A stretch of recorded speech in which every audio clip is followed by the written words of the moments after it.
Advisory Committee meeting to order.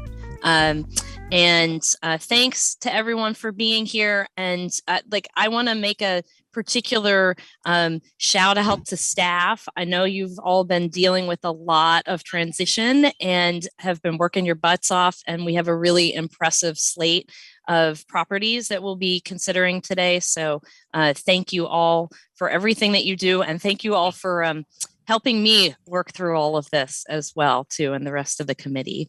Before we get too far, are we live? Cool. All right.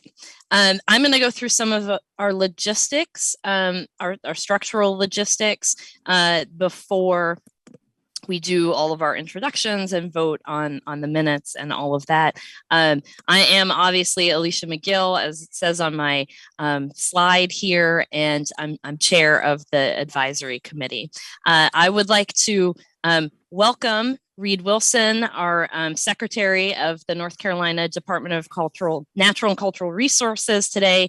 And also, this is my first meeting with Dr. Waters as well, our deputy secretary of the Office of Archives and History. So welcome to both of you, and it's great to meet you. And I know we have a couple of new committee members too. So I'm thrilled to connect with all of you. I know my understanding is that Secretary Wilson will give us some comments after we've done introductions and before our reports. Is that correct? Am I okay? All right, great. The meeting is being live streamed, as Matt pointed out for all of us, to the public via YouTube, and the meeting is being recorded, including the video. So I just like to tell everybody that, and the public is unable to comment audio and live, but we do have the ability, my understanding is that we have the ability for people to comment through the YouTube stream, and that those comments can then be shared with us. If we have any kind of significant tech issues, I will assess if we need to take a break and leave the meeting and come back, and I will update everyone through both the chat room and email about that. What else? Or if we need to take an early lunch or something like that, please mute yourselves during your during the presentations and discussion unless you're speaking. And you can use the chat room to share resources or pose questions if you're having any issues with your audio, but please avoid any kind of side conversations, and please avoid discussion of the properties and the presentations in the chat room as well, unless you're having like an audio issue. I want to remind everybody about the conflict of interest policy. I would like, if anyone has a conflict of interest for any of the presentations, either our first slate of National Register property presentations or for the study list, that you disclose those now so that we make sure that we have quorum if people have to leave. Are there any conflicts of interest? No, great. How voting will work. We will do a roll call vote as we have been doing through our remote meeting. So it will take a little bit longer, but this is necessary because of the remote structure of our meeting. We will vote per set of presentations rather than per property, unless there are properties that we anticipate having a significant amount of discussion about, or if for some reason anyone has to step out, any of our committee members have to step out. We do, as you're aware, have a full slate of National Register nominations. We will likely take a lunch break around between 12 and 12:30, but we'll kind of assess that based on how the presentations are going and how we're moving along. Ideally, do not hang up when you leave the meeting unless you have to, and mute your mic and turn off your video through Zoom, and just leave the Zoom program open. I will have us take a couple of short breaks in the morning, and one in the morning and one in the afternoon, one before lunch and one after lunch. Probably we'll take the morning one around 11:15, and if someone from staff could remind me to do so, because sometimes I lose track. I think that's all of the logistics. So we'll go into the consideration of the minutes. Are there any questions or corrections to the minutes from the June meeting? Nope.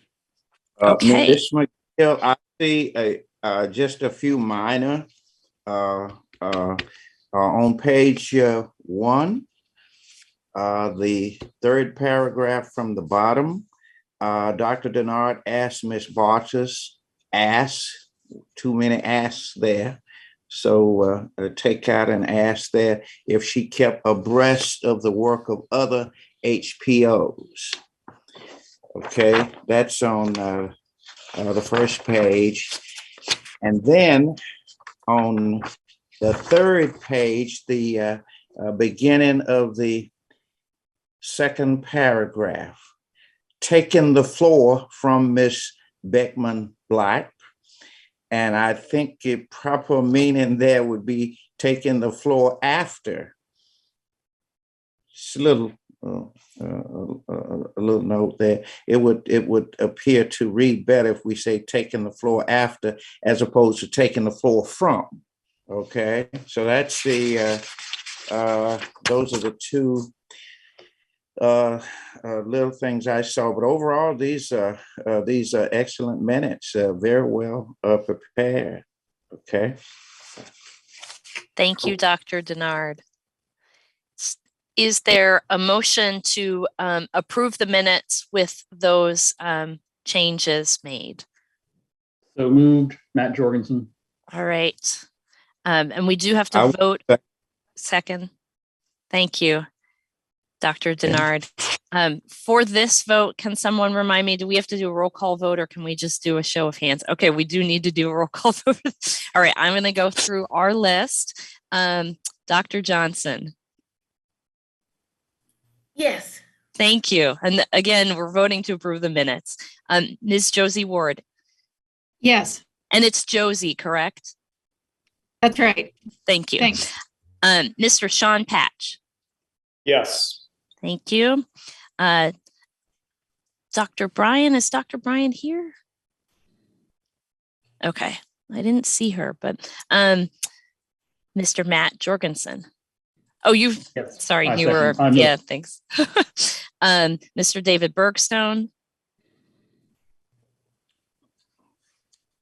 You're muted. Yes. Thank you. Mr. Fred Belladin. Yes. Dr. Brothers. Yes. I vote yes. Alicia McGill. And Mr. David Ruffin. Yes. Thank you very much. All right. Our minutes are approved. So now we will jump into introductions, and we will have the committee members introduce themselves first, and then we'll have staff and any other presenters or consultants who are here introduce themselves as well. And I'm just going to kind of go through my screen and ask people to do so. I am Alicia McGill. I'm faculty in the Department of History at NC State, where I contribute to our public history programs. We have a master's and PhD program in public history. I also have a background in anthropology and archaeology. I've been on the committee for all of my terms. So my last meeting, I think, is this summer, which I'm sad about, but okay, that's me. Josie. Hello, all. I'm Josie Ward. I'm an architectural historian who works as an independent consultant in Asheville. And this is my second meeting and the first that I was able to fully prepared for. So I'm happy to be a part. Great. Thank you. Welcome. Dr. Brothers. Good morning, everyone. Dr. Tamara Holmes Brothers, Deputy Director of the North Carolina Arts Council, as well as Vice Chair of the North Carolina African American Heritage Commission. Thank you. Sean Patch. Good morning, all. My name is Sean Patch. I'm an archaeologist with New South Associates in Greensboro. I'm new to the committee. This is my second meeting, and I'm pleased to be here. So thank you all. Yeah, welcome. Thanks. Mr. Jorgensen. Good morning. My name is Matt Jorgensen. Pronouns are he, him. I'm an archaeologist and I live in Raleigh, North Carolina. Thank you. Fred, Mr. Belladin is next on my screen here. Good morning. My name is Fred Belden. I'm an architect with Clearscapes here in Raleigh, and we do a lot of adaptive use and preservation work. So thrilled to be here and to meet the new folks. Thank you. Thanks. Dr. Gennard. Okay, I am a former member of the history department at East Carolina University and former director of the African American Studies program at that institution. I am in a state of nice retirement at this point. Great. Thank you. Mr. Ruffin. Yes, David Ruffin. I am chair of the North Carolina Historical Commission and I've been member since 2017. Glad to be with you today. Thank you. Mr. Bergstone.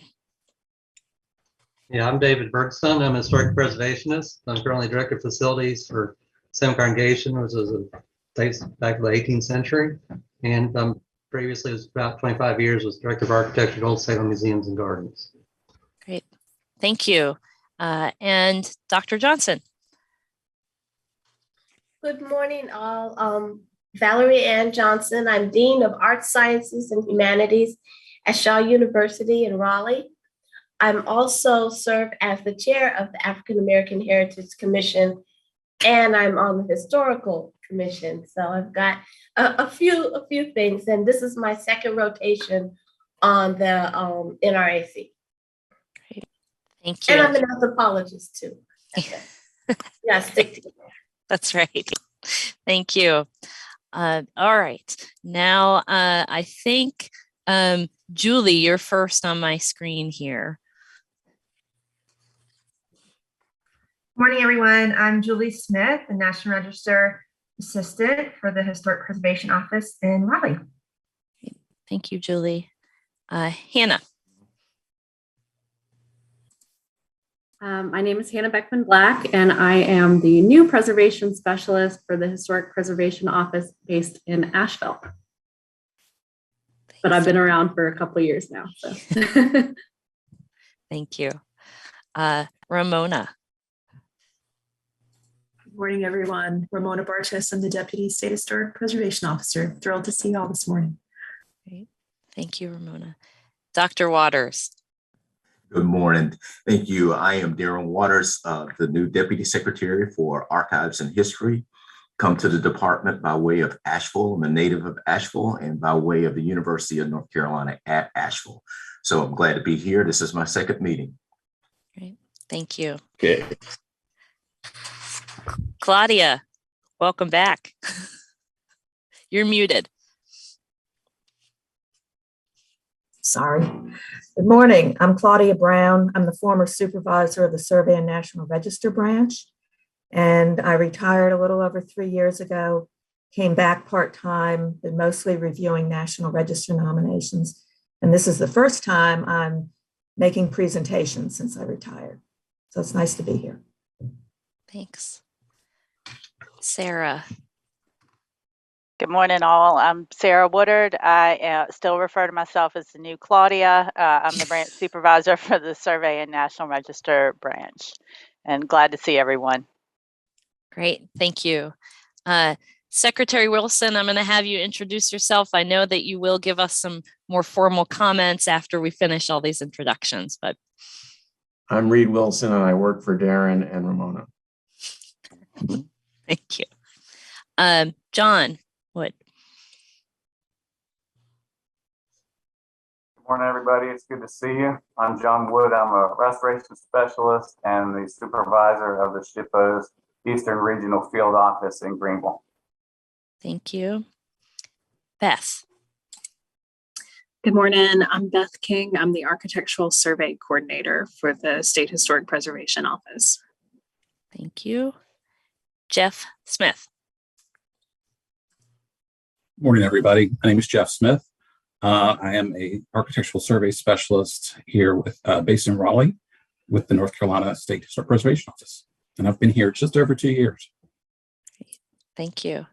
And we also have Matt Zaire here, our IT support. Matt, do you have any comments for us or? Okay, thank you. Matt solves all of our problems for us and also ensures that if we have public comments in the YouTube stream, he shares those with us as well. Great. So now we will move on to some comments from Secretary Wilson. Sure. Happy to do so. Welcome. Thank you. Good to see all of you. You know, as we always say these days, looking forward to the day when we can do this in person. And if it involves Neomond, as some of you were discussing earlier, I'm all in. Make sure to invite me. But it is good to see you. I appreciate this opportunity to talk with all of you. I appreciate the role you play as the review board for decisions concerning, you know, does a property actually meet the criteria to be listed on the National Register? This is a really important question that you all help us solve every time you get together, and all the work you do in between the meetings to come to those decisions. So I really appreciate that. I also salute your endurance, because I understand your meetings sometimes go quite a long time because you have so many properties and proposals to go through. And I also just want to welcome the 2 new members to the advisory committee. You are joining a great group of folks who do a wonderful job. This is a big year at the Department of Natural and Cultural Resources for a couple of reasons, a lot of reasons. But first, we are 50 years old, which is kind of hard to believe. And we will be celebrating that online in every single day, but also we will be having in-person events around the state, DNCR days, we will call them, so we can share the things that this department does with communities across the state. You know, everything, you know, we have the things people love literally from A to Z. Arts Council, zoo, and so many other things in between that you all are aware of.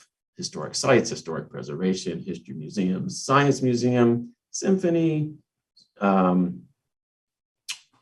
archaeology, aquariums, parks, art museum, 2 art museums. It goes on and on. Archives. I mean, we are involved and interact with people in North Carolina in so many different ways. And this 50th anniversary gives us a chance to deepen those connections with people in North Carolina across the state. Second big reason why this is an important year for our department is we had a really successful budget for our department approved by the legislature and signed by Governor Cooper, which will, I believe, prove to be transformative across our department. Everything from the zoo, where they received $75 million to get them closer to their goal so they can construct 2 new continents, Asia and Australia. And it'll take them longer than 6 days, but you know, they got a plan and they're going to get it done. To, you know, 4 of our history museums got funding for capital projects, which is really important. The Symphony got funding. Historic sites, which by their very nature, as you all know, are old and need maintenance and repair and upkeep. Historic Sites Division got $1 million for maintenance, $1 million additional. And that's going to be a huge help for those sites across the state. Art Museum, Parks and Trails, all of these parts of our department got significant increases in their funding. And importantly, it's not just that there's more funding for our operations and for our capital projects, but we also have significant grant programs that help local communities that were pumped up significantly too.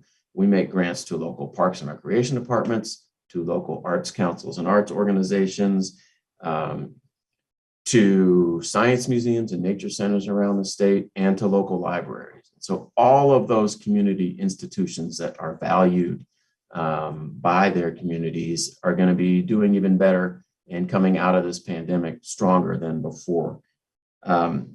the one thing we want to contemplate for the future is, why doesn't this department have funded by the legislature history grants for local history assets around the state? So that's something we're going to explore, because this is a state with a lot of rich history. Important to note, several things relevant to Ramona's division: increase funding in the Highway Historical Marker Program from $60,000 to $100,000 per year, and it's required. It's not just an option anymore from DOT.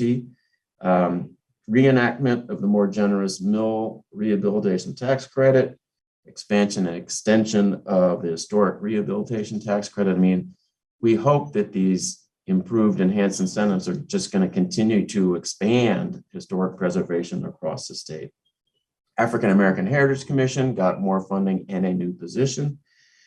The Archives Eastern Office got a new disaster recovery specialist, and the new budget created a new American Indian Heritage Commission, which will belong to this department. And we are working hard to set that up, and that will have 2 staff people to begin with. And the job postings are already out, which is pretty quick in state government to have those going up so soon after the budget was approved, but they're a high priority. And then there's a lot of other directed grants in the budget to local history museum historic sites that don't belong to the state, but legislators put them in to help those assets in their communities. So I think what this all means is well, people love our department, the things we do, but there's a lot of funding in here for history and historic preservation and incentives for historic preservation. And I think it's a recognition by the legislative leaders and the rank and file in the legislature and the governor of how important historic preservation and telling history is in North Carolina. I know you all had a busy 2021. I'm just looking at the numbers. 35 new nominations to the National Register, more than 20 new study list properties, 14 new or updated architectural history surveys. And I know you have a busy agenda today, and I expect that you all will continue to have busy agendas in your future meetings, just because so many people recognize the benefits of historic preservation, whether it's preserving community character, stimulating local economic development and revitalization, giving people incentives so that they can do really cool things to preserve the historic character of their properties.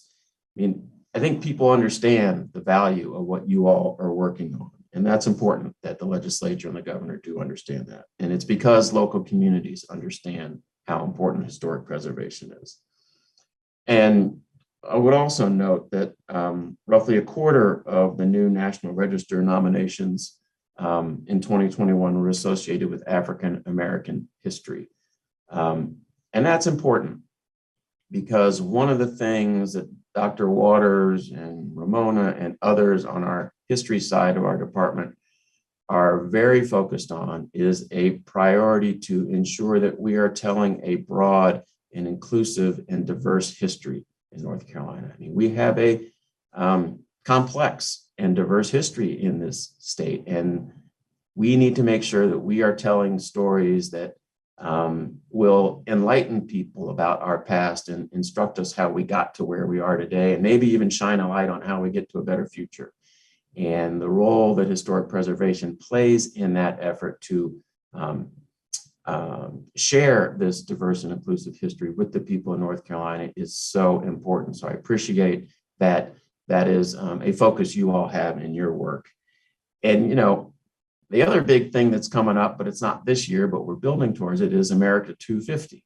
And that is something that our Archives and Records Division Director, Sarah Kuntz, is spearheading, not only for our department, but the whole state, to ensure that as we try to answer the question, when are we us, that we are including rich stories and complex history, diverse, inclusive, so that as we celebrate 250 in the years leading up to it and probably thereafter, we provide really important history lessons, education to people of all ages in the state so that they do understand really the breadth and depth of history in this state, and not just the history they may have learned years ago. We need to do much better at expanding horizons in people's minds about how we got to where we are. I've had so many really enlightening conversations with Darren and Ramona and others on our history side of the shop. I am not a historian, but I'm starting to think, wow, we have this opportunity both in this 50th year of our department and leading up to the 250th birthday of our country's founding to really help people understand how we got to where we are. And the role you all play in preserving history in so many ways is critical to that. So I thank you for all your efforts that you've done in the past and will do today and will continue today in the months and meetings and years ahead. Again, great to see all of you. I appreciate this opportunity to say hello, and I will turn it back to you, Madam Chair. Thank you, Secretary Wilson. And yeah, we're happy to have you here. So it's great to hear all the exciting things going on. Dr. Waters and Ramona, do you both have reports that you will give to us as well? Excellent. So we'll start with Dr. Waters.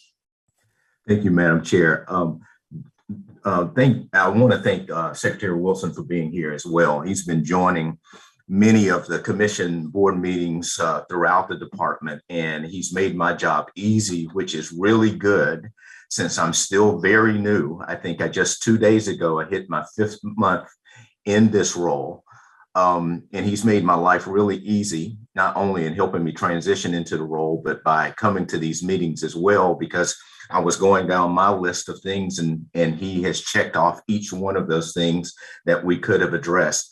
And he also is saying that he's not a historian, but he's quickly becoming a very good one. So we're having great conversations together. I think he told me when I joined the department 5 months ago, he said, you were going to have so much fun. And that is accurate because I'm having a really good time just getting the opportunity to work with this wonderful staff in this department. This is a highly competent, very efficient group. Even though they're down in their numbers, they're still taking on an enormous amount of work.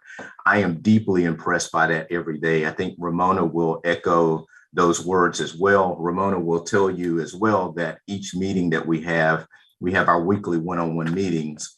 And if I go out into the field meeting people, as I did yesterday, I was in Milton yesterday to tour the Thomas Day home, and it's going to be coming online as a state historic site. I come back with multiple questions, and our one-on-one meetings quickly go off the rails into places that I really want to, I have all of these questions. So I appreciate her being so flexible to allow me to ask those questions. But it's a reminder again of just how wonderful the staff here is. And I really come back every day not only having fun, but really believing that I do have the best job in state government. This is really, Reed is disagreeing. I think he may say he has the best job, but I want to take the time just to thank you all for the work that you do. I'm looking forward to how this meeting today is going to unfold. It will be an even more learning experience for me as you all work through these nominations and the study list.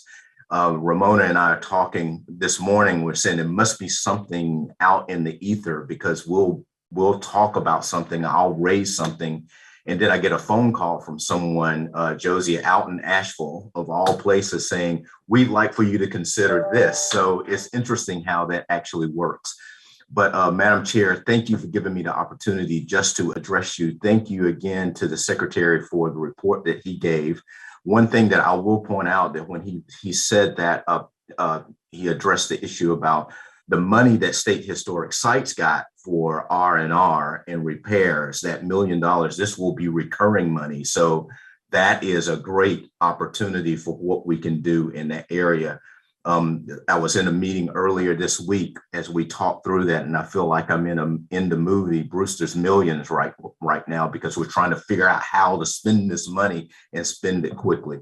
So we look forward to continuing to do that, continuing to build community support for the work that we're doing here, and that's going to mean Ramona's team is going to need more people working, and so we're hoping to be able to advocate for that, backing up the secretary as he makes a case for that. So thank you again. I am glad to be here. I look forward to this meeting today. Thank you. Thank you so much. We're thrilled to have you on board. Ramona. Thank you, Madam Chair. And may I thank Secretary Wilson and Dr. Waters, who is also our State Historic Preservation Officer, I might add, for their kind words and the report to show you there's a lot of legislative interest, a lot of legislative support for what we're trying to accomplish, because I think you'll all recognize we are in the long game for stewardship and recognition of all of North Carolina's historic places and the people that they represent. So I just wanted to take a moment to, again, praise our staff and also connect the dots a little bit on who's doing what these days, because all of you are so critical to our National Register program.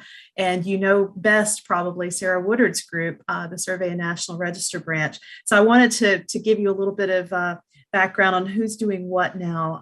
As you know, Scott Power retired last summer, and you heard John Wood identify himself as our new Eastern Office Supervisor. So because that was an internal promotion, that then opens up John's old position. So we're going to be in the process of filling that, and that will be strategized as just a Survey and National Register position. John was splitting his duties on both sides in a smaller number of counties. So that's coming along through HR. Annie McDonald, those of you who recall Annie McDonald from the Western office. We also had an internal transfer. Hannah Beckman Black is now serving in that, so she gets to enjoy the scene that you see behind me more frequently. And we're thrilled to have her also in that position.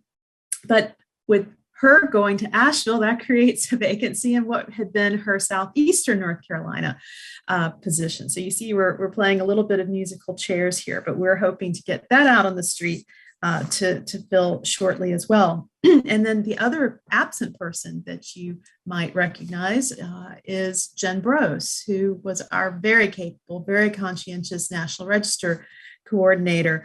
Her husband took a job out of state, and so she went with her spouse to Nebraska. And so we miss Jen very much, but that position is actually out on NC Jobs right now. So if you know of anyone who is interested in that, we would be very thrilled to have them submit an application.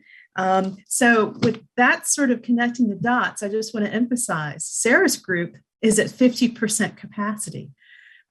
We normally have a symphony. We now have more of a quartet. But having said that, I really want to thank Claudia Brown for coming along to help us with the vacancies we have. We've also backfilled internally to make sure that we have all of our territorial responsibilities.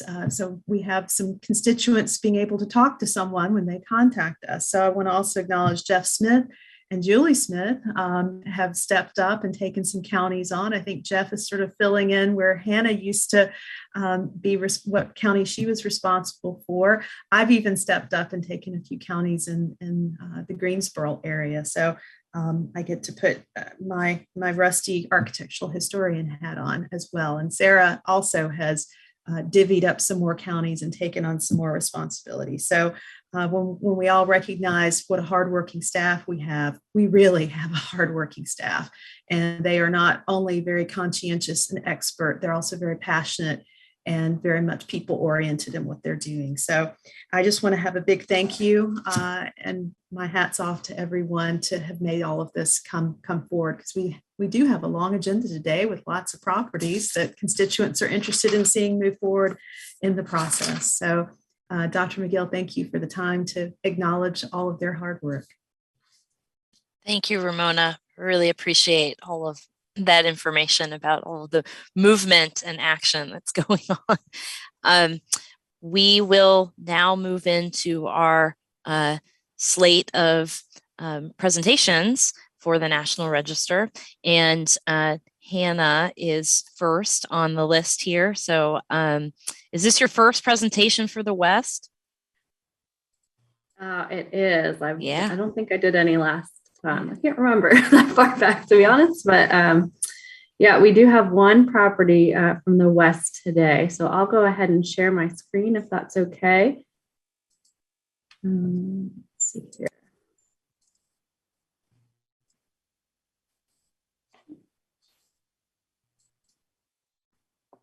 Okay. You all see that? Great. Okay. So as I mentioned, our only National Register property from the Western region today is Skyline Lodge, and it was added to the state study list in October of 2019. So some of you might recall it. Skyline Lodge is located in southeast Macon County, roughly 3 miles northwest of the resort community of Highlands. The lodge is locally significant under Criterion A in the area of entertainment and recreation as a mid-century resort hotel built to capitalize on the tourist industry in Highlands and Macon County. It's also locally significant under Criterion C in the area of architecture as a hotel building that demonstrates Wrightian influence on modernist architecture. Because of the property's complicated development history, there are 2 periods of significance. The first is 1936 through 38, encompassing the time when the hotel project was first conceived, partially constructed, and then abandoned. And the second is 1965 through 72, encompassing the project's completion and successful operation as a mountaintop resort. The lodge was commissioned in 1936 by Howard Randall, a wealthy Ohio businessman, to accommodate visitors to the town of Highlands. Highlands was founded in 1875, and by the 1930s, it was a booming vacation destination with several established hotels in town, the Highlands Country Club with a Donald Ross designed golf course, and a wealth of other outdoor activities. Randall hired Cincinnati-based architect Arthur Kelsey to design the hotel, and construction began in 1937. These are some of Kelsey's drawings from the original planned hotel. Original plans included a lodge and restaurant wing, 2-story bedroom wing, 2-story garage with servants' quarters above, all flanking a central courtyard leading to the lodge. Here are some of Kelsey's elevation drawings. While it remains unclear whether Kelsey trained under Frank Lloyd Wright, research indicates that the Kelsey family knew Wright personally, and numerous features of Kelsey's work display Wright's influence. As stated in the nomination, the character-defining features of this complex are its association with the natural setting of the mountains, which was a key principle of the Wrightian style. The lodge design incorporated local rough-cut granite, wood siding and finishes, large outdoor terraces, and bands of windows, providing guests with spectacular views of the surrounding mountains. Other Wrightian features include the emphasis on horizontality with low-pitched roofs, cantilevered eaves, and other cantilevered decorative details. So I'll show you some photos of the property during its construction in the 1930s, juxtaposed with Kelsey's elevation drawings. So this is the lodge entrance as it originally appeared. Here's the rear of the lodge, showing that restaurant wing. And this is the back of the garage and kitchen manager's apartment wing. It's difficult to see here, but these are some cantilevered stone steps leading to the manager's apartment, and those are still around today. Unfortunately, construction was halted following Randall's death in 1938. At the time, the exterior of the hotel was 90% complete with the interior. The interior was nothing but rough framing with no electrical or plumbing work. The hotel sat vacant until 1965, when new owners purchased the property and hired Florida architect Robert Opsahl to finish the project. Opsahl was a student of Kelsey's at Catholic University and used Kelsey's plans to complete interiors of the existing buildings, but made several changes and additions that worked in harmony with the original design, while providing updated facilities, with more streamlined modernist appearance. So this postcard from the 1960s shows several of those changes.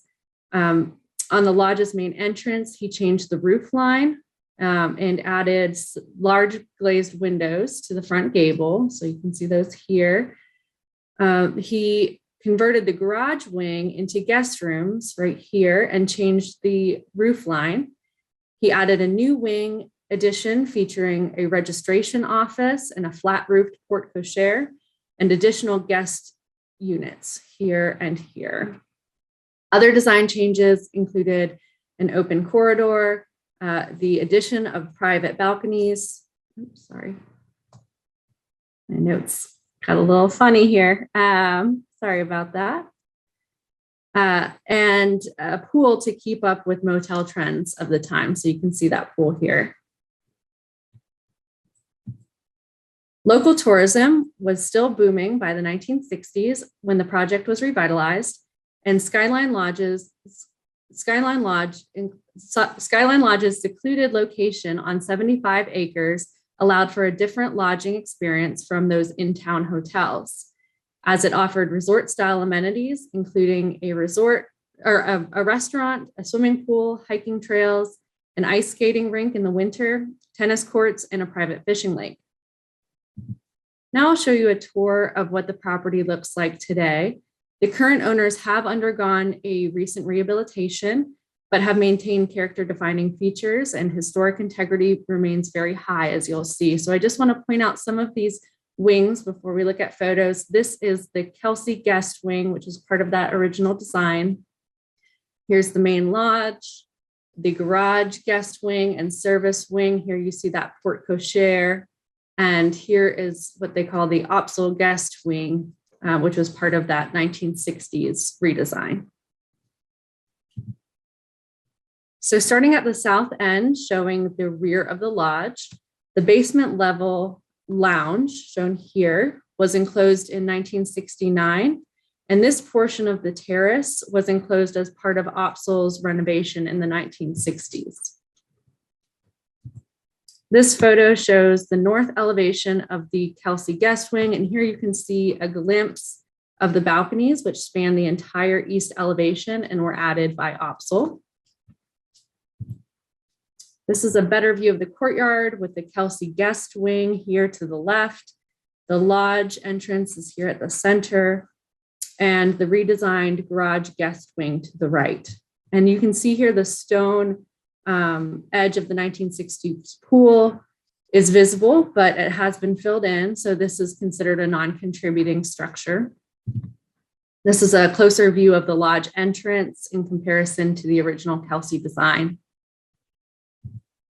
This is the registration office and the porte cochere. And then another view of that portion with part of the guest wing to the right. And this shows the north and east elevation of the Opsal Guest Wing, the west elevation of the Opsal Guest Wing. And here's the back of the garage guest wing. As you can see, the balcony railings were replaced as part of the rehabilitation, but they are similar to the historic configuration. And down here, you can see the circa 2000 hot tub pavilion, which is also a non-contributing structure. And this shows the back of that lodge kitchen wing.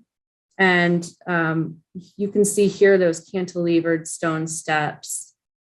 And in 1969, a fire did cause damage to this wing. So it achieved its current appearance at that time. Some interior views. Here's the lodge, some dining areas, basement level club room, typical finishes in the Kelsey Guest Wing, and typical finishes in the Opsal Guest Wing. And here's the reception area.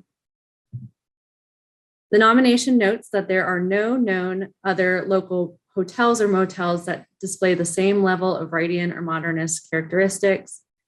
Kelsey had one other commission locally, and that was the Highlands Biological Station Museum, which was a WPA building project erected in 1942. So these photos show that building.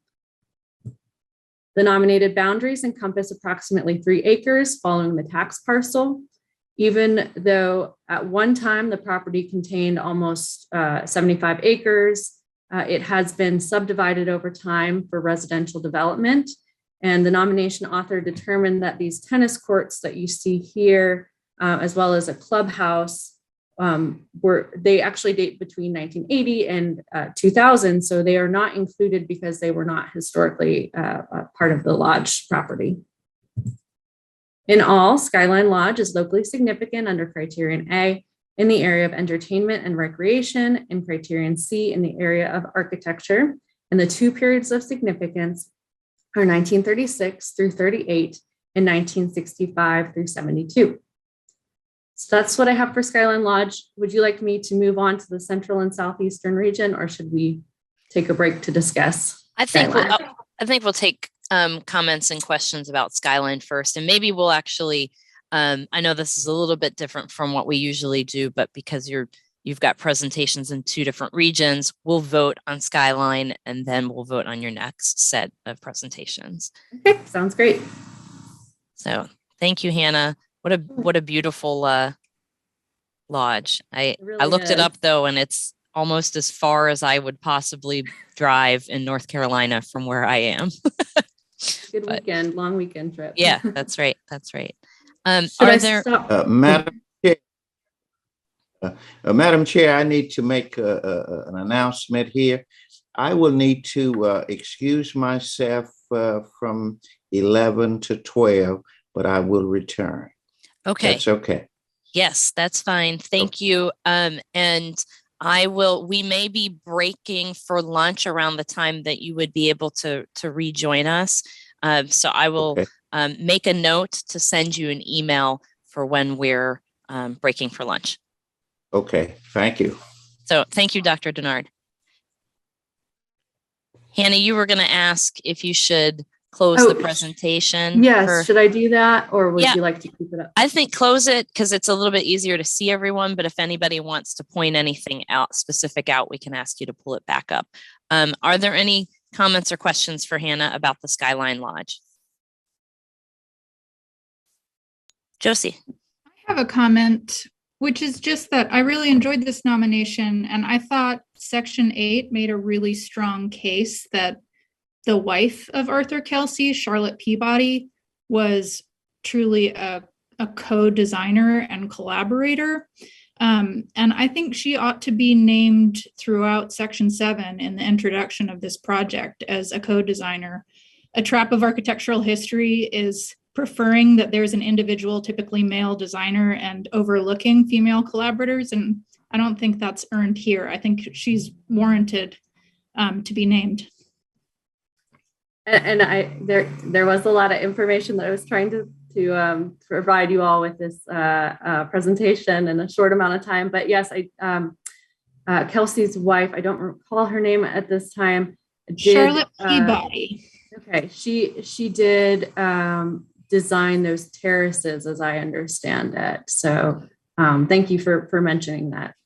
And she's also mentioned as the most direct link that the 2 had to Frank Lloyd Wright and to his designs. So she's actually, in terms of why the site is being nominated, the most direct link to him as well. Thank you for that, Josie. Other comments or questions? No.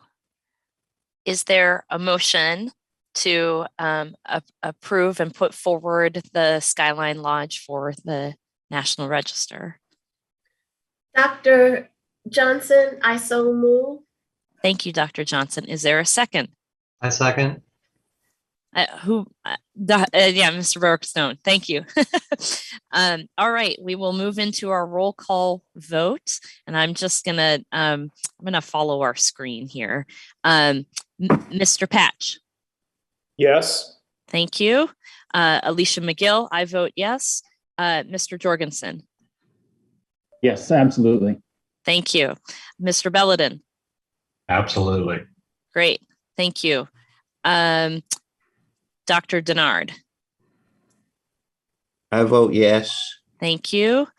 And we already have Dr. Johnson. Ms. Ward. Yes. Thank you. Mr. Ruffin. Yes. Dr. Brothers. Yes. And I think that's all of us. So that's unanimous. So now we will have Hannah move into her set of presentations for the Central and Southeastern regions. And you have 4, is that correct? Okay, correct. Cool. Yes. And with these, unless you anticipate significant like debate or discussion, I think we'll just have you go through the slate of presentations and we'll vote at the end of all of those. So Okay, sounds good. thank you. Share my screen again. Okay.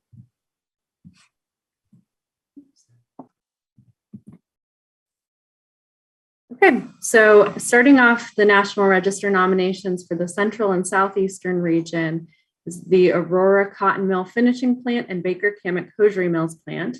It was added to the state study list in February of 2021.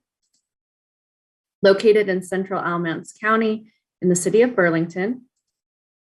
Its position in the city is located here by the red star. The Aurora Cotton Finishing Plant and Baker Kamek Hosiery Mills Plant is locally significant under Criterion A in the area of industry as part of a finite class of resources, which had an outsized impact on Burlington's economy and physical growth. The period of significance begins in 1906 when the first portion of the building was erected and continues to 1972. Although the plant's industrial function continued after 1972, that period is not of exceptional significance. So before detailing the property's history, let's look at a current aerial view. This is East Webb Avenue here, and industrial buildings historically associated with Aurora Cotton Mills are located on both sides of the street, with some of the earliest buildings outlined here in yellow. To the east of East Webb Avenue. However, for reasons I'll explain in a little bit, the nomination boundaries only include the portion outlined here in red. The textile industry was paramount in Burlington from the late 19th through the late 20th century, and the nominated plant was associated with 2 of Burlington's primary textile manufacturers. Aurora Cotton Mills began operating on the east side of East Webb Avenue in 1882 and expanded west across the street with a frame office and opening room during the 1890s. The company produced gingham fabrics and was owned by one of North Carolina's most successful textile families, the Holts. Aurora Cotton Mills increased its finishing capacity in 1906 by erecting the 2-story brick plant that is the earliest portion of the nominated facility. So that is shown here by the red square. Between 1918 and 1924, the finishing plant was enlarged to the south with a 2-story brick addition. So here's a photo from 1940 showing the 1906 portion to the right and the circa 1920s portion in the background. Aurora Cotton Mills was Burlington's largest textile manufacturer through the 1920s, and by 1928 produced rayon blend fabric. However, the Great Depression caused Aurora Cotton Mills to reduce production, and it closed a few years later. In 1936, Baker Kamek Hosiery Mills acquired and updated the former finishing plant, while Century Hosiery Mills, Inc., established in 1937, acquired much of the former Aurora Cotton Mill complex on the east side of East Webb Avenue, then merged with Standard Hosiery Mills in 1947. Baker Kamek constructed additions to their plant in 1936, 46, 51, and the early 1960s to bolster production capacity and more than doubled its building footprint. They supplied the US military with men's socks during World War II, and production increased after its 1953 merger with Baker Mebane Hosiery Mills. The sock market remained strong, employment remained high, building improvements continued, and production escalated through the 1970s. Pickett Hosiery Mills purchased the Baker Cammack plant in 1982 and continues to operate today. The nominated boundary was drawn to exclude the remaining portion of the former Aurora Mills complex on the east side of East Webb Avenue, as its functional connection to the nominated property was severed in 1936 when Baker Cammack Hosiery Mills acquired and updated the finishing plant. The boundary is drawn to encompass 1.8 acres of the 2.79 acre tax parcel, excluding the west portion of the parcel that once contained 2 mill houses and is now a parking lot. Furthermore, demolitions of portions of the east complex began in February of 2006. Here you can see that portion of the complex fronting East Webb Avenue in 1909, and note here the location of the stair tower. This is the same view of that property today. So as you can see, much of it has been demolished. This is another oblique view of that same property. The remaining buildings on East Webb Avenue's east side do not possess the requisite integrity for the National Register. The nominated resource, however, retains excellent integrity to convey its significance. So I'll show you around the exterior first, moving counterclockwise. This is that addition that was built circa 1920. Here's that original 1906 finishing plant. And the 1946 addition, a 1951 addition. Here's a 1936 to 46 dye house, and this boiler house is also a freestanding structure. So it's a freestanding building, so it's a contributing building. And then there are 2 portions that were built in the early 1960s, the warehouse and the office. And there's also an incinerator from circa 1946, which is a contributing structure. Some photos of the interior. Here's the 1960s office. And these are some typical spaces in the rest of the complex. It's characterized by open plans, wood floors, structural systems with either heavy timber beams and chamfered posts or steel I-beams and posts. Here's some more photos showing the interior character. Industrial buildings were prevalent in Burlington, particularly textile mills, and our staff consulted with the National Park Service at the study list stage because we had some concerns as to whether this property might rise to the top with so many other local facilities. We were advised that because textile mills were so important to Burlington's history, all textile mills could potentially be significant if integrity was high enough. And the National Park Service gave preliminary feedback that this resource appeared to have the requisite integrity and significance. So in sum, the Aurora Cotton Finishing Plant and Baker Cammack Hosiery Mills plant is locally significant under Criterion A in the area of industry with a period of significance from 1906 through 1972. And additionally, it should be noted that we have received CLG comment from the Mayor of Burlington and the Burlington Historic Preservation Commission that they believe the property meets criteria for listing. Next is the Dallas Historic District boundary increase. This nomination was partially funded by a certified local government grant from our office. It was added to the state study list in October of 2019 following the Dallas Architectural Survey update. The district is located in central Gaston County, and it was originally listed in the National Register in 1973, locally significant under Criterion C in the area of architecture and Criterion A in the area of politics and government, with a period of significance extending from 1840 through 1900. Boundaries were drawn to encompass the courthouse square and surrounding lots, with predominantly commercial and residential properties in the center of town. The courthouse square was established in 1840s when Dallas was designated the county seat of the newly formed Gaston County. Dallas remained Gaston County's seat until 1911 when it moved to Gastonia, approximately 4 miles to the south. However, industrial development, specifically textile mills, continued to fuel Dallas's economy into the mid-20th century.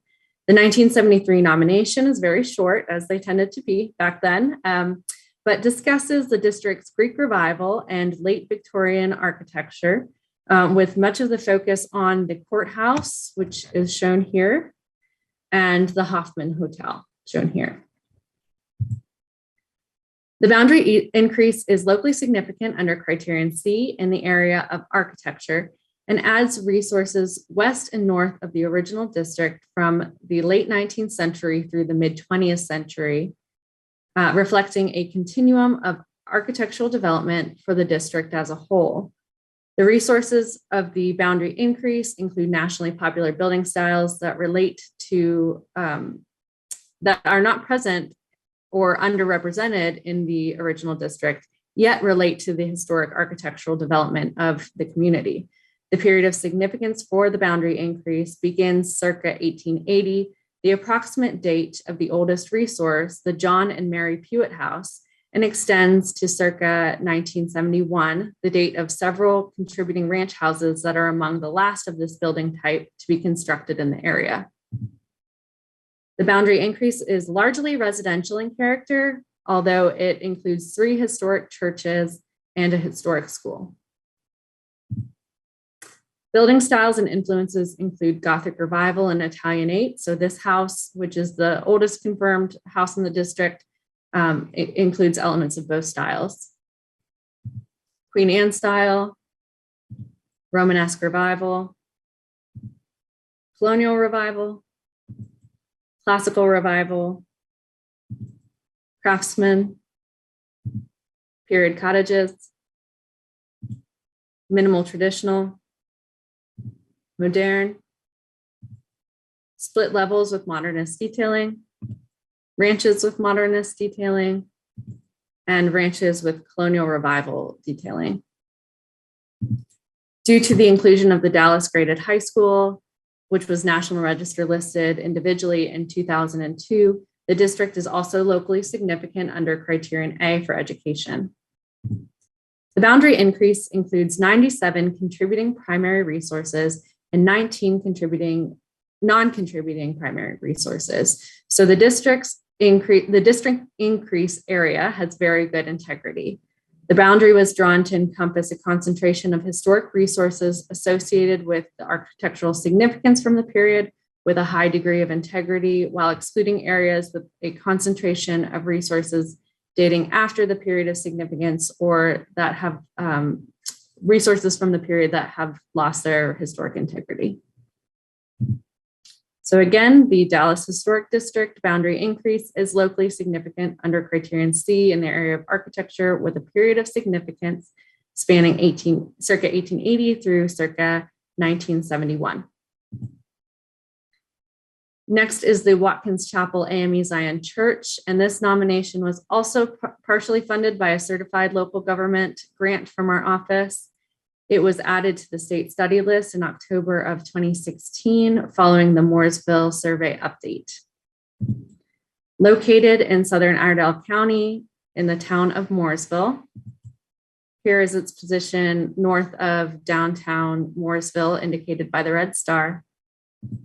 Watkins Chapel AME Zion Church is locally significant under criterion A in the area of African American ethnic heritage and criterion C in the area of architecture. The period of significance begins in 1942, the year the church was built, and ends in 1964, the date of construction for the education wing, which you can see back here. It meets criteria consideration A for religious properties as it derives its primary significance from architectural distinction and historical importance. Watkins Chapel AME Zion Church was established during a period of explosive growth for the denomination in the South, and particularly in North Carolina. Mooresville's first AME Zion Church was established as early as the 1880s in a historically African-American area known as Slabtown. The first church was constructed along School Street, shown here, just north of the church's current location. And it was first known as Hills Chapel and renamed Watkins Chapel in 1897. As detailed in the nomination, interviews with Miss Mary Eliza Jackson Burke Cofield, pictured here, inform much of what we know about Watkins Chapel's early history. Around 1889, Miss Cofield's father, Reverend Samuel William Jackson, became the preacher at 3 AME Zion churches in and around Mooresville, including what would become Watkins Chapel.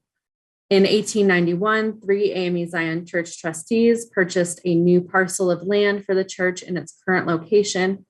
Ms. Cofield worked to support construction of the frame church and established the first Sunday school locally for African Americans there. The current church was built in 1942, and although the nomination acknowledges it might be possible the earlier frame church was remodeled with brick. In 1964, the Eliza Burke Christian Education Wing was completed and dedicated in Miss Cofield's honor. Watkins Chapel is a Romanesque revival church with characteristic masonry exterior, round-headed windows and towers. However, the nomination argues that its architectural significance lies in the several aspects of its evolution of form that are characteristic of older African-American congregations in North Carolina and the South. These characteristics include the rebuilding of earlier frame churches with masonry as resources and funding allowed, the use of twin crenellated towers, a common building form found in buildings for historically African-American congregations, as well as the interior plan, which I'll discuss in a moment. Before that, I'll show you a tour of the building. Overall, the material integrity remains very high. A few notable material changes include limited application of vinyl siding and replacement entry doors. Here's the other side of the church. And this shows some better views of the concrete block, the rear of the concrete block education wing.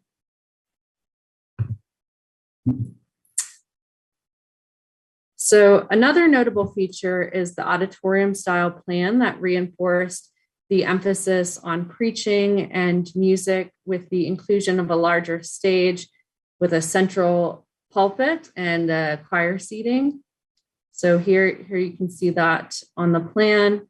And I also want to note the plan of the education wing. There's a large fellowship room sort of surrounded by some smaller offices and kitchen and restrooms. Here you can see that central pulpit and the choir loft. The beadboard wainscoting is a later change from an unknown date, but the ecclesiastical furniture, the chancel rail, and the light fixtures are all original.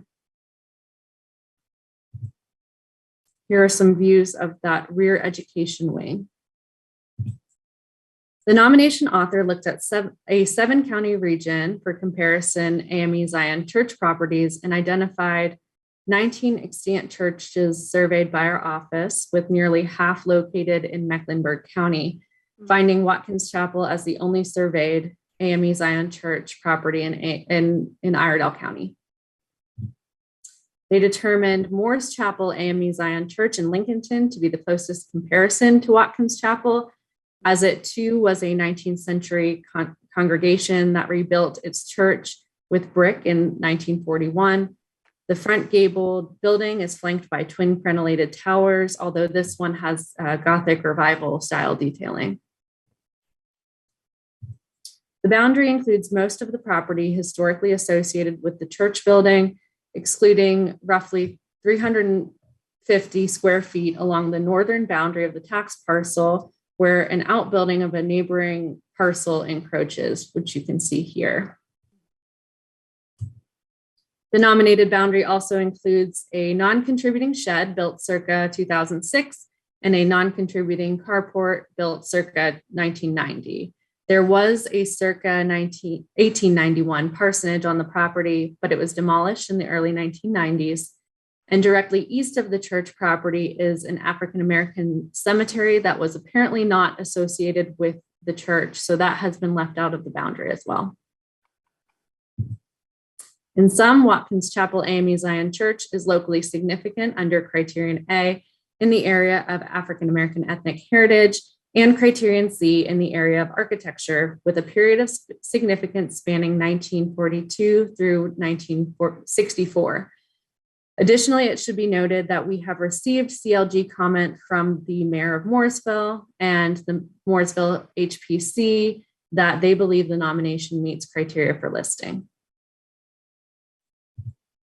And my final presentation for you all today is the Asheboro Downtown Historic District. It was placed on the state study list in February of 2019. Located in the Randolph County seat of Asheboro, the nominated district is locally significant under Criterion A in the areas of commerce, industry, politics and government, and social history, as well as Criterion C for architecture. The district encompasses 4 properties previously listed in the National Register: the Randolph County Courthouse, Sunset Theater, Asheboro Hosiery Mills and Cranford Furniture Company Complex, and the Acme McCrary Hosiery Mills Complex. Because of the inclusion of the previously listed courthouse, the areas of politics and government and social history are added areas of significance. The period of significance begins in 1903, the completion date of 2 of its oldest buildings, pictured here, and ends in 1972. Although Asheboro's business and local government continued to operate after 1972, the period after that time was not found to be of exceptional significance. This intact and cohesive early to mid 20th century commercial, industrial, and institutional buildings, also including a church and 2 residential buildings, manifests the community's industry-driven commercial expansion from the early 20th century through the 1970s.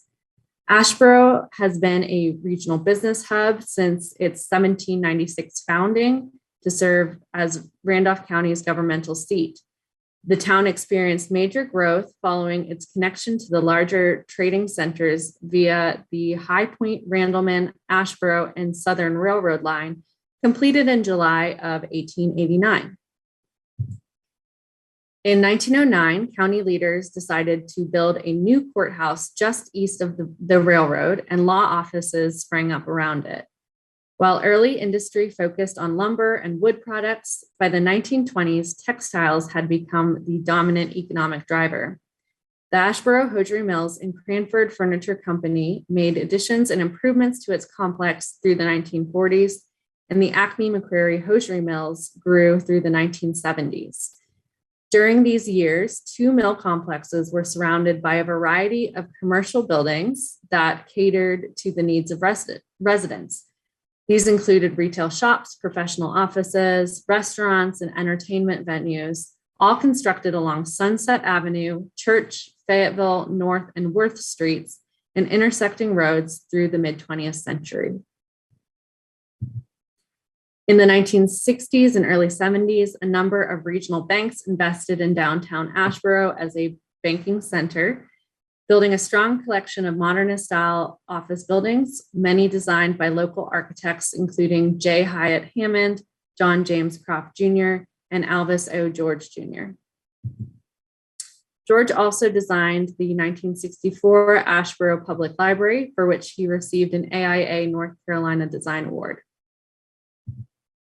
Buildings in the district exhibit nationally popular architectural types and styles from the early to mid 20th century, including Italianate, Classical Revival, Georgian Revival, Art Deco, Art Moderne, Spanish Revival, Craftsman, modernist, and brutalist. The Asheboro Downtown Historic District has 92 resources that contribute to its significance. Only 14 of the 106 total resources are non-contributing. So there is a very high degree of historic integrity overall. The boundaries include approximately 46.49 acres and are drawn to encompass the most intact and cohesive concentration of historic commercial, institutional, and industrial buildings in the downtown area. Vacant and parking lots and adjacent properties that differ in character, lack integrity, or were erected after the period of significance were excluded from the district. So in all, the nominated district is locally significant under criterion A in the areas of commerce, industry, politics and government, and social history, as well as criterion C for architecture, with a period of significance spanning 1903 through 1972. Thank you, Hannah. Excuse me. If you want to go ahead and close your presentations. Sure. I noticed that Dr. Bryan has joined us. Welcome, Dr. Bryan.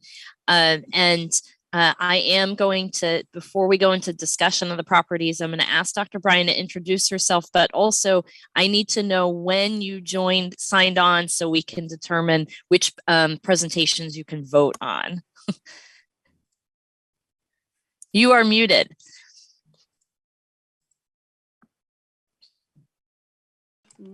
Now, can you hear me? Yes. Good. I'm Mary Lynn Bryan. I'm from Fayetteville.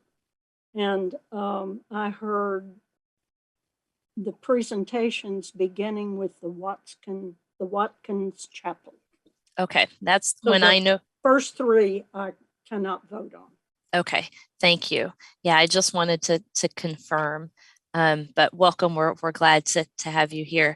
So we will open it up for comments and questions about the presentations, and then when we vote, we will take a vote for the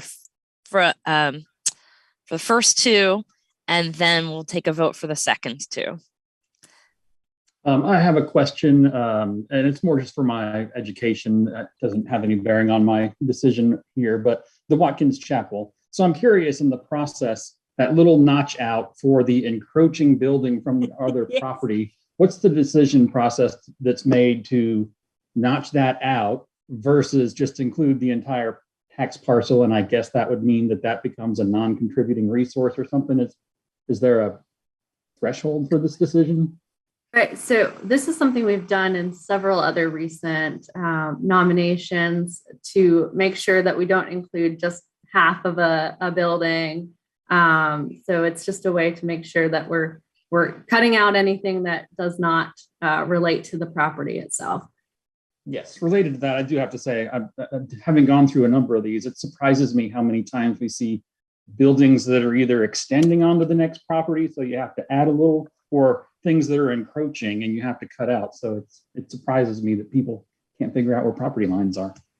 Right, it's something we have to look out for when we review these nominations. Thank you. Thank you, Matt. Other comments or questions? I had a question about referring to Watkins Chapels and an auditorium plan versus just a standard nave and chancel. I didn't see that in the plan or description that really explained that. It's not an Akron plan with classrooms or anything, but that seemed like a strange versus a bit more traditional plan for church. So I'll tell you that I actually did not review this nomination. It was reviewed by Jen before she left. And I can tell you that, any comments that we made, this is how the consultant decided to deal with those comments. So I understand your concern.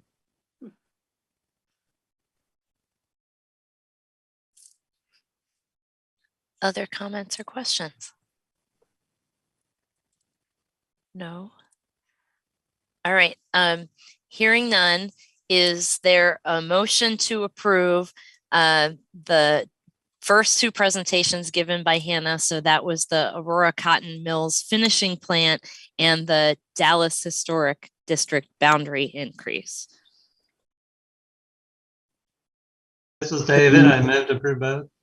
Okay, thank you, David Bergstone. I'll second Matt Jorgensen. Thank you, Matt. All right, we will go into our roll call vote then. Sean Patch. Yes. Thank you. Alicia McGill, yes. Fred Belladin. Yes. Thank you. Dr. Johnson. Yes. Thank you. Josie Ward. Yes. Thank you. Dr. Brothers. Yes. Thank you. And David Ruffin. Yes. Thank you. So those are approved. And now we can go into, is there a motion to approve the second two presentations? So that's the Watkins Chapel AME Zion Church and the Ashboro Downtown Historic District. Josie Ward, I'll move. Thank you. Is there a second? Tamara Brothers, I'll second. Great, thanks. Okay, now we'll move into the vote for those two. Sean Patch. Yes. Thank you. Alicia McGill, yes. Matt Jorgensen. Yes. Fred Belladin. Yes. Dr. Johnson. Yes. Thank you. Mr. Bergstone. Yes. Dr. Bryan. Yes. And Mr. Ruffin. Yes. All right, thank you. That's great. I think that this is a good time for us to take a quick break. So our morning break, and then we have 4 more presentations before the study list presentation. So we'll kind of assess then our lunch break. So we'll say a 10-minute break since remote meetings are exhausting. And so come back at 11:35 because 11:33 sounds like an awkward time. So we'll say 11:35 and stay in the meeting if you can, and just mute yourselves and turn off your video. All right.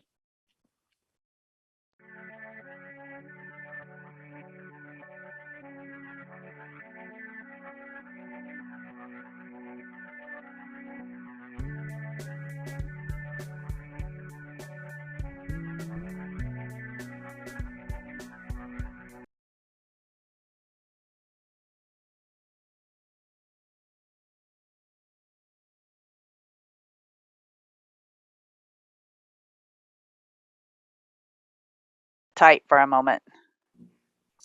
Is it just the, Okay, great. Thank you. Thanks so much. do I need to repeat any of that? I understand that folks haven't heard anything Claudia has said. So So do you want me to start here? yes, I think so. I'm sorry. Thank you. All right. The Black Ox Duplan Corporation Mill has, as you can see, has seen better days, and it's not photogenic, but it does have an interesting and important local history that's conveyed by the nomination's very thorough statement of significance. I should add that it's also difficult to photograph because of the topography. It's situated in a shallow and rather tight, at the bottom of a shallow and rather tight bowl.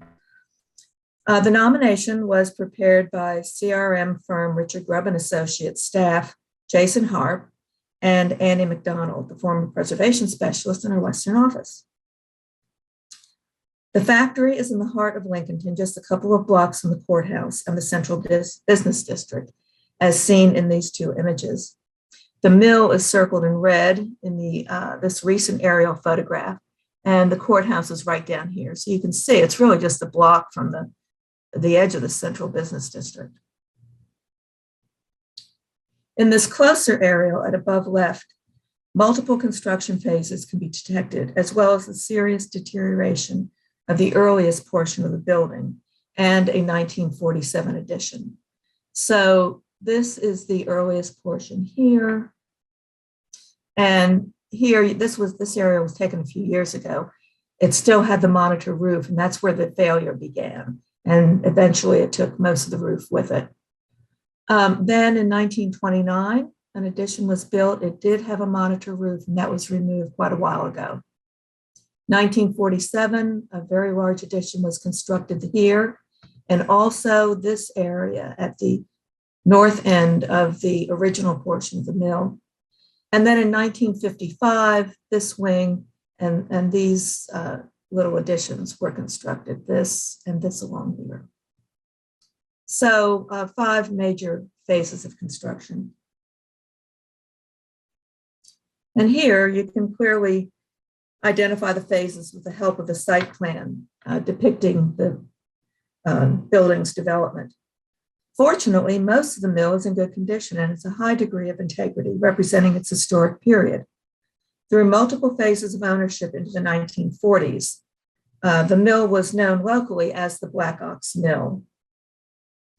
The earliest portion of the mill was constructed in 1920 by D.C. Williams, who took advantage of the explosive demand for textiles following World War I, a ready labor force in the heavily rural county, and abundant raw materials to establish the Williams Cotton Company. And this 1920s Sanborn map shows the mill recently constructed. So this portion survives. All of these additions or wings were removed through later phases of construction. Textile market volatility resulted in the 1922 sale of the property to the XL Manufacturing Company, which was organized by several prominent Lincoln industrialists, including members of the locally prominent Childs family. XL not only spun cotton, but also wove bedspreads in the facility, requiring greater square footage that prompted the construction of a large one-story addition around 1929. So here's the addition. I've sort of slanted these images, the Sanborn map of 1929. So you can read it with this. It's really wonderful that we have these documentary photos. So this is the circa 1929 edition. And back here is the original portion, the 1920 mill. When constructed, the east and west walls were brick to the level of the windows. You can see over here.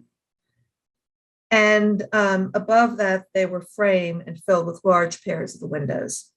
The south wall was frame and clad in weatherboard with smaller individual window openings. Like the original section of the mill, it featured a large monitor running most of the length of the roof. The exterior of the one-story circa 1929 addition is now mostly hidden by the 1947 addition and is visible only on the east elevation along here today. The windows of the east elevation, as you'll see when I take you around the building, were removed and the exterior finished with brick laid in common bond sometime after 1947 and probably prior to 1960. Defaulting on its debts in the late 1930s, the XL Manufacturing Company became the property of the Childs family, and they ultimately sold the Black Ox Mill to the Pennsylvania-based Duplan Corporation in 1944.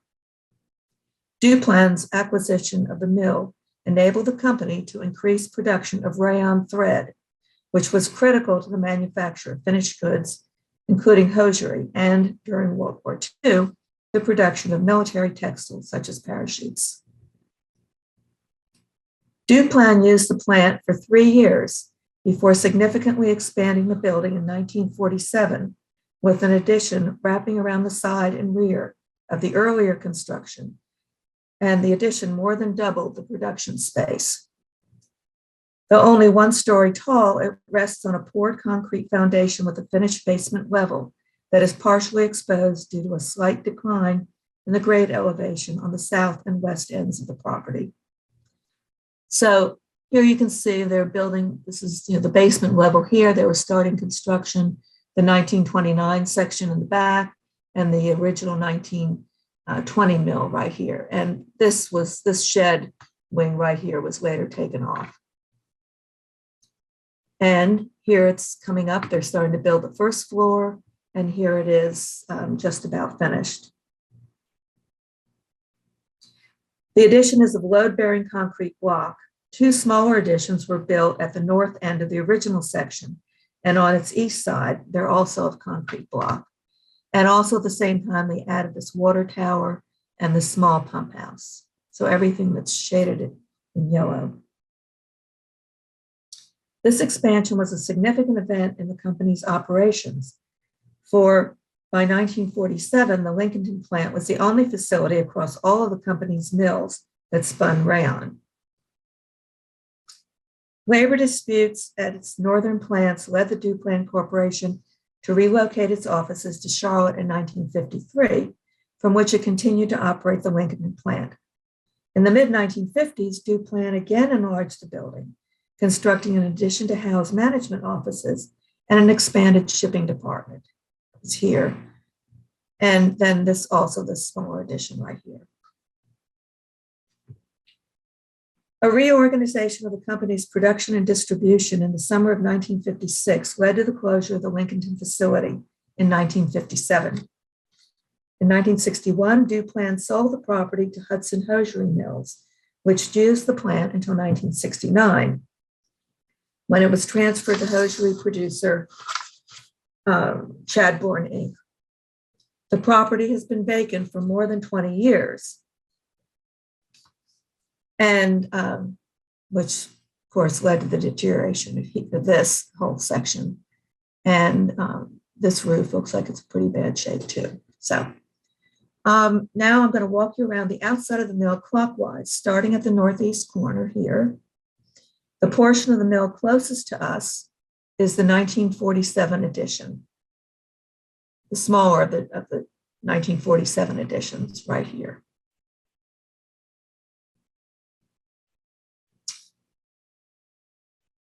So this photo, you can see the water tank and the pump house. This is photo 2.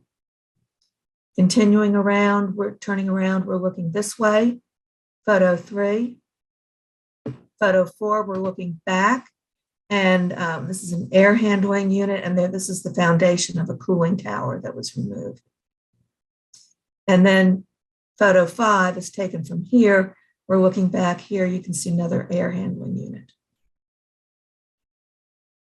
And this is the original mill. This is the circa 1929 edition. You can see where it was framed, it's all been bricked over. And then this is the east side of the 1947 edition right here. Continuing around, we're looking at the back of the 47 edition. And this photo is looking back at this direction. This red brick is the back of this 1955 edition. And here we're looking from this spot back towards those 1955 editions. And right here is the edge of this 1955 edition. And here's a view of it from the front of the building. This was the, had offices in the first story and also a shipping department. Now I'm going to show you some views of the interior, beginning with the most deteriorated area that's shown in upper left. And this photo is taken from standing this right here, looking across into the 1920 original portion of the mill. And where these red lines are drawn, this is where the wall that was the north end of that original portion of the mill was taken out when this 1947 edition was constructed. So when the monitor failed, originally we're standing on the first floor. And here, the roof and all of the floor, the second floor, has fallen in the 1920 section. Here, fortunately, the steel structural system survives, the 1947 edition, as well as a little bit of the flooring, the decking of the roof, and also of the second story. This is looking at upper right there. This photo is taken from approximately here at the end of the arrow, looking north through the 1929 edition with the original portion of the mill back here.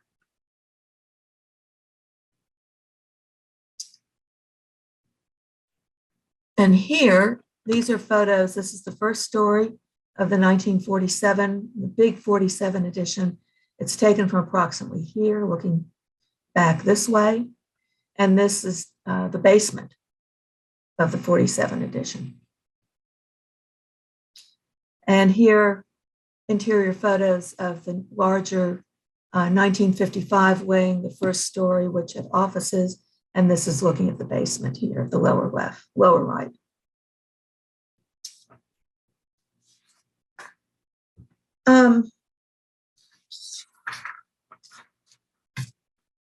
Like most counties in the Piedmont region, textile manufacturing was a dominant industry in Lincoln County from the late 1800s through the mid 1900s. Most of the county's textile mills are gone, with many demolished during the late 1900s and early 2000s. Of all of the mills constructed in Lincoln County beginning in the early 19th century, only 15 survived into the mid to late 20th century. And today, the Black Ox Duplan Corporation mill is one of only 8 mills that remain extant in the county and one of only 3 in Lincolnton. The other 2 Lincolnton mills are shown here. At upper left is the Eureka Mill, which was listed in the National Register in 2013. And since then, additions built within its period of significance have been removed. And you can see where the addition was here. There was one on the other side too, it's gone. The other mill is the Daniel Mill, shown at the bottom. I'm not sure of its date, and it's been extensively altered and now has a contemporary appearance.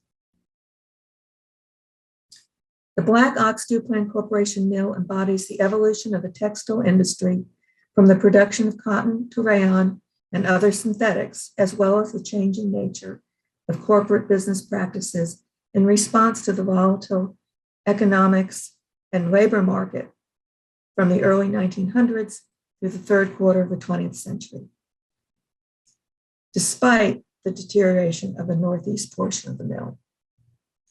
When the mill is perceived from the exterior, the 4 periods of construction still communicate the building's evolution over time and its significance from the period of 1920 to 1957. The damage to the interior of the 1920 section is undeniably significant, yet the building's use as a cotton textile plant is still embodied by the circa 1929 addition constructed by the XL Manufacturing Company, which followed similar design principles in construction of the 1-story extension to the 2-story mill. And the 1947 construction, the largest portion of the plant, is highly intact and represents a significant shift to the production of synthetics. The Black Ox Duplan Corporation mill is nominated for the National Register at the local level under Criterion A in the area of industry for its significant association with the industrial development of Lincolnton and Lincoln County.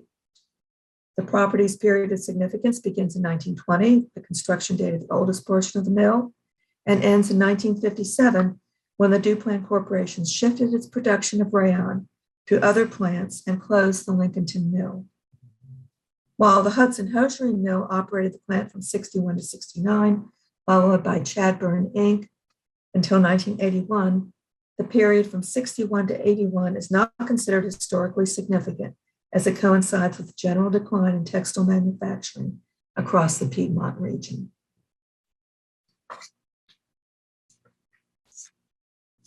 Thank you, Claudia. Yeah, and we can just move into the other 2.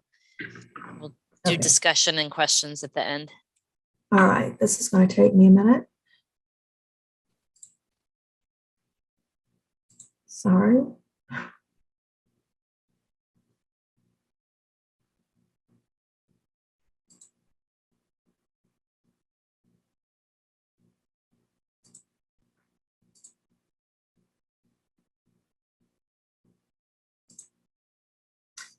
So I'm moving to the Southern Railway car at the North Carolina Transportation Museum. If I can get it to open. There we go.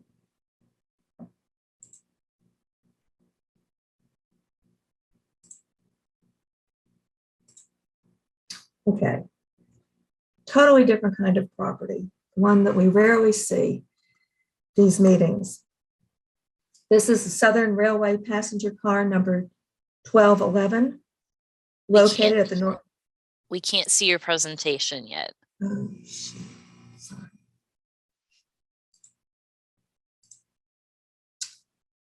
Sorry. It's okay.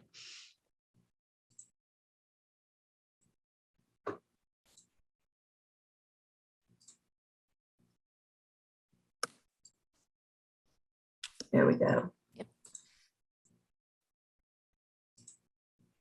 All right. You see this?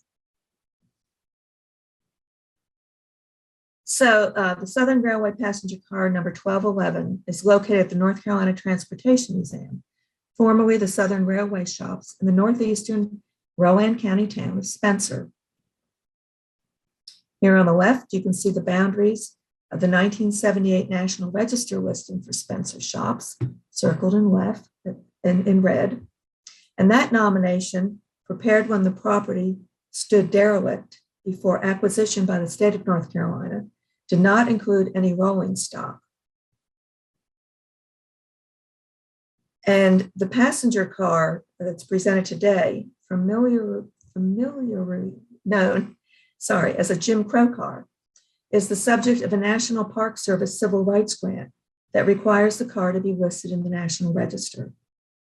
The aerial view on the right, in this view, you can see the roundhouse where the car is stored, usually in one of the circled stalls in the northeast half of the roundhouse, shown here. And this is the car, and here it is again here. The car is a long-distance, heavyweight steel partitioned passenger coach built in 1917 by the Pullman Company as Southern Railway passenger car number 1563. Evidence strongly suggests that the car was partitioned in 1939, the same year it was air-conditioned, to comply with Jim Crow car laws that had been enacted. Records of the partitioning of this car have not been found, but around 1940, partitions had become the industry standard for newly built cars, and there is documentation of the partitioning in 1940 of Southern Railway car number 1200, which was built in 1918 and is now in the Smithsonian's National Museum of African American History and Culture.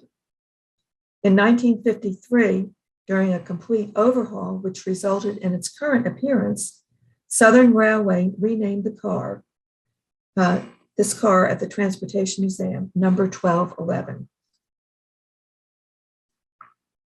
The upper image is a 1918 plan of the car as it was originally built, without a partition. It included a men's smoking lounge with leather seats down here. The lower image is a 1952 plan showing the car as it was configured when it was sent to Southern Railway's shops in Spartanburg to be overhauled, with the partition already in place. And this is where I've inserted this red line. This is where the partition is located. So it was already here when it was sent to be overhauled. The bulkhead at the back of the men's lounge, right here is the men's lounge, towards the middle of the car, serves as the partition. And then there's a door here, the rest of the partition. The major overhaul in 1952 to 53 occurred the same year that Southern Railway fully transitioned from steam locomotives to diesel locomotives. During the overhaul, almost all of the car's components were replaced, including the siding, seats, flooring, vestibule doors, end doors, and windows. There's some uncertainty has existed around which seating area in car number 1211 was assigned to white passengers as opposed to black passengers. But Tyler Trahan, a researcher at the North Carolina Transportation Museum, contends that the opposite is it's commonly assumed that the seating area next to the small toilet rooms down at this end was for the black passengers. But Tyler Trahan, a researcher at the North Carolina Transportation Museum, contends that the opposite is true, and that the seating area in car number 1211 with the small toilets was for white passengers. He points to plans for several Southern Railway cars that were built by the Pullman Company in the early 1940s that were manufactured as segregated coaches. And their plans, with the segregated areas clearly labeled, show the larger toilet facilities with saloons. So this in the women's lounge here, this outer portion's the saloon, and then the toilet in here. And the same in the men's lounge, the saloon here and the toilet area. That these were located in the black seating area. Also, the North Carolina Transportation Museum research files contain an illustrated booklet published by Southern Railway that includes photographs of commodious women's and men's lounges in the black seating area of a passenger coach built in 1941, and explains that the Spartan accommodations, as they call them, were for white passengers because they were allowed to use smoking rooms and lounge space in the cars that followed. This information suggests that the white passengers sat in the smaller area, smaller section of car 1211, while the larger area was for black passengers. And that's how the car is treated in this nomination. Car number 1211 retains its 1917 undercarriage and two six-wheel cast steel trucks with friction bearings, but most of the remainder of the car inside and out dates the 1953 renovation. With material from the latter date intact, except for the floor, which was replaced around 2019, and the seats, which were removed during an unknown period, the car retains a high level of integrity from the historic period. So now we're going to take a tour of the car's interior. The image at the left is taken from the passage next to the door to the women's lounge. It's taken from right here, looking back this way. It's looking into the black passenger seating area, and the image to the right is taken from just beyond the women's lounge, from right here. You can see a storage area in the men's lounge projecting from the middle ground. Here's a storage area for luggage, and this is an entrance right here, goes into the men's lounge. The black passenger area is a little over 23 feet long, not including the service alcove at the end or the men's and women's lounges. The upper image is taken in the saloon of the women's lounge, and this is the door into the toilet. The left image shows the water alcove in the black passenger seating area right here, behind, at the back of the men's lounge. So that's taken from right about here. And in this image, the passage on the left goes through a doorway marking the partition,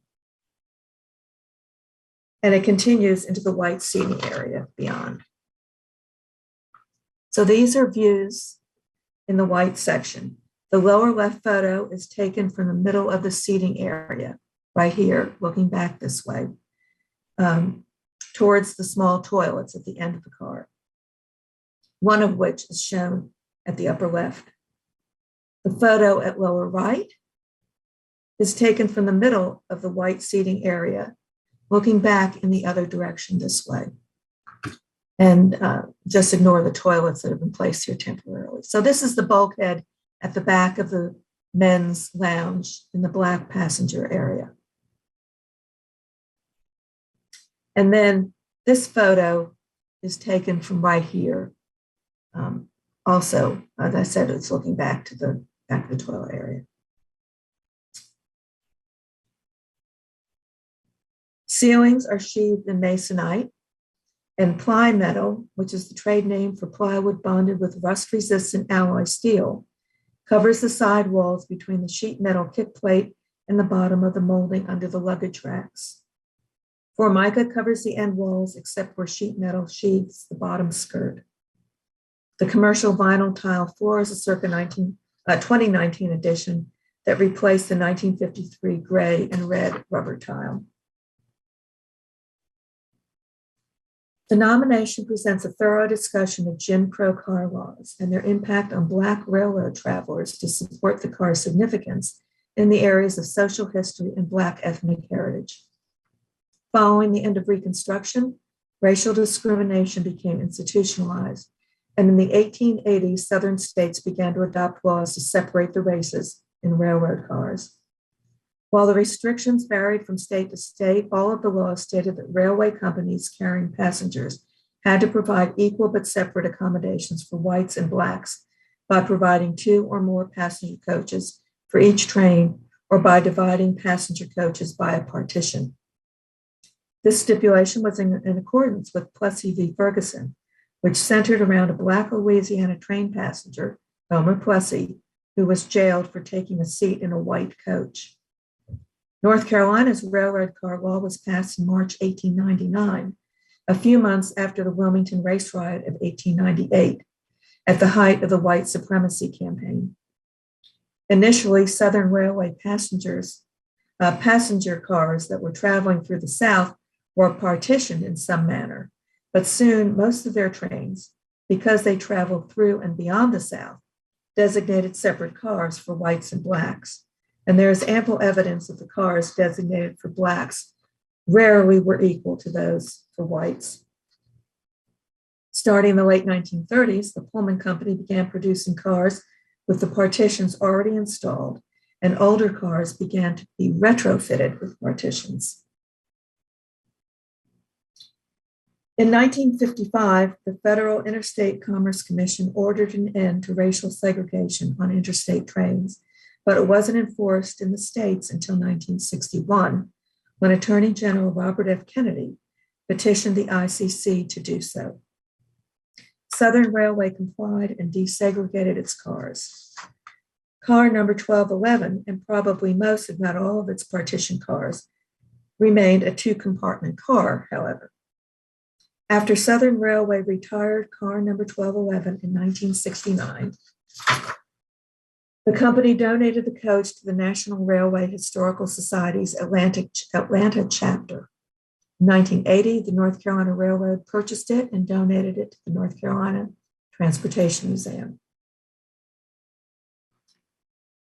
Passenger car number 1211 is significant at the local level under Criterion A in the areas of social history and Black ethnic heritage.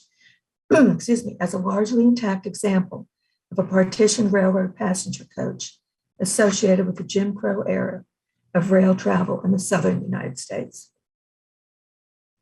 Although built in 1917, car number 1211 underwent remodeling in 1939 and 1953, and therefore more accurately reflects the form and materials of a partitioned passenger coach from those times.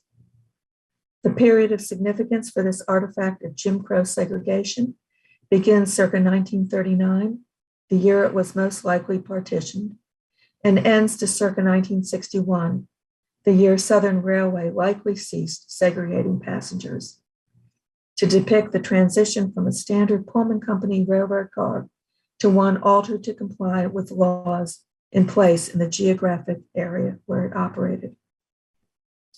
And I might add that the passenger car was one of many that were operated by the railroad. And information about the specific car, including the routes it traveled in the vast Southern Railway system, remains largely unknown. The only specific mention of routes is in maintenance records of February 1955, which indicates that the car had been operating as a day coach on the Augusta Special, which began operating in 1915 and initially offered service between Augusta, Georgia, and Washington, D.C. So that concludes my presentation. And again, it's going to take me a minute.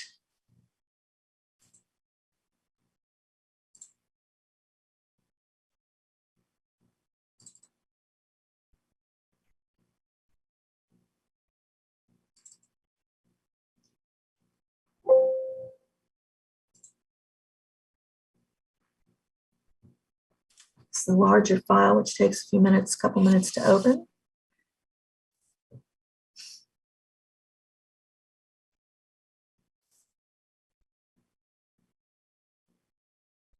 Still opening.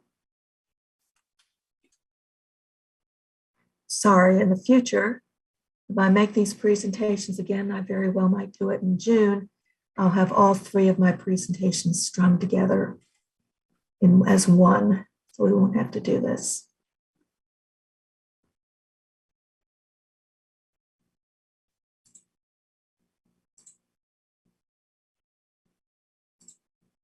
Okay, can you see that?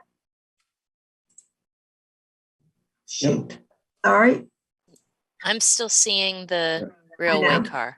I know, I'm Okay. trying to close it.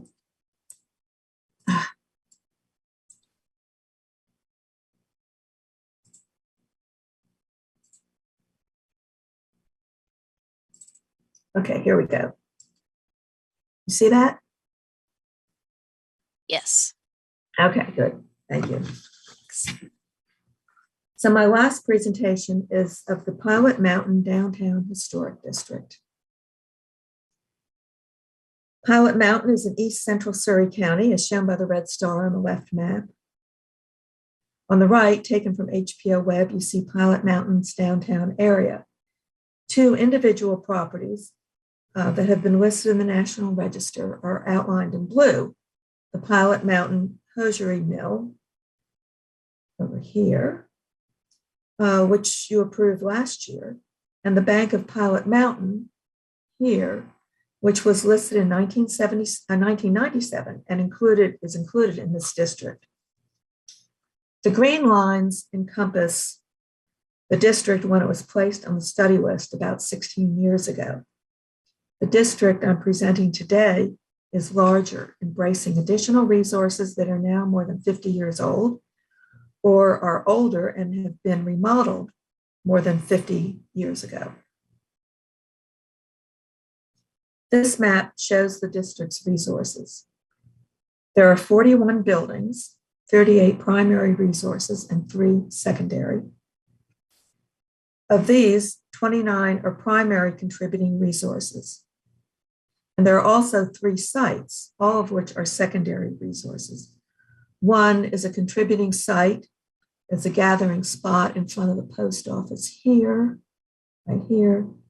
And then there are 2 non-contributing pocket parks created from former drive-through or parking areas. One is here and the other is in here. And if these secondary resources are included or part of a tax parcel with the primary resource, it's not indicated on this map. And this is the red star indicates the Bank of Pilot Mountain that's individually listed. So the percentage of contributing resources, 75% of the total resource count and 76% of the primary resources. And I should note that there were a few errors regarding the resource count at the beginning of the narrative description, and they have been corrected since the nomination was sent to you. So here the district is outlined in this aerial view. And again, the red, here's the individually listed Bank of Pilot Mountain. And the bank is shown here with the distinctive summit in the background, a few miles to the south that gave the town its name. The town of Pilot Mountain took shape at the end of the 19th century, after the 1988 completion of the Cape Fear and Yadkin Valley Railroad, which linked Wilmington and Mount Airy to the northwest. The town incorporated in 1889. The railroad and the presence of 6 mineral springs resorts in the region helped the little town support typical businesses: livery stables, general stores, blacksmiths, tobacco factories, boarding houses, and at least 1 hotel. In the early 20th century, the town gained a school, electricity, a library, and a movie theater. The photo at top left is dated 1891 and the other two were taken in the first decade of the 20th century.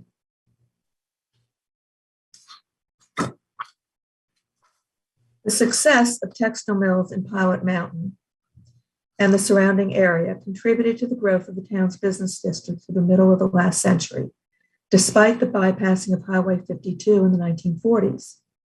By 1970, the end of the district's period of significance, downtown Pilot Mountain was as active and prosperous as it had been 50 years earlier, with more than 15 stores, a half dozen restaurants, barber and beauty shops, the offices of insurance agents, optometrists, lawyers, and doctors, a newspaper, and 3 banks. In 1970, Farmers Bank, located in the downtown since its establishment in 1920, signaled its faith in the continued viability of the central business district with the completion of its new facility at 110 West Main Street. So here you can see it in the streetscape, and here is a view of it. You see the 2 primary facades. Development grew increasingly dense around the principal main and depot intersection in the early 20th century, as shown on Sanborn maps from the period. But there were always a few undeveloped lots. Those shown as vacant on that resource map I showed you a few minutes ago, these lots played a role in the commercial life of the town. The unbuilt spaces beside and behind buildings were used for support functions. For example, the use of a vacant lot beside a hardware store for the display of heavy farm equipment. And after World War II, unbuilt areas provided parking and drive-through lanes for downtown businesses. So this is another bank. It's built after the period of significance. But you can see this drive-through and parking behind. This is the drive-through next to the Farmers Bank I showed you a moment ago. And here's another area that's always been vacant. The various styles of commercial architecture of each decade between circa 1900 and 1970 are represented in the district. The modernist Farmers Bank is the most recent contributing building, shown here at upper left, while the earliest are the individually listed Bank of Pilot Mountain of 1900, the bottom, and a few buildings on the north side of the 100 block of West Main Street, including 129 West Main to the right. Through 1940, construction normally was load-bearing brick and brick veneer thereafter. Most of the buildings constructed between the 2 world wars are standard commercial plans with minimal detailing. All of the buildings shown here have original or lightly modified storefronts. One of the larger and most architecturally distinctive buildings in the district is the 1927 sandstone veneered Smith Building. Another stone veneered building is the former Pilot Mountain Post Office of 1915. The recessed area in front is the gathering place, the contributing secondary resource contributing site that I mentioned a minute ago. The flanking buildings, the Badgett Building to the left, circa 1920, and the Swanson Building of circa 1930, were designed with the canted facades to frame the space. Construction and remodeling activity in the district from 1945 to 1970 illustrates the 2 basic small town stylistic strategies of the era, modernism and historicism, as well as the astylistic utilitarian approach. An example of the utilitarian approach is the 1948 J.K. Smith Building at upper left. The town's first modernist building is the 1954 International Style Blaylock Professional Building with brick and polished granite-lined alcoves, which you see at upper right. The 1955 remodeling of the circa 1900 Napier Building and the 64 to 65 construction of the stone Lawson Building exhibit the influence of the international style. While modernism was at its height in Pilot Mountain in the 1960s, A few merchants reintroduced historicism to the downtown with such high-profile projects as the newly constructed Max Coach House restaurant of 1964 to 65, and the remodeling of the Surrey Drug Company building facade in 1970. As these two buildings and the Stone Lawson building show, and as you'll see in the quick tour of the district that I'm about to give you, a few original storefronts survive, but most date to the 50s and 60s, either because the buildings they built that they belong to were built during that period, or the storefronts were remodeled at that time. Several of the 1950s and 1960s storefronts are canted with entries at the most recessed end, or the storefronts are evenly recessed. The 1960s saw the introduction of closed storefronts with windows treated as openings and solid walls. A few storefronts of both types, open and closed, date to the post-historic period. Likewise, structural awnings, which predominate, date to both the historic and post-historic periods. Now I'm going to give you a quick walk through the district, and we'll start with a view of the south side of the 100 block of East Main Street, which is this is sitting here at this junction, looking down to the east. So this is the bank of Pilot Mountain. It's individually listed right here. And we're looking down to the very end of the district, this little building shown here.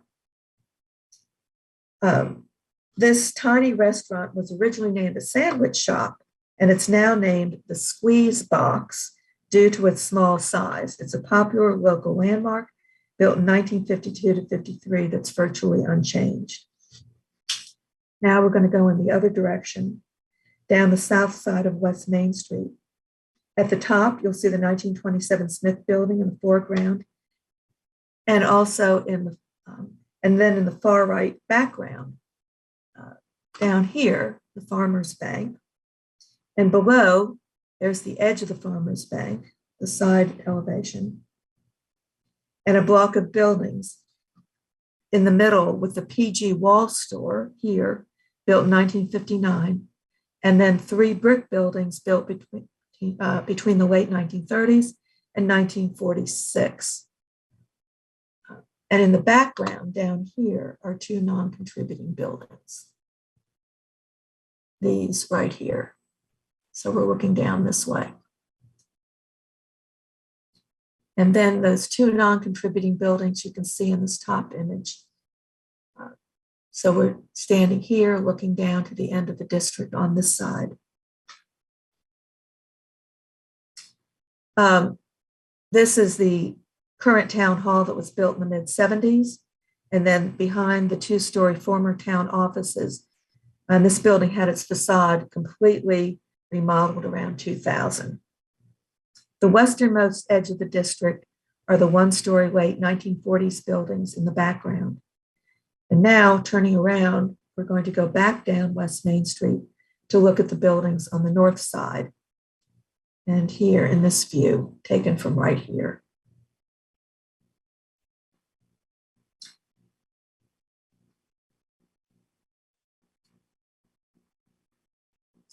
Continuing down West Main Street,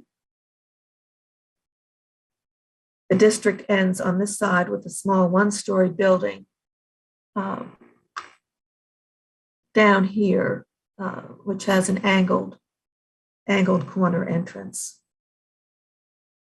So looking down here from this view, and then from here, so this building is this building right here.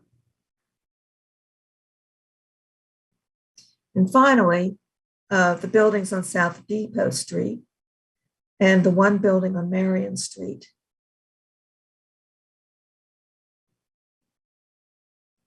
So these are the buildings on South Depot Street. Looking down this way with the Blaylock building back here. This is called the Big Store. It's non-contributing because its facade was completely redone fairly recently. That's right here. And then we have two other buildings. This is a 1940s warehouse behind the Smith Guano and Hardware store right here. And that hardware store is here. And then we have the former fire department, which is right here. So the Pilot Mountain Downtown Historic District is significant at the local level under Criterion A in the area of commerce as the historic commercial heart of Pilot Mountain, Eastern Surrey County's principal trade and market center, encompassing a wide range of historic commercial building types associated with the trading of goods, services, and commodities. It's also eligible under Criterion C in the area of architecture for its inclusion of the majority of the downtown's intact historic commercial buildings, embodying distinctive characteristics of type, period, and method of construction, and representing a significant and distinguishable entity that includes key buildings of architectural and historical note.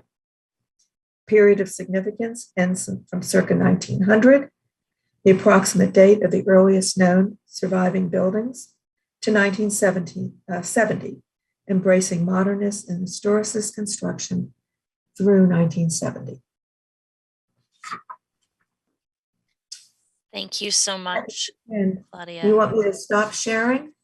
Yeah, unless people have questions about specific images, because it's All just right, a little. I'll leave this. All right. It's a little bit easier for us to see everybody if you close the presentation, and then people can request you pull it up if necessary. Okay. Uh-huh. Thanks. Are there any questions or comments for Claudia?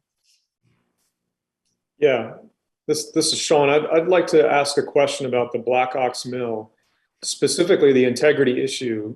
That seems substantial to me, and I understand the rest of the mill is in fairly good shape. But my question is, if that portion of the mill were not there, does that affect the rest of the nomination for the rest of that building or that complex?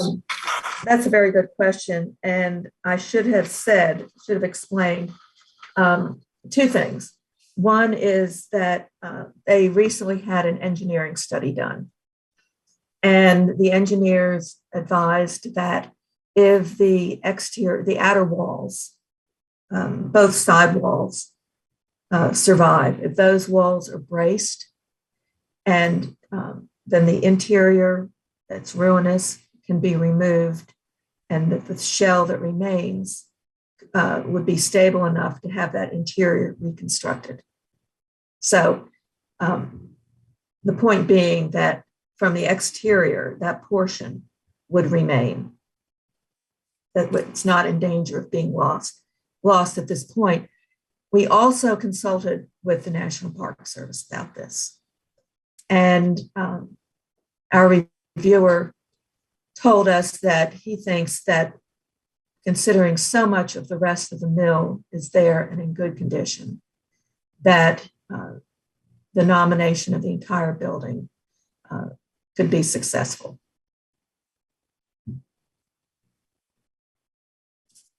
Thanks. Other questions or comments? One quick follow-up question on that. So if the outer walls that are to be braced fail or collapse for some reason, does that put the entire nomination at risk? Well, we can only deal in the present, and they're standing right now. So. And then one quick question on Pilot Mountain. Well, sorry, are we going one at a time, or are we covering all of the presentations? We can cover them all now. Okay. On Pilot Mountain, the section of Main Street past the one-story building with the angled face, and I apologize, I might have missed this. That block, the rest of that block is excluded for changes. Yes, it's been very altered. Okay. Yeah, I should have said that. David Bergstone. Yeah, I just want to state how thrilled I am in the Black Ox nomination to see the inline graphics to help describe sections of the building as they're being discussed in the nomination. I hope we see more of those or images. I like the historic images too, and the narrative I think it helps incredibly to do these. I'm hoping you guys and the Park Service can encourage those to continue and be expanded on in the future. And Yeah, makes it so much easier. Credit for that goes to Annie McDonald. She's responsible for that. And we thought that embedding those images in the nomination was a great idea. Yeah, if we don't have to use typewriter, we have something else. So good job. Thank you. Anyone else? I have one comment to add, sort of a late breaking comment that literally during the presentation, for Pilot Mountain, the mail came in and we have received one notarized objection to the Pilot Mountain Historic District by a property owner in the district. You need half of the property owners to stop nomination of a district to file these kinds of objections. So this is just one, but I did want to acknowledge that because it's a little bit unusual to receive one of those. Thank you, Sarah. And thank you for clarifying what that means for us. So any other comments or questions? Sarah, was there anything substantive in their objection, or is it just a general? No, I can read the whole thing. I am the sole owner of 103 West Main Street, and I object to the listing of my property being any part of the National Register of Historic Places in North Carolina and or the United States, and follows with a sentence asking to remove the property from any records about the district. Thank you. And I'm sorry, for clarification, was that a contribute? Does it matter if that's a contributing resource? I don't think that matters in any way, and I don't know what specific property that is. It's contributing. So what is the person's real objection? He just doesn't want to be included in that, or is there some other? That's all the information he submitted, is that he objects to listing in the register, and this will go with the nomination to the Park Service. Okay. Thank you. Other questions, comments, additions? Dr. McGill, I just want to acknowledge Dr. Denard has returned, but I'm not sure at what point he returned. So I think we might need to ask for you to split up the vote. That's what I was going to just do next. Thank you for, yeah. I had noticed that Dr. Denard had joined us. I noticed it in the final presentation, the Pilot Mountain. Dr. Denard, were you present for Claudia's first two presentations, the Black Ox? No, I left on the Aurora cotton mills. Now I did read all of these, and I had indicated my notes for a vote of approval, if that means anything. But I did come back in on the Pilot Mountain part. Right. Presentation, rather. Okay. For the purposes of our vote today, my understanding is that we need to have you excluded from the first two presentations, but can have you vote on the final one. Am I correct on that, Ramona? Okay, it's not something we normally have to work with, but I think when Dr. Bryan was not here for the earlier presentations, that's how we decided to handle it, I believe. Yeah. Okay. Okay. Thanks. All right. So we will vote on the first two presentations, and then we will vote on the last one. So is there a motion to approve the Black Ox presentation and the Southern Railway passenger car? So Matt Jorgensen. Okay, I think I caught Dr. Bryan first, and then we'll have Matt Jorgensen as our second. All right, great, thanks. And we'll go into our roll call vote. Alicia McGill, I vote yes. Josie Ward. Yes. Thank you. Sean Patch. Yes. Thank you. Dr. Brothers. Yes. Fred Belladin, Yes. Dr. Johnson, Yes. Mr. Bergstone, Yes. and Mr. Ruffin. Yes. Yes. Great, thank you. And so now we will move to a vote. Well, is there a motion for the Pilot Mountain Historic District? I so move. Thank you to approve. And is there a second? I'll second. Thank you.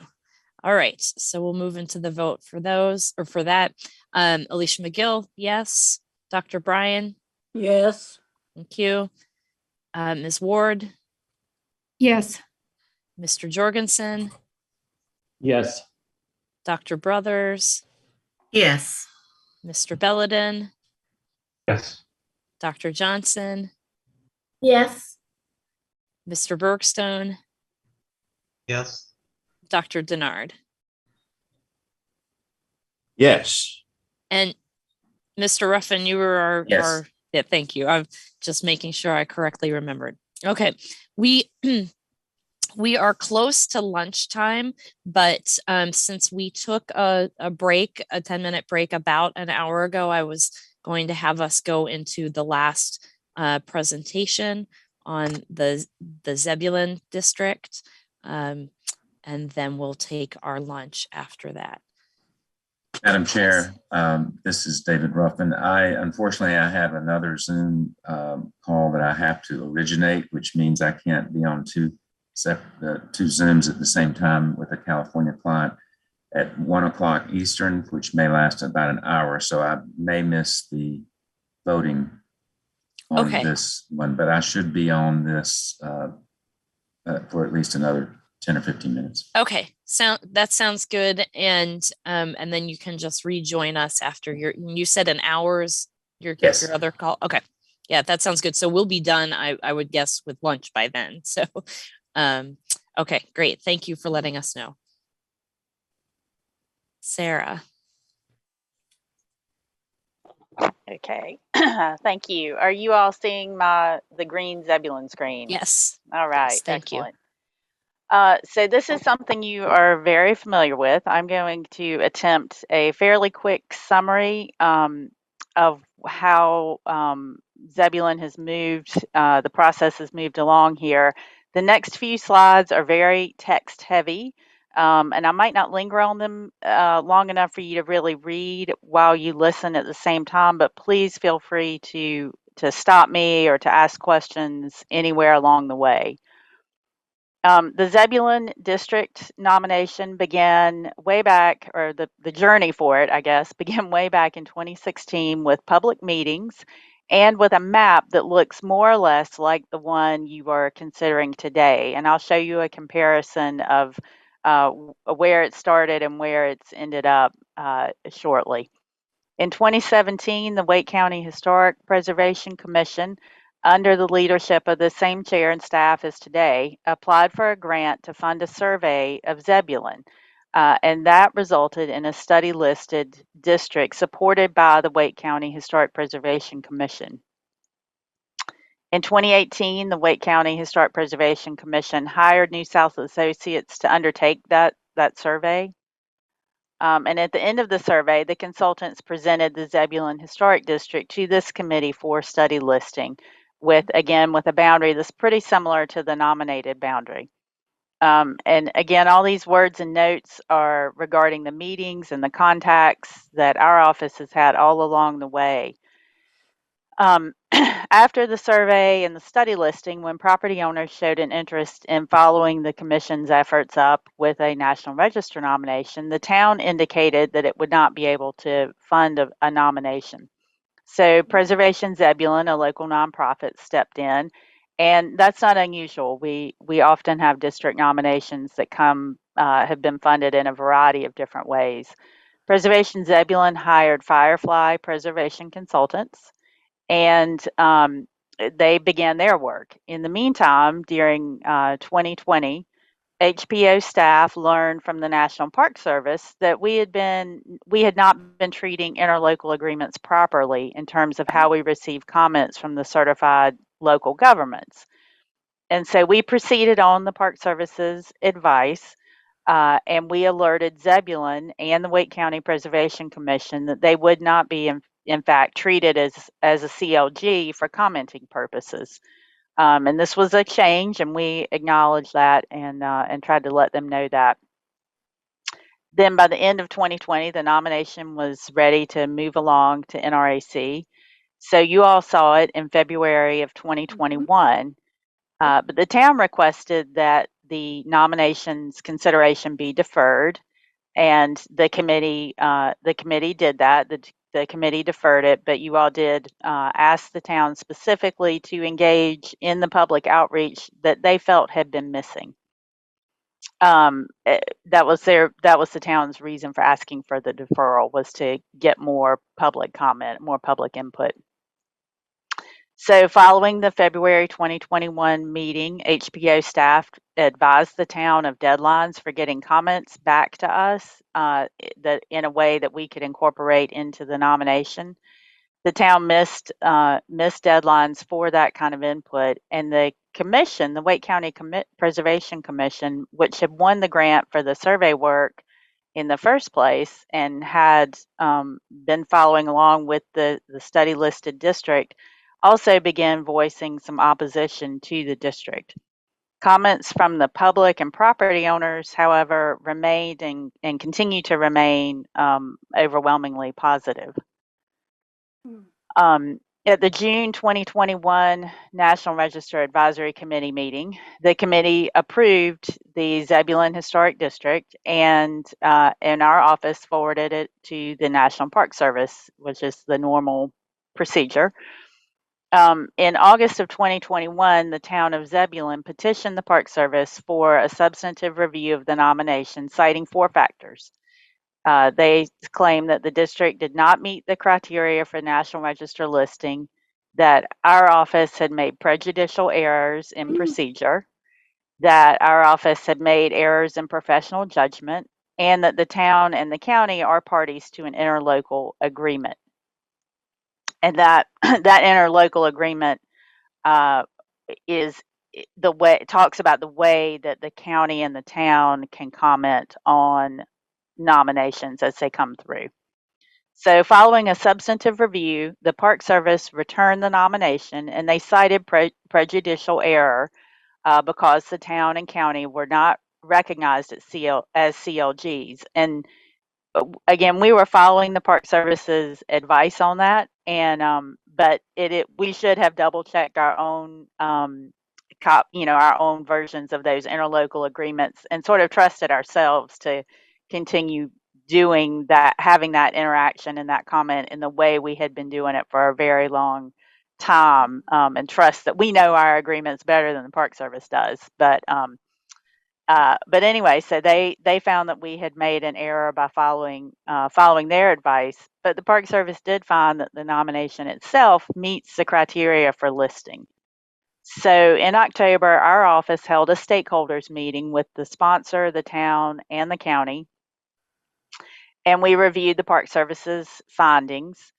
Those findings meant that the nomination needed to be resubmitted if it was to move forward. So Preservation Zebulon resubmitted the nomination, and our office began the notification process with the town and county recognized as the CLG. So we were correcting the error. The resubmitted nomination, which is before you today, has not been changed from the June 2021 meeting. And I do want to note here particularly that the Park Service felt that the author's work, the consultant's work, was solid, and that the nomination made a defensible case for listing the district. And additionally, our staff felt that the consultant's work was very good, and I want to make it clear the nomination was not returned because of any problems with the consultant's work. So a summary of the most recent actions: the Park Service returned the nomination for procedural errors. Preservation Zebulon resubmitted the unaltered nomination. The HPO corrected the procedural errors. Zebulon and the Wake County Historic Preservation Commission, in their commenting as CLG, found that the nomination does not meet the National Register criteria. The Park Service, however, had found that the nomination does meet the criteria. And now the nomination is back in your hands for recommendation. So here's the map we started with that our office sketched out in 2016 in conversation with Zebulon and the county before the survey work started. And then on the right-hand side of the screen is the district bounds you're considering today. The boundaries are different. There was refinement that occurred in the process, and the study listed boundary would sort of fit in between here. And it also was a little bit different, a little tighter and smaller than the 2016 map. And then the 2021 map is also a little bit tighter and smaller as the nomination refined the boundary. So now we are at the standard presentation that we normally give for a district, and you've seen this before, but not everyone was on the committee at the time. So I'm going to move through this. Zebulon is in, of course, Eastern Wake County, and here's the district bounds. This encompasses an intact collection of Zebulon's historic commercial, residential, and institutional buildings constructed following the 1906 arrival of the Raleigh and Pamlico Sound Railroad and the town's establishment shortly thereafter. The period of significance begins in 1906 with the construction of the district's earliest resources and ends in 1971 to include the town's modernist-style resources, specifically the 1971 Central Carolina Bank and Trust Building, and to reflect a sharp decline in the construction of mid-20th century resources as most of the lots were built out. The district is locally significant under criterion A for commerce as an important trading center for Eastern Wake County and nearby Franklin, Nash, Wilson, and Johnston counties. Zebulon's commercial core extends north from the railroad, which forms the southern boundary of the district, and is concentrated along North Arundel Avenue, Vance, and Horton Streets. Zebulon's commercial area served townspeople, local farmers, and travelers alike, complete with shops, hotels, restaurants, banks, and a post office. Downtown also offered professional services, civic activities, and entertainment. Zebulon's commercial significance continued into the mid-20th century as evidenced by the construction of approximately 14 new buildings within the commercial core between 1945 and 1971. Several buildings, like the Chambly Garage and Stables, shown in the bottom two photographs, were first constructed earlier but received mid-century alterations. Both of these buildings were originally constructed in 1921 but received circa 1950 facade updates. This is 14 out of approximately 38 total commercial buildings that Hannah had done as a count in the district to describe the mid-century sort of impact of downtown. The district is also significant under criterion A in the area of community planning and development as an example of a town-wide gridiron plan platted in two primary sections, the southern portion during the early 20th century and the northern in the mid-20th century. The Zebulon Land Company purchased about 100 acres adjacent to the newly constructed railroad in 1906, platting this land by 1908. The east end of the district was platted by the Raleigh Real Estate Company and developer George Gill, also in 1908. The town was arranged in a grid pattern considered the most efficient and cost-effective subdivision method at that time. Commercial blocks had narrow lots suitable for storefronts and wide roads for heavier traffic, while the residential areas featured wider lots and narrower streets. As Zebulon's population continued to grow through the early to mid-20th century, driven in part by expanding industry in Zebulon following the Great Depression, and in part by veterans returning from World War II, the residential area expanded north toward the 1909 Wake Lawn School, which anchors the north end of the district. This area was originally surveyed and subdivided in 1907. However, it did not develop immediately and was replatted as Wake Lawn Heights in 1954. It followed the same grid pattern street layout as the earlier section.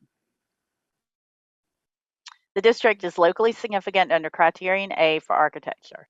It includes an intact collection of vernacular and high-style buildings demonstrating popular national trends during the early to mid 20th century.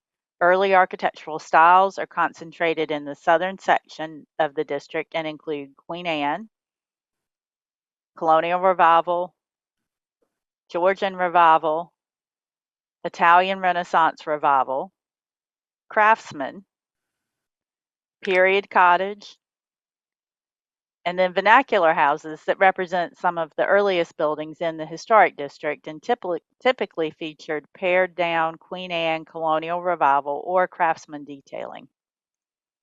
Commercial and industrial buildings are typically 1 or 2 story vernacular brick buildings with minimal detailing. However, there is one Italianate style building, the Citizens Drug Company.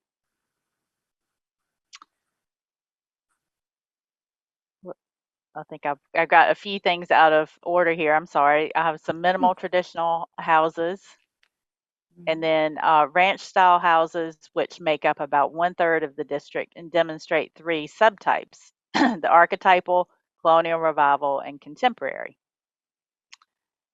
And a few modernist buildings, which brings us up to our 1971 period of significance ending. The district contains 2 individually listed resources: Wake Lawn School, listed in 1976 under Criterion A for education and Criterion C for architecture. It was constructed in 1909 to serve elementary and high school students and features elements of both the Italianate and neoclassical styles. Because of its inclusion, the district has an added area of significance for education. The 1914 George and Neva Barbie House, listed in 2007 under Criterion C for architecture, is an intact example of a craftsman-style 4-square house. The district includes 241 contributing primary resources and 79 contributing secondary resources. Only 45 primary resources and 46 secondary resources are non-contributing. There's little infill construction in the district, and few substantial alterations or additions have been made to the buildings. The district is bounded on all sides by later construction, vacant lots, or buildings that have been highly altered and no longer have material integrity to convey their significance. North of the district is the highway and some new commercial construction. On the west, there is more recent housing development. There's a pocket of new construction kind of here in the center of town, directly, well, really kind of right there, directly above the commercial area.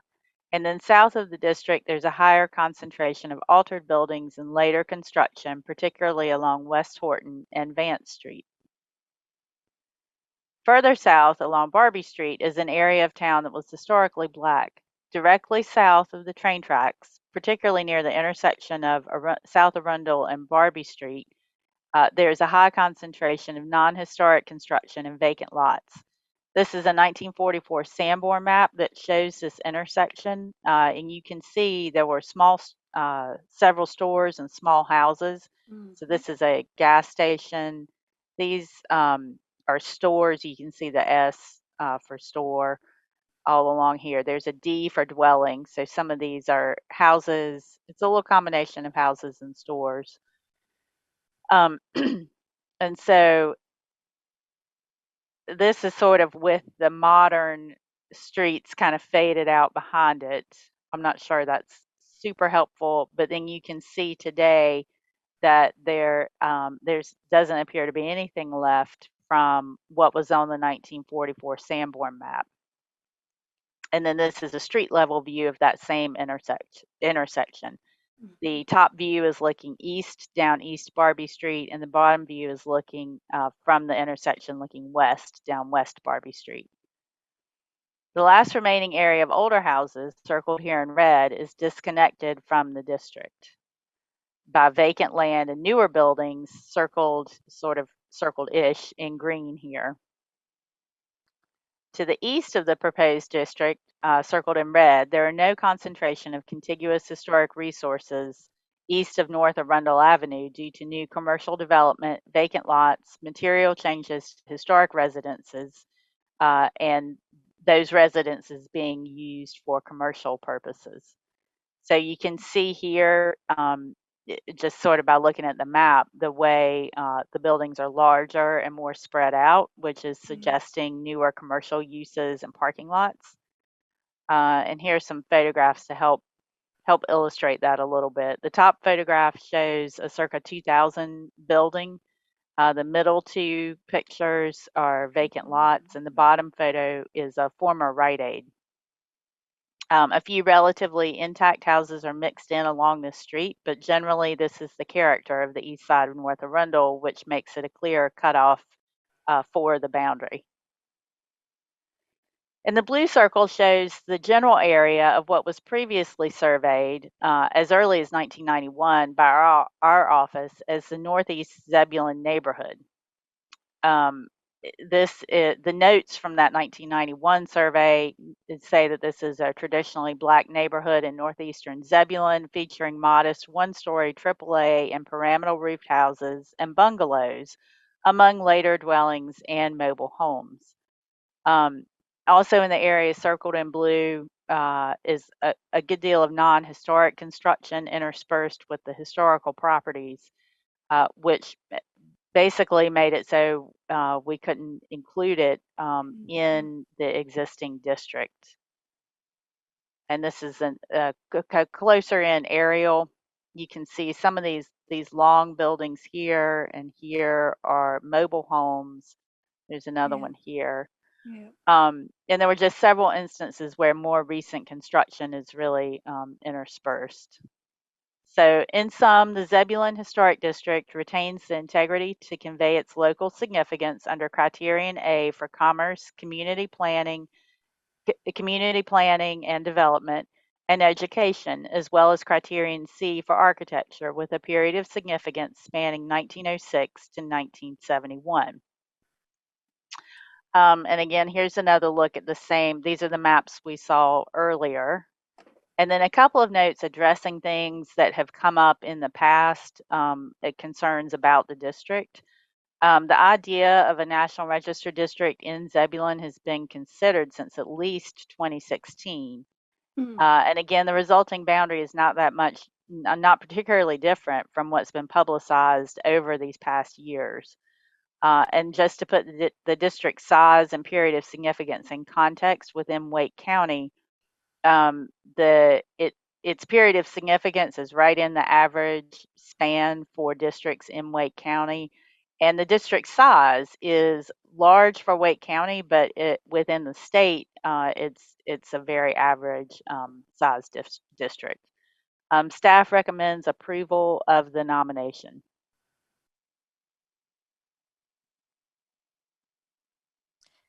Thank you, Sarah.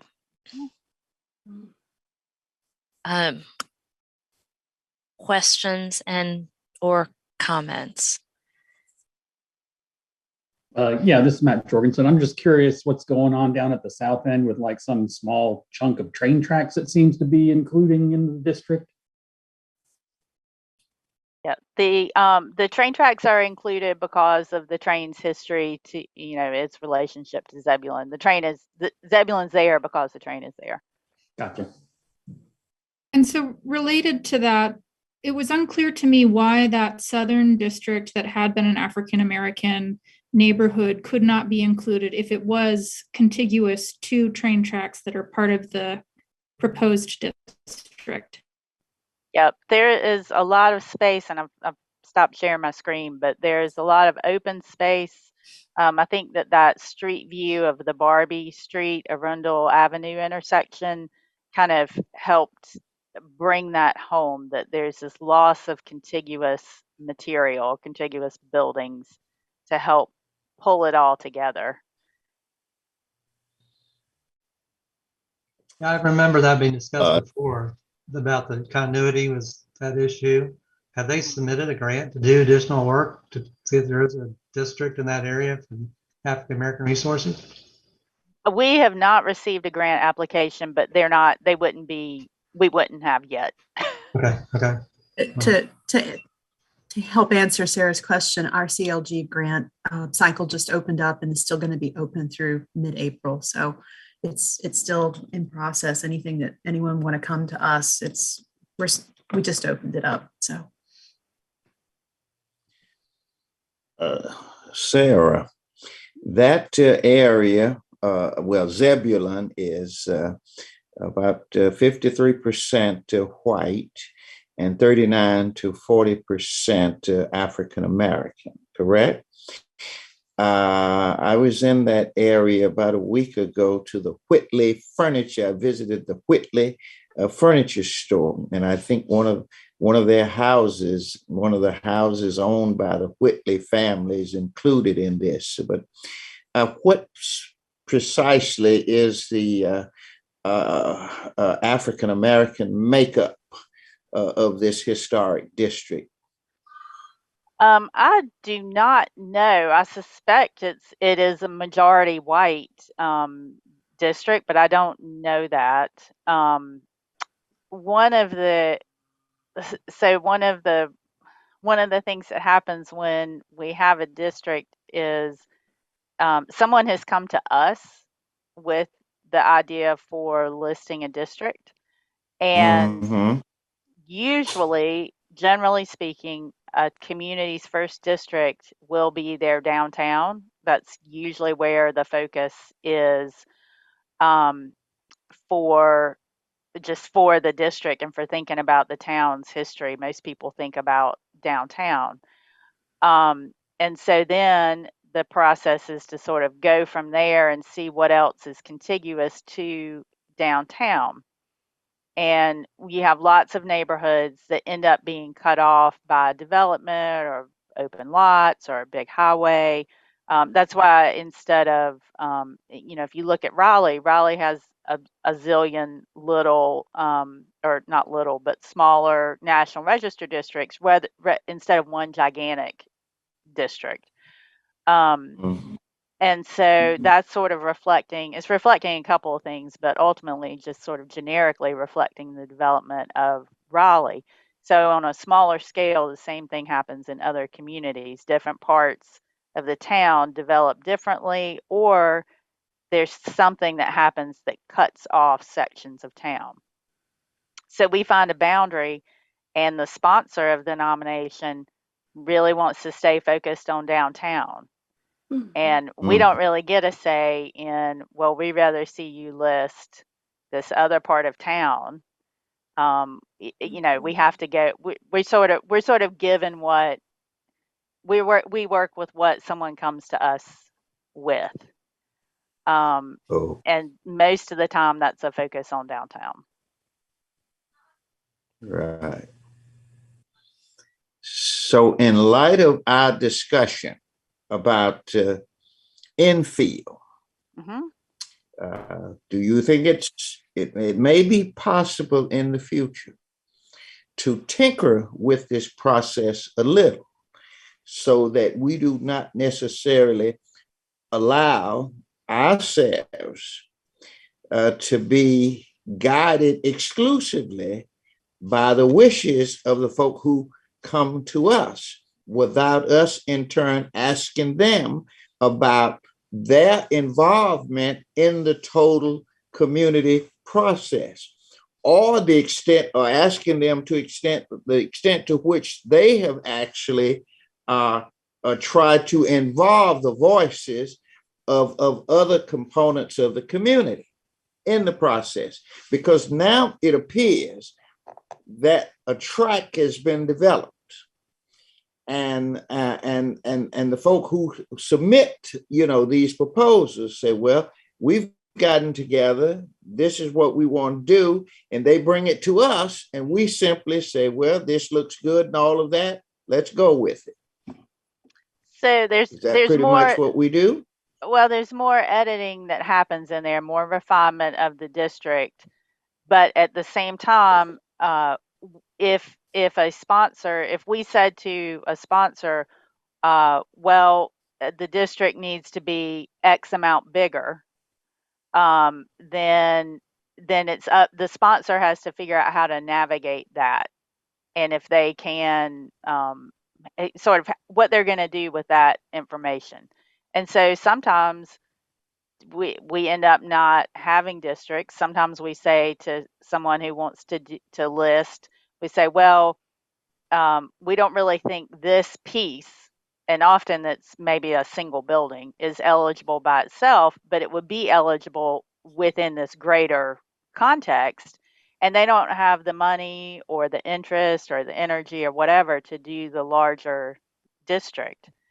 So it's not always just what someone wants we move forward with, but there are constraints as to what a sponsor is going to work on.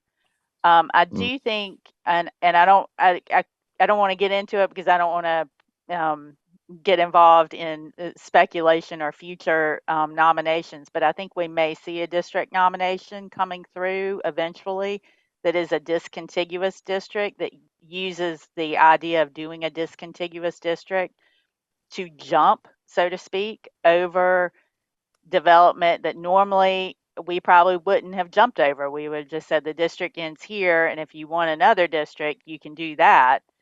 But instead, this consultant is going to try to link two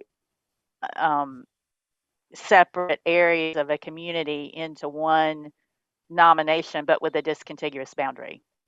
So we'll kind of see how that's a little bit, we'll see how that works. We'll see if that's what ends up coming before you. But I think we are trying to be more creative and think more creatively and push our consultants and push the sponsors to basically to do what Secretary Wilson mentioned, I think, or maybe it was Dr. Waters, that we are trying to be more inclusive and tell a fuller, more complete story.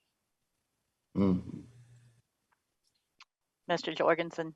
I just wanted to clarify, and in response to Dr. Denard's question, but also it sounds like you're talking about the process, and am I right in thinking that our job in this committee is to approve or deny what we're presented with? Our job is not to be involved in the process. So whether it's good or bad is immaterial, because being involved in that process is not our job, correct? Dr. Johnson, I know you. Well, it's kind of tricky because several of us have several responsibilities that kind of help us bring this all together. So I was going to say that Sarah and Ramona have been working with Angela with the African American Heritage Commission to create, think about how to better get information out to communities or to persons who wouldn't necessarily think that this is a priority thing that I want to do. And so in that way, I'm also involved with that particular process. So some of that deliberation does come into how I understand what we're doing here with this work. So I don't see it that cut and dried. I think that we are to trust the process, but our questions are helping us understand maybe areas where the process can be refined, or thinking of things that might not have been thought of to go forward in a different iteration. So we are a little bit advisory in that sense, as I understand it. And certainly the decisions that we make set precedent, right? And so they influence future process. And I mean, of course, we are bound by the decisions that the NPS makes, right? But we can make decisions and recommendations that they can send back to us too, right? As happened here. But I saw that Sean had his hand up at one point. Yes, thank you. I because I'm late to this particular nomination, obviously, I read through the correspondence, which was very interesting. So I do have a question just from my own knowledge. What is the source of the town and the Wake County Historic Preservation Commission's opposition? Is it that they don't want a district at all, or is it just the boundaries and how it's defined? I don't have an honest answer to that question. I have the same information you have. That is about as expansive as the town or the county have been in sharing their concerns with us.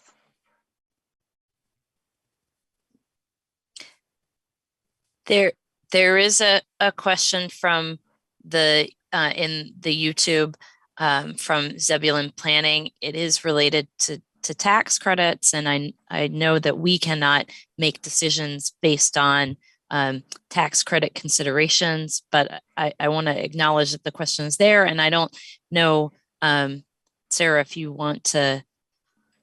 Dr. McGill, I'm glad to jump in on that one as well. That would be great. Thank you. Sure.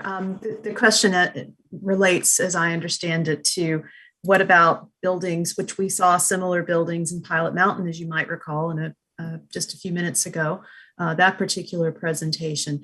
The question of buildings that have several iterations, shall we say, facades and so forth, is a nuanced question that our tax credit staff, our restoration staff deals with frequently. So we'd be glad to work with any constituent who has these issues. But yes, Dr. McGill, as chair, you are correct. This body does not get into questions of whether something comes to us as a nomination, whether or not it is being moved forward for to use historic tax credits. Right. Thank you. I have a tech question for Matt. Do people in the YouTube stream see the chat room? Okay, then I'm going to at least read the question that was posed. So it said, would the 1960s modifications that would be contributing resources for downtown buildings be eligible for tax credits to restore the buildings to an earlier date? So I just wanted that on the record that that was the question. And then there's also a comment here that the town is in support of a district. This is from Zebulon Planning. The town is in support of a district, but to follow a fully inclusive process in a district that represents the history. I'm assuming this is the history of Zebulon.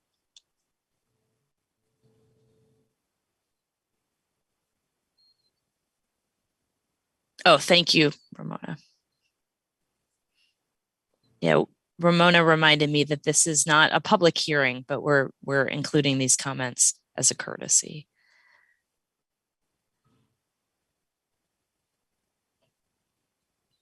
Other questions, comments, motions? I make a motion to approve the nomination for listing. Is there a second? Valerie Ann Johnson, I second. All right, we will move into our vote then. So the motion was to approve the proposal, and our options, I want to make sure I'm correct here, are to vote yes, no, or abstain. Is that correct? Okay. All right. So I'm the first on my screen, Alicia McGill, and I'm going to abstain from this vote. Dr. Bryan, you're muted. Yes. Yes. Josie Ward, you're muted. Apologies. I'm going to abstain, having missed so many of the previous discussions and presentations as a new committee member. Thank you. Dr. Brothers. Yes. Thank you. Fred Velladin. Yes. Mr. Bergstone. I made the motion. Oh, thank you. I'm sorry. So then Mr. Jorgensen, we have not had, thank you. So Mr. Jorgensen. Yes, I vote Thank yes. you. Dr. Denard. I'll vote yes. Thank you. Mr. Patch. Yes. Okay, thank you. That is all of us. All right. Madam Chair, just for the record, I had 2 abstentions and 8 affirmatives. Thank you. All right. I think we should all take lunch now, and then we'll come back and do all of the study list presentations. It is 1:15, and I'm going to have us take a 45-minute lunch and come back at 2 o'clock. And sorry, I'm seeing that Matt put a comment here that the Zoom chat isn't sent to the YouTube because it's not possible to deal with all of the details of that. Okay, so if you can stay on, please do so. I will actually have to sign off and sign back on, but and if you do stay on, please mute yourself and turn off your video, and we will see everyone back here at 2 o'clock. All right, thanks.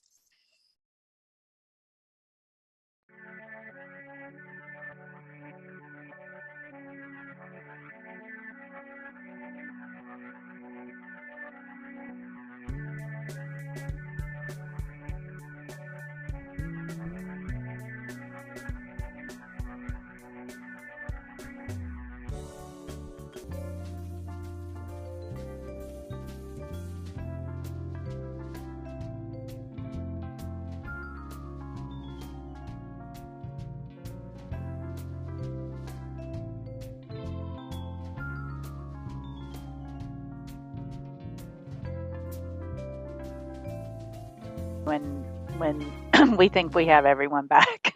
Yeah, we have our quorum. Dr. Okay. Johnson had messaged me and said that she'll be with us momentarily.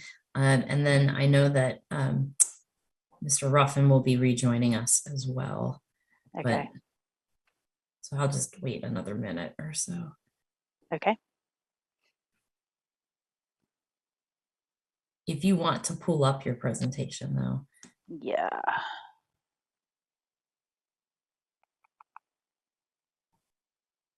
And you just have the one.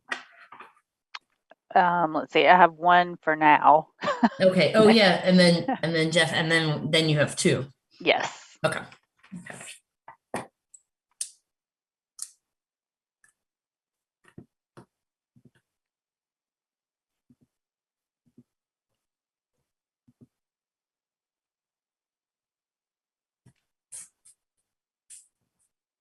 All right, I'm gonna call our meeting back to order.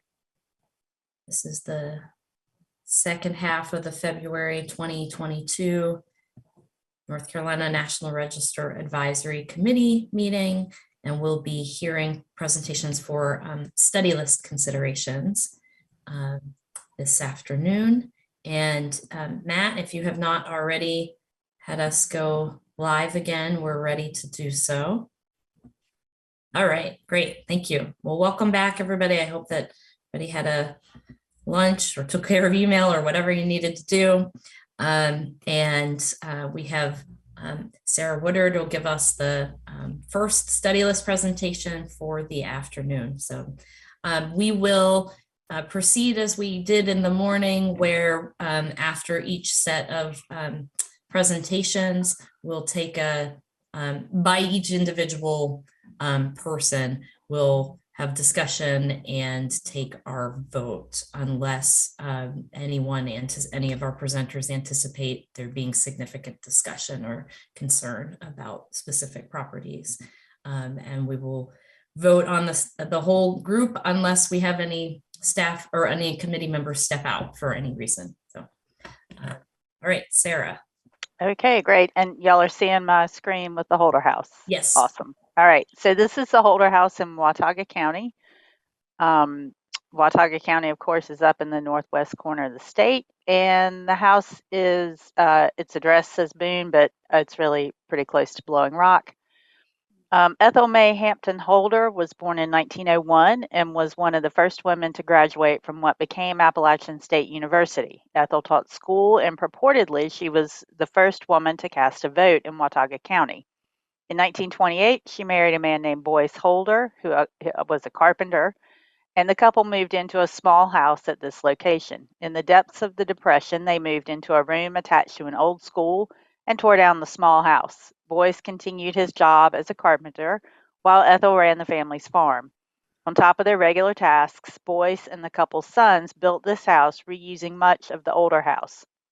Interior paneling was a splurge in the 1930s, but the older house's beaded boards used for the ceilings have been covered with plaster, as you can see. A stone fireplace is located in the living room. It's not a great picture, but it has a giant stone lintel piece. And the house underwent modest expansions in the 1940s to accommodate the family of 10 pictured here. Vinyl siding and other changes have diminished the house's architectural integrity, and while the Holders family history does include Ethel's support of education and women's suffrage, the history associated with the house does not rise to the level of significance necessary for a National Register listing. The staff does not recommend study listing the house, but we do appreciate Janet Greer's commitment to her family's history, and we will create a survey file for this property. So that's the Holder house, if you want to vote on it, or if you want me to hand it off to Jeff. No, I think we'll vote on it because in the past we always go by the individual presenters. So okay, great. Are there any comments or questions?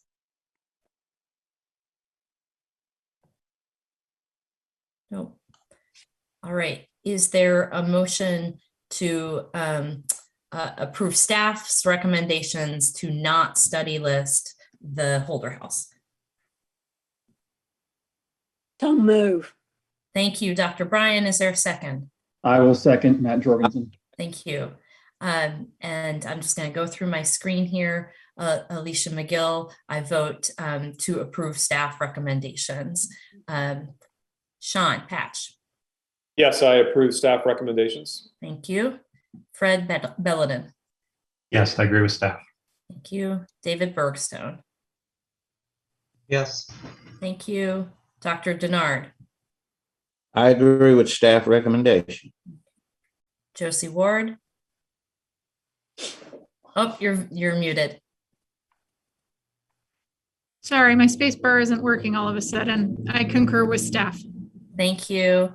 Mr. Ruffin. I defer because I have not heard the discussion. Okay. I just joined the conversation. Thank you. Thank you. And Dr. Brothers. Yes. Okay, I think I got everyone. People have moved around on my screens. Oh, Dr. Johnson, I'm sorry. Yeah, people moved. I've been here the whole time, so I concur with staff recommendations. Thank you. All right. So then we have one abstention and the rest approval for staff recommendations. And we'll move on to Jeff Smith's presentation on the Clearmont Elementary School. All right, I'm going to share my screen. Yeah, thanks. Hopefully it's the right one. I have about 11,000 screens open, so bear with me.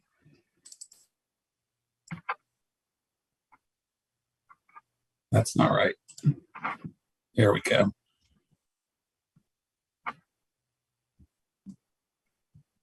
Can everyone see that? The presentation? Yes. We are seeing HPO web map. I'm not sure we're seeing a presentation. I'm sorry, everyone. Let me stop sharing and close a few windows. I was trying to be overly productive.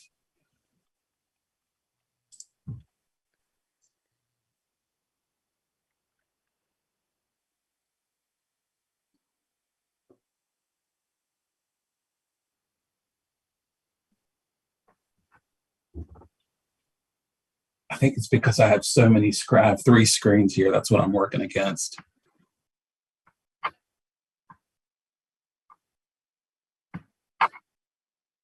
But how do I make my PowerPoint the primary screen? How about now? Not yet. No. What are you seeing now? Nothing. Just the regular Really? group of folks. I'm not creating a great first impression. When you click on share screen, it should give you some choices of which screen to share. Oh, there you go. There we go. It's there. All right. Okay, I apologize for that delay. This is the Claremont School, which kind of like Sarah's property, it has an address of Burnsville, but it's actually in the Burnsville vicinity, about 10 miles to the north in Yancey County, North Carolina, so out in the west. I did not get the memo with the about the slide with the big red star. So anyway, this is kind of a general. Let me get this in presentation mode. So that should give you a general idea of where the community is located. Jeff, you need to swap screens at the top of your screen. It should, if you hover at the very top of your screen, it'll give you an option to swap screens because we're seeing your notes screen. Okay.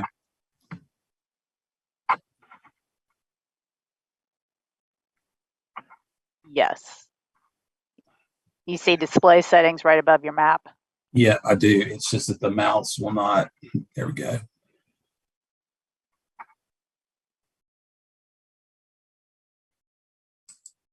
Come on, man.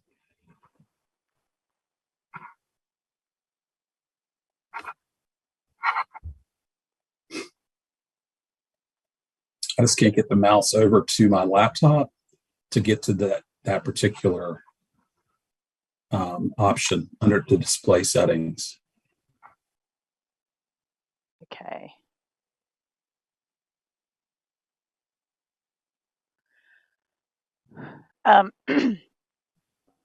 I guess you can go. I can see the slide. I mean, granted, the next slide up is showing, but I have no problem seeing what he's trying to show us. Yeah. So just carry on like you have it. Okay. Sorry. I'm sorry about that. The Claremont School is located in rural north central Yancey County, North Carolina. Claremont is a traditional farming community isolated from the rest of the county by two mountain ranges, Jacks Creek and Toe River. Situated on a 7-acre parcel, the school building is located on Claremont School Road in the vicinity of Burnsville, North Carolina.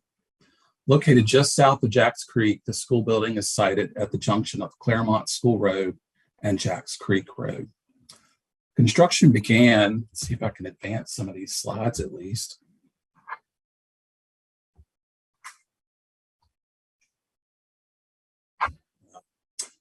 Construction began on the school building in 1936 by the Civilian Conservation Corps. The one-story masonry building is capped by an asphalt shingle-clad hipped roof, and the facade spans multiple bays. Conceived by the Works Progress Administration, the school building's overall design incorporated the use of native bluestone at the Claremont School and 3 other neighborhood schools that were built in neighboring communities. 3 front gable projections concealed behind stone gable parapets are evenly spaced along the facade. The central projection houses the recessed entrance, which is comprised of 2 pairs of metal double-leaf doors, which are modern replacements. 2 projections off of the rear elevation. Jeff, I'm Yes. not seeing your slides advance. Is everyone else seeing them? No, I'm sorry, Dr. McGill. I'm unable to get to the next slide. So Can you use like the mouse pad on your laptop physically? Oh, there we go. how about that? Yes. Okay, somehow the mouse disappeared on the laptop. He's cranky. So I'm going to backtrack just a wee bit. These are some locational slides. Here's the creek. Here's the junction of the 2 roads. Here's another view, basically showing an aerial shot. So, lots of surrounded by mountains and just very pastoral pockets. And voila, there's the school facing south. And there's the facade, obviously, and you can see the hip roof. And then there's a stone retaining wall that is kind of, that's, I guess, kind of built into Jacks Creek. Here's an overall shot of the campus. Primarily, only the school is being nominated, even though there are four non-contributing buildings and 1 contributing structure inside of the proposed National Register boundary. Here's a close-up of the facade and the entry bay. And there's the full facade. So it's a very long facade. I think, I don't know, maybe 17 bays. Okay, I think I'm caught up photograph-wise, so I'll go back to my text. Here we go. Two projections off of the rear elevation, which are these two, the images that you're seeing now, house classrooms, while a third projection situated in between the two outer rear projections houses the school's gymnasium.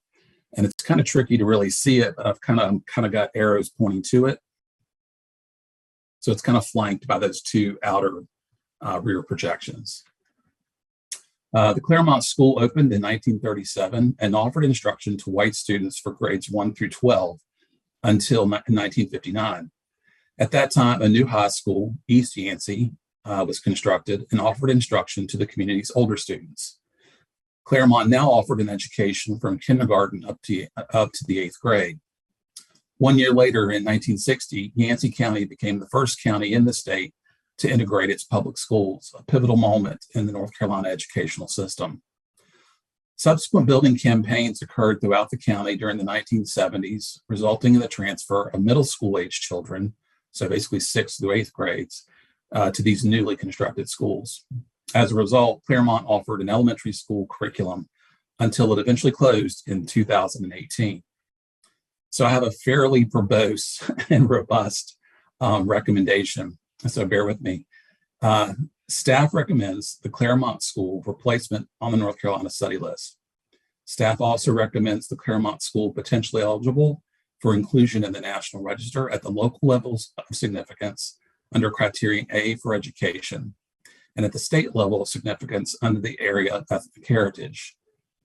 The Claremont School is also recommended potentially eligible for the National Register at the local level of significance under criterion C for possessing high artistic value and aesthetics using native bluestone in its construction in accordance with the WPA design.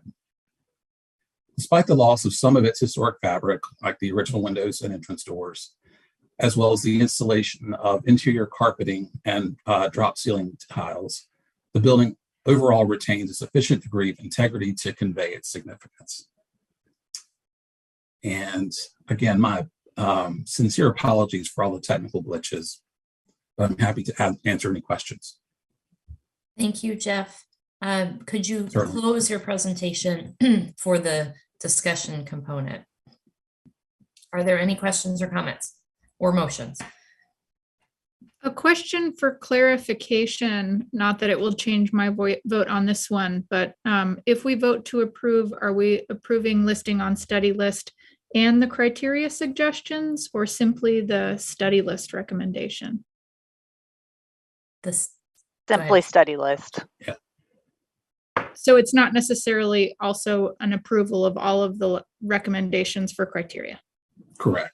Yeah, that's right. Thank you, Josie. Any other comments, questions, or motions? Dr. Denard, are you? Oh, yes, I'm unmuted now. I wanted to ask a question. Who submitted this request for consideration? A gentleman associated with the Yancey County Schools prepared and submitted the application on behalf of the school system. So they are in favor of the study list application. They would like to see the building, reused in some capacity.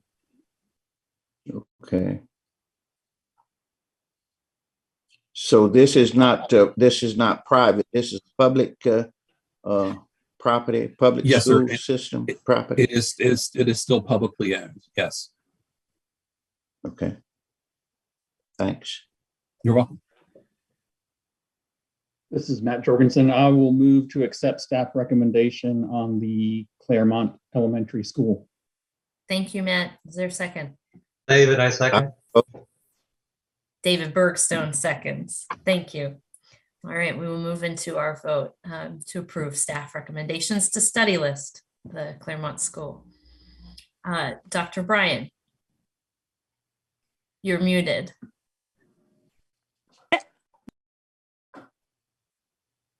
Oh, you unmuted and then remuted. Yes. Thank For the you. staff recommendation. Thank you. Alicia McGill, I vote yes. Fred Belladin, Yes. thank you. Dr. David Denard, I vote yes. thank you. Josie Ward, Yes. thank you. Sean Patch, Yes. Dr. Valerie Johnson, Yes. thank you. Dr. Tamara Brothers, Yes. and Mr. David Ruffin, you were here for that. Yes, yes, yes, I did. I was attentive. Thank you. Yes, I vote yes. Thank you. Okay. We will now move on to another set of presentations from Sarah for the central and southeastern regions. And there's two presentations. So we'll hear Sarah's presentations, have discussion and comment and vote, and then move before moving on to Beth's. Okay. Are you all seeing my Hopedale Cotton Mill? Great. Okay, the Hopedale Cotton Mill is located along the Haw River in Alamance County, right here, practically in the middle of the state. And then here's the general vicinity. This is the Haw River highlighted. And then Hopedale Cotton Mill is down here on the peninsula between Stony Creek, which is coming in from the north, and then the Haw River. And as you can see, the Haw River is home to many, many textile mills. And just in this pretty tight view, we have 3 lined up right there along the Haw River. The Hopedale complex is vast. The village is not being considered, but you can use it to get a sense of the scale of this site. The village is highlighted up in the corner in yellow. A cotton mill was established here in the 1830s, but the oldest building here today dates to 1887. When the site was up for sale under the name Big Falls Mill in the late 1800s, the property description noted the 1887 mill, a grist mill, a sawmill, a storehouse, and 37 houses in the adjacent village. The 1904 Sanborn map gives you a little idea of the earlier complex. So this is the 1887 mill. And then across the mill race is the grist mill, which is gone now. And then there's the mill race connecting Haw River to Stony Creek. And then a bridge and 2 water wheels to power the grist mill and the textile mill. So I think the race would have crossed somewhere around where I put that orange rectangle, and you can see the outline of the 1887 mill in blue. And the orange square there is the 1-story section that you could see on that 1904 Sanborn map, which housed, I believe it housed an opening room, a picker room, and a powerhouse where power was transferred from the water wheel. This wing has either been demolished or entirely encapsulated by later additions. Like most textile mills, Hopedale underwent numerous transfers in ownership, periods of closure, and modernizations, and all of that resulted in many architectural changes. But the purchase of the complex by Copeland Fabrics in the 1940s was transformative, and almost all of the complex's components that are visible from the exterior date to the Copeland era. In 1949, Copeland added an office building, highlighted that in green. Sort of buried inside it is a 1919 brick building associated with the sort of earlier complex. And then in 1946, 1951, and 1953, Copeland added a finishing plant. It's unclear from the application exactly which portions were added when, but it's this area down here was sort of added over this period of years in the early 50s. There's a small power building that dates from 1966. And the 1887 mill is surrounded by mid-20th century additions. The application states that the additions to the northwest, so right along in here, are from Copeland's early ownership, but the rest of those additions aren't clearly dated. So then you move north across Carolina Mill Road, and there we have a collection of buildings and structures from 1946 and 1947 highlighted in green. The one closest to Carolina Mill Road is a medical building. The other structures are water related, a group of 3 water towers, a water treatment plant, and a dam.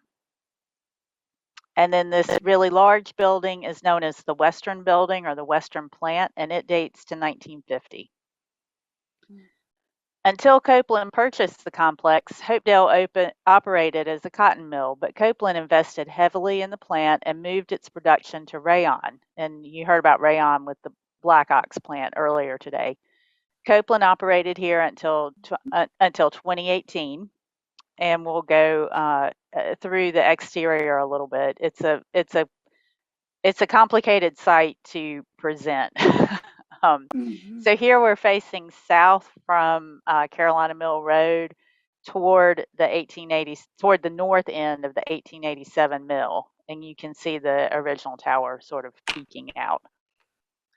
And that's about all you can see of the 1887 mill. So there's the original tower, and then you can see lots of mid-20th century brick. And this is back out toward Carolina Mill Road, but looking down the opposite side along Stony Creek. Inside, you can see what I believe is original flooring to the 1887 mill. And here's just another look inside the earlier sections of the mill. And it appears that the manufacturing floor remains open, and that's a key component of architectural integrity that our office looks for in a factory. So moving back outside, we can see an addition to the 1887 mill on the left, and then the 1946 to 53 finishing plant is to the right and straight ahead. The building to the right looks like an earlier warehouse to me, but the application's physical description and site plan aren't extremely explicit, and any future nomination would need to clearly map the complex's evolution and pin down the dates for these buildings. Another look at the finishing plant with Stony Creek to the left,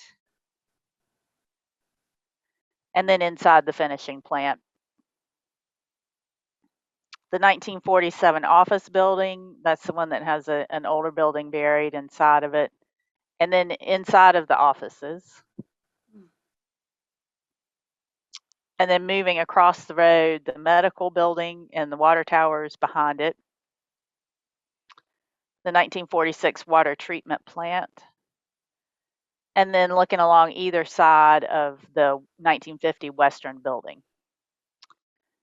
Staff recommends study listing of the Hopedale Cotton Mill under Criterion A in the area of industry. The application proposes a period of significance starting with the 1887 mill, but staff feels that the period of significance will begin with Copeland's ownership and focus on the complex's history as a rayon factory. But it's not necessary to hash out the period of significance at this point, and staff recommends approval.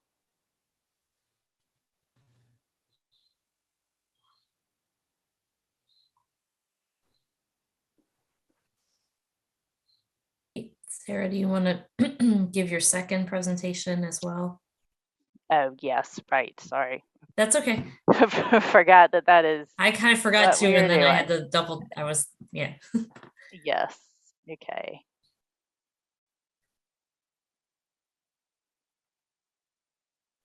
Okay. And are you seeing the Warrenton Community Center? Yes, but we're seeing it in your. Okay, that's what I thought. Let's see.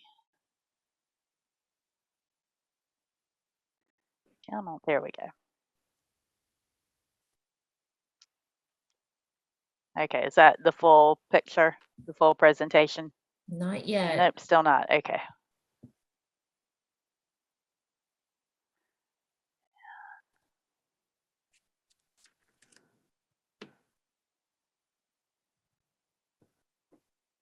Okay, now. I got it. Okay. Thanks. All right, thank you. So this is the Warrenton Community Center. I did a survey of Warrenton a few years ago when I first joined the state. And so I was really excited to see this come forward. The Warrenton Community Center is located at the heart of Warrenton's Black Commercial Center. There we go. And Warrenton, of course, is located just a little bit north of Raleigh up on the Virginia line. Here we are in Warrenton, and then zooming in to the community center building there along Franklin Street. So I'll begin our tour by quoting directly from the application. Quote, "The Warrenton Community Center was born out of need. In the 1930s, in the small rural county of Warren, separate was not equal. Schools lacked books and supplies, Black people could not use the library, and in downtown Warrenton, there were no restrooms for, quote, colored people.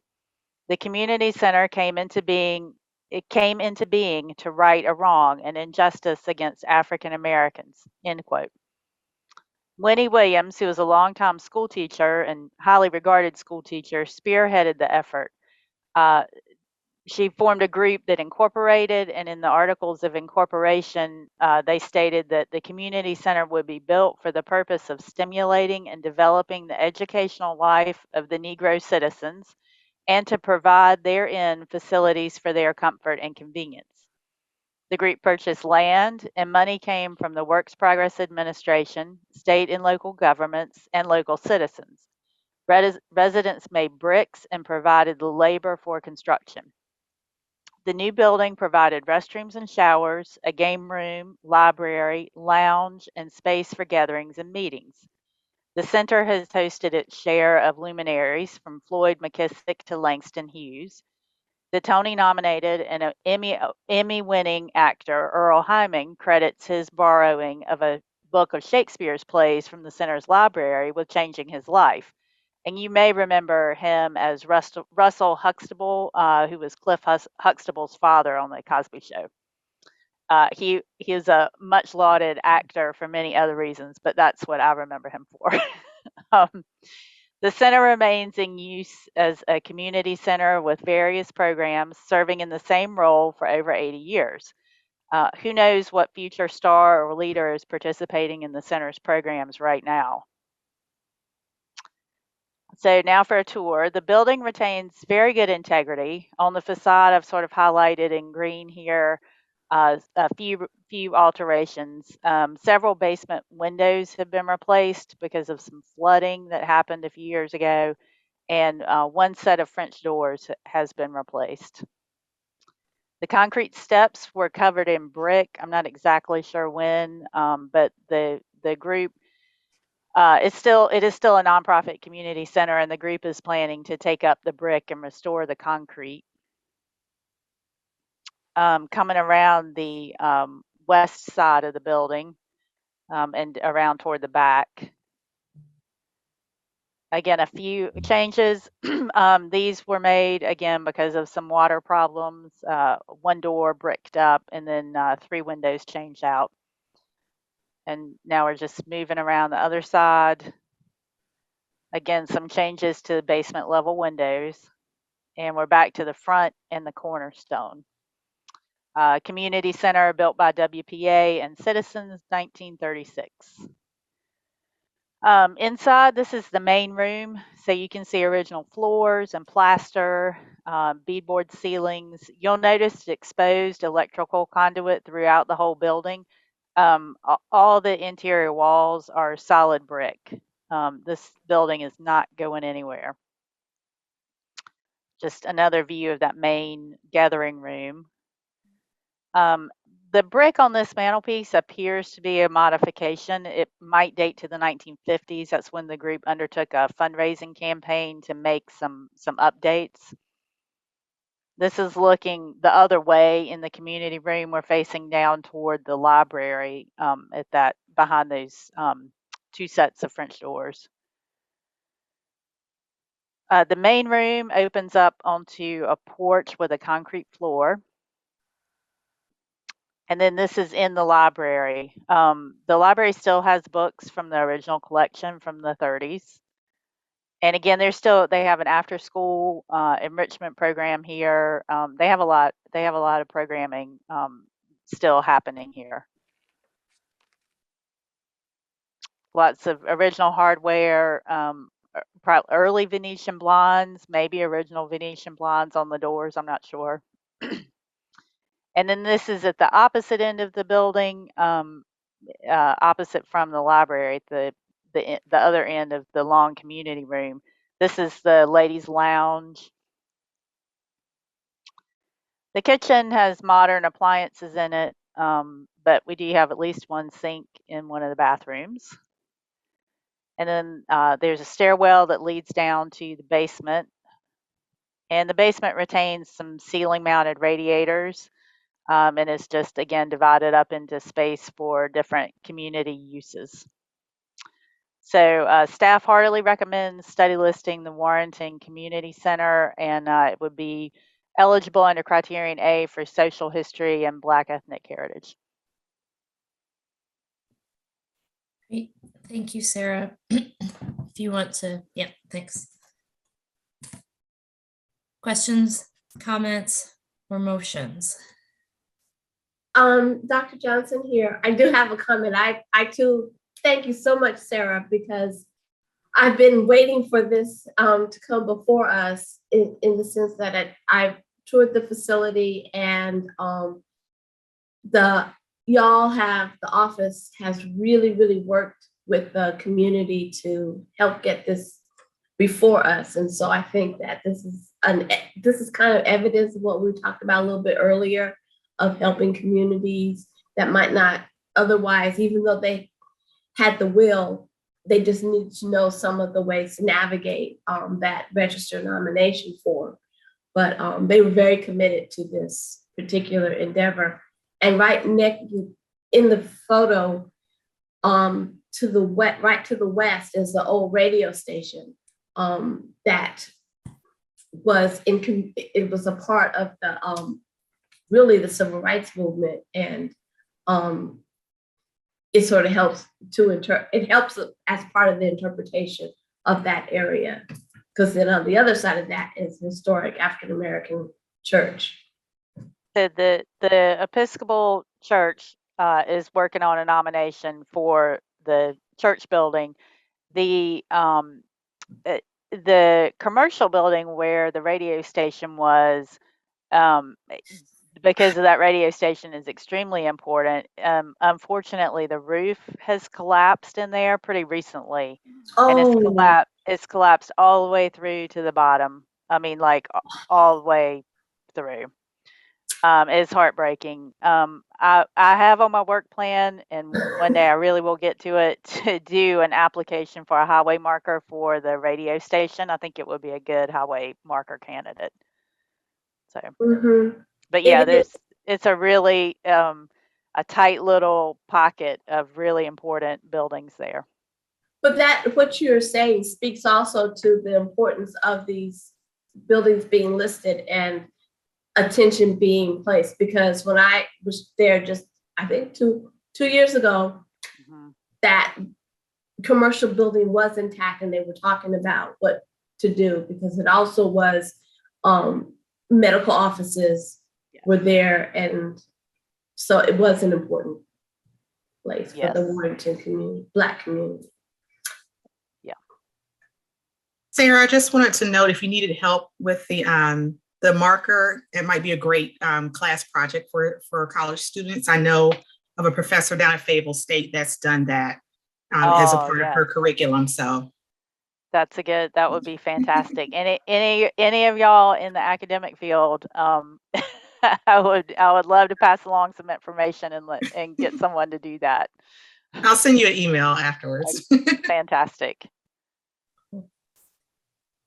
Thank you for those additions and the additional contextual information too. Any other comments or questions or motions? I'll make a motion to approve. Mr. Bergstone, was that you? Yes. And you said motion to approve. Both of the properties have been presented. Great. Is there a second? Second.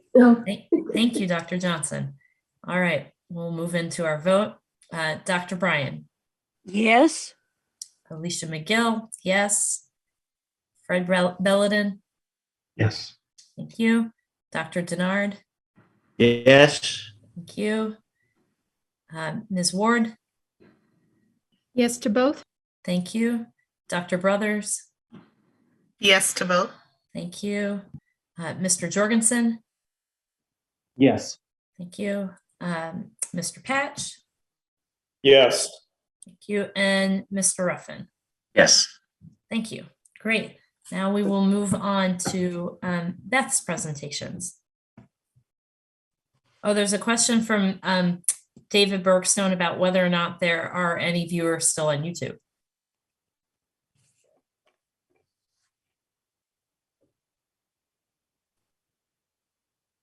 That would be a question for you.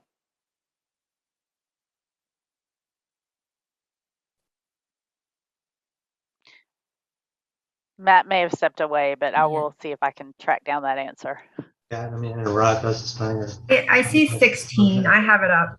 Oh, okay. Thank you, Julie. Sure. 16. Okay. Thanks.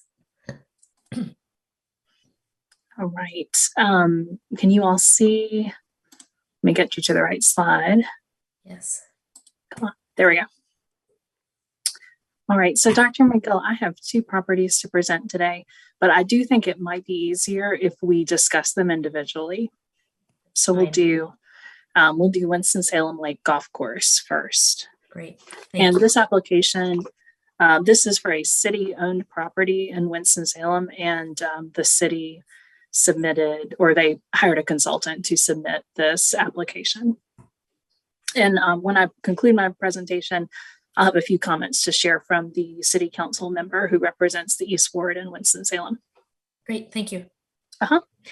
So the Winston-Salem Lake Golf Course is a component of city-owned Winston Lake Park in Winston-Salem. The 221-acre course was completed in 2 phases. The first 9 holes, designed by F. Elwood Allen, opened in 1956, and the second 9 holes, designed by Ellis Maples, were completed in 1964. When Winston Lake opened, recreational activities in North Carolina remained strictly segregated by race. Prior to Winston Lake, African-American golfers in Forsyth County worked as caddies at city-owned Reynolds Park Golf Course or at numerous private courses so that they could play on Mondays, which was the day when golf courses were officially closed for maintenance. For context, municipal golf courses began to desegregate during the 1950s as a result of federal court judgments. Houston's came in 1950, Louisville in 1952, and Charlotte in 1956. In addition, the Supreme Court required Atlanta to integrate its municipal courses in 1955. In North Carolina, NoCo Park in Greensboro was opened for Black golfers only in 1950. However, the city closed the course in 1956 in order to expand its sewage treatment plant. This decision came on the heels of a late 1955 court order integrating nearby Gillespie Park golf course. Within 2 weeks of this court order, the Gillespie clubhouse mysteriously burned to the ground, and the city condemned the golf course. So in the same year that Greensboro closed both of its municipal golf courses, Winston Lake Golf Course opened as an integrated municipal course. However, because Winston-Salem's other municipal golf course, Reynolds Park, remained segregated until 1962, Winston Lake was the de facto Black golf course. The United Golfers Association, which sponsored tournaments for Black golfers nationwide, hosted tournaments at Winston Lake in the late 1950s and 1960s. The Winston Lake Golfers Association challenged discrimination at whites-only courses and tournaments during the 1960s. In 1962, the association protested the annual municipally funded Publix tournament held at Reynolds Park and other private courses. The event was canceled, And the city of Winston-Salem fired Winston Lake's golf professional, Harold Dunavant, who's seen here in 1960 on the course. But the city desegregated Reynolds Park a few months later. The Winston Lake Golfers Association was instrumental in securing funding to expand the original 9 holes to 18 in 1964, stimulating corporate support from R.J. Reynolds, Haynes, and Wachovia Bank and Trust through interactions of locally prominent African-American leaders who reached out to those corporations.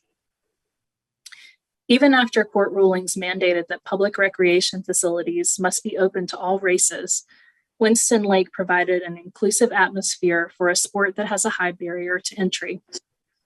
E. Jerry Jones, a highly respected golf professional, managed the course between 1962 and 1984. Mr. Jones created an integrated junior golf program, reduced greens fees for seniors and students, and established the Winston Lake Amateur Professional Open Golf Tournament in 1965, which provided a more welcoming alternative to the PGA Tour, which had banned Black golfers as late as the 1960 season. Here are aerial views of the course from 2018, 1984, and 1958. The 1958 aerial is showing you only the original 9 holes. We're primarily discussing study list potential for the golf course itself and a handful of features, which include 4 wooden bridges like the one seen here. These were constructed in 1956. And then there's also a small chemical storage building from the 1960s. The larger buildings at Winston Lake are of relatively recent construction, and they include the 2001 clubhouse, the 2018 Comfort Station, the 2016 Learning Center, and a 1989 maintenance building. So if a nomination's forthcoming, all of these buildings would be non-contributing due to their age. In this slide, you get a sense of how most of the new construction at Winston Lake Golf Course is grouped along Winston Lake Road. And here you can see Winston Lake Road in relation to the greens. And you can see that a lot of this construction, this newer addition, newer construction to the golf course is here on the southwest side of the property. Staff recommends adding Winston Lake Golf Course to the study list as potentially eligible under criterion A for Black ethnic heritage and recreation, or potentially Black ethnic heritage and social history. And we anticipate the period of significance would begin when the course opened in 1956 and would most likely end around the 50-year mark, at which time the nomination is forthcoming. And as I mentioned, I have some comments that I received yesterday from Annette Scipio, council member for the East Ward, and I'll just read directly from these comments. The Winston Lake Golf Course within Winston Lake Park has survived the test of time and is continuing to be a landmark of the progressive nature of our city fathers during segregation. Few municipalities built golf courses and parks for their African-American citizens. Those that did chose undesirable land and locations. Today, golfers consider Winston Lake Golf Course one of the most challenging. Its natural woodsy setting among its gentle slopes and hills provide a real workout. Over the years, the course has been a critical location where African Americans discuss civil rights, voting rights, civic issues, and concerns. It has been a site where African Americans could enjoy the freedom and liberation that golfing brings. Thank you for that, Beth. Questions, comments, or motion? I have to admit, it is a challenging course, but I recommend approval. So is that a motion? Yes. Okay, great. Thank you. Is there a second? I'll second. I'll second. I think Dr. Brothers got it in there first. So, Okay. Well, I know Dr. Denard has been trying to second for a while, so you can. okay, all right. Well, then for the record, we'll have Dr. Denard there. Thank you. All right, we'll move on to our vote. Dr. Bryan. Yes.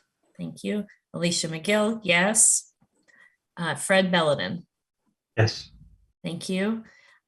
Josie Ward. Yes. Thank you. Dr. Brothers. Yes. Dr. Johnson. Approved. Thank you. Matt Jorgensen. Yes. Thank you. Mr. Ruffin. Yes. Thanks. And Mr. Patch. Yes.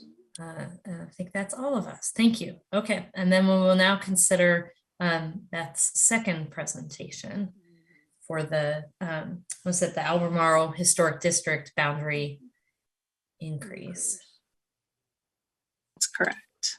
So I hope you are seeing my screen again. And this time I apologize, I didn't go into slideshow mode last time, but now we're seeing your notes though. Great. Okay.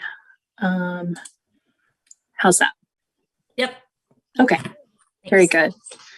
This is a big map to look at a lot of details. So I want to make sure you have the best view of it. Okay, so the Downtown Albemarle Historic District boundary increase proposes to expand the listed Downtown Albemarle Historic District from 5 acres to 76 acres. You can see the extent of the proposed increase area shaded in purple on this map.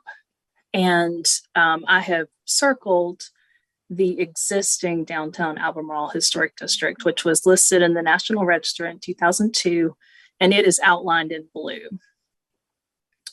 The proposed increase area also includes the 2005 National Register listed 2nd Street Historic District, where I've placed that red star, as well as the individually listed Snuggs House here and the individually listed Albemarle Graded School. On the opposite side of the proposed increase area is the Albemarle Railroad and Industrial District, and this is outlined here in green. It was study listed in 1990. As part of the Section 106 review process, this study list district was determined not eligible for listing in the National Register in 2018. The proposed boundary has been drawn to include several important buildings in Albemarle. Among them are the 1972 Home Savings and Loan Association building, the 1892 Morrow Brothers and Heath Company store, the 1972 Stanley County Courthouse, the 1972 Stanley County Public Library, the 1852-1880 Snuggs House, the 1921-1952-1965 Albemarle Graded School, and the 1925 Albemarle High School. And our anchor points on the east side, or yes, on the west side of the proposed increase area are not as clear. Staff has several concerns about the boundary increase area as shown. First of all, the Albemarle Railroad and Industrial District, which was study listed in 1990, has lost some significant buildings over the past 32 years, leading to a determination in 2018 that it does not possess the qualities necessary for listing in the National Register of Historic Places.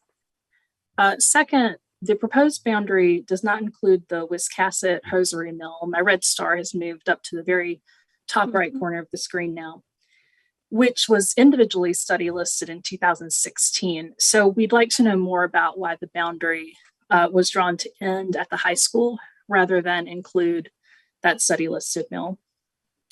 And third, there are several pockets, I'm going to show you 2 of them. There are several pockets within the boundaries as drawn that have sustained demolitions in relatively recent years, and they should be considered carefully to determine the extent of loss. So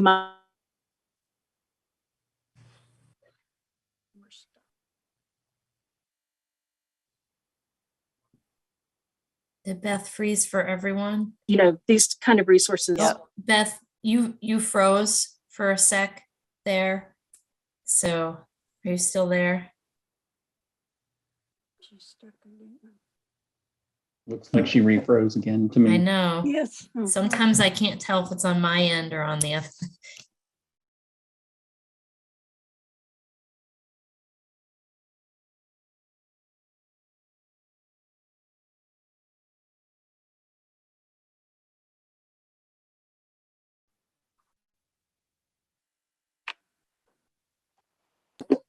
Okay, Am I Beth, back? are you back? Yeah. Okay, good. My I'm sorry. internet I'm not dropped out sure for a what, minute too. I'm sorry. I'm not sure what happened there. Am I still sharing my screen? Or No. No. Okay, let me reshare. I do apologize. I think mine dropped out too. I wonder if it was something with our VPN.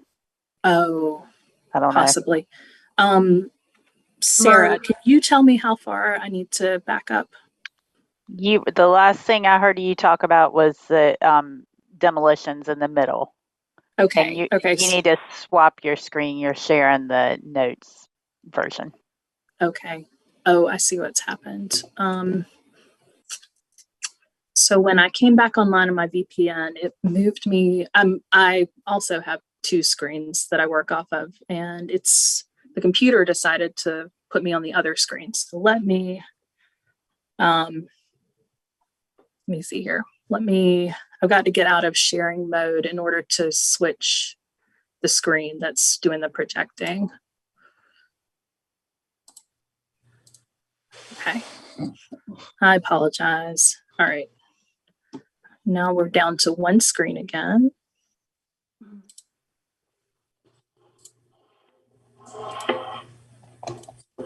Okay. And let me get into presentation mode. And display. Okay. And is that better, You're good, Sarah? Beth. Thank you. Okay. Yep. Okay, great. All right. So we talked about how the hosiery mill's not been drawn in, and we just want to know more about that. And then the third thing is that there are some pockets of demolition within the shaded purple area. One of them is here at North and First Street, where according to the dates given in the county property cards, there were a few buildings constructed in the mid-1990s. So we've lost some historic fabric here, creating what we sometimes call a donut hole in our lingo here at this point in this proposed increase area. Then the second place where we see a problem is down here just south of where the existing boundary ends, but before we get to that 1972 Home Savings and Loan building. So we've got parking lots, and then where you can see the edge of this grassy strip, there was a individually study listed house on this corner, which is now gone. So we've lost some material there. And then lastly, staff has not had an opportunity to examine the proposed increase area in person in Albemarle. And this is not a requirement for a study listing, but it is a common practice that we follow, particularly when a proposed increase area is as extensive as this one is. 2 weeks prior, now this is just to give you a little insight into our process. 2 weeks prior to each National Register Advisory Committee meeting, the Survey and National Register branch meets to discuss the applications that we've received and to finalize the agenda for the upcoming meeting. And in most cases, staff communicates with the study list applicants either that Friday or the following Monday to report on our consensus as a staff, to clarify any questions that need to be answered. And sometimes we do it to ask if the applicant wants to stay on the next agenda. So our staff consensus when we met this time for this downtown Albemarle Historic District boundary increase is that we wanted to ask the applicant to wait until the June meeting so that the staff could assess this proposed increase area in person and advise to the likelihood of this particular boundary meeting the criteria for listing a district in the National Register. So Sarah had a phone conversation with the applicant Preservation, North Carolina, who did not want to wait for the June meeting and asked to remain on the February agenda. So again, the staff consensus was we'd like to take more time to determine a boundary that has a reasonable chance of being listed in the National Register. But Sarah asked for me in this presentation to provide you all with a path to approve the proposed increase area as it is by asking you to include with any approval very clear language acknowledging the boundary as proposed will change before a future National Register nomination is complete. And we may be looking at very extensive changes in this case. In short, as the staff, we believe a significant amount of work remains to be done before this proposed increase area boundary is ready for the National Register. And whether you decide to defer this or to approve it today, we're asking you to acknowledge that this is a long way from a final National Register boundary when you make your motions. And then just a little housekeeping. The current downtown Albemarle National Register Historic District is listed under Criterion C and Criterion A for commerce. The current period of significance is 1898 to 1950.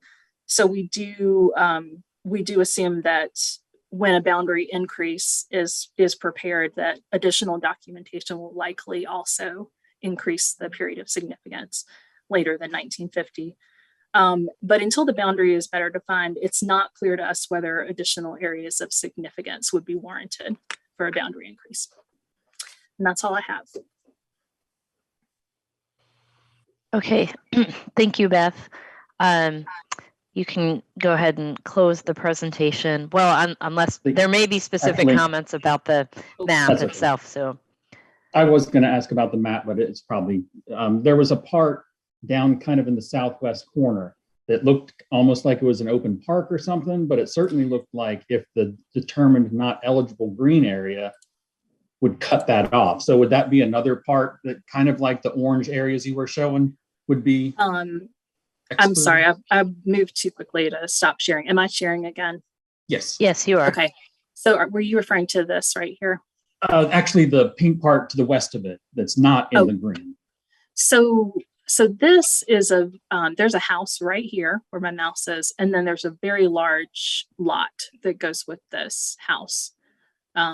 So if we couldn't get past this study listed area, I don't think we would get here. This is now I believe city owned green space. And it has been improved and added to, in the last 10 to 20 years with different, features as a city-owned property. This area right here might be my biggest concern with being able to get even to this study listed area. But I do want to emphasize that we've been working with a very good application, also with Google Street View and aerial maps like you're seeing here. So when I'm showing you areas of concern, that's what we can get using Google Street View, using aerial maps. There could be other areas of concern that we'd prefer to look at in person and really assess closely on the ground. I have a procedural question. So I kind of see a couple paths for us. We could recommend study listing with the understanding that the boundaries would change significantly. The boundaries would change significantly. We could deny study listing, or we could vote to defer consideration until the June meeting. And what does that mean for the processes that the applicant would go through in terms of the difference between like if we deferred or if we said, yes, study list, but we recognize significant changes. Sarah, do you want to try that one first, and then I can follow up? Sure. It doesn't make a huge difference. It's just it's just the timing. Generally, we don't encourage anyone to write a nomination or start a nomination before something is study listed. Right. So it's just a delay of a few months in getting started with a nomination. Right. So.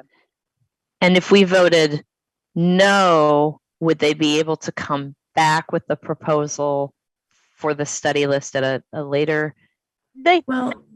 Yeah, they could come back with another study list application. I don't know. I think that if you're inclined to not be in favor of it today, I would probably go with a deferral because it is a good application. It just needs, we just wanted to check on it and inherently the study list boundaries almost always change from, in the process of listing, they get refined and, just they get changed, sometimes really substantially. Mm-hmm. So that is understood, but then also sometimes it's not understood. And this one, because we don't have a lot of confidence in the boundary as proposed, we didn't feel like we could wholeheartedly recommend it be approved, but but the sponsor did want it to move forward, and so there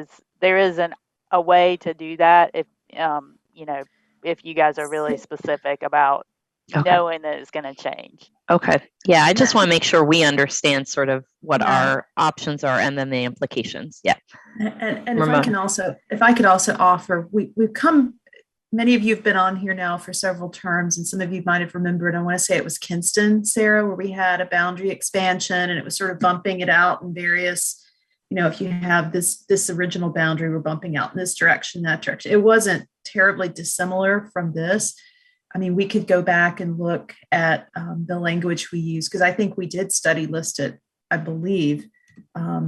It's moved on to nomination preparation and so forth. So I just want to say, as a cautionary matter, we've had a lot of discussion about sort of people's expectations at this stage versus what moves forward towards a nomination. We've visited that topic today and have in the past as well. So I would just encourage you, whatever decision you make, is to give us feedback, because those go into the study list letters that then govern, frankly, people's expectations or help manage those. So Sarah, am I stating that correctly?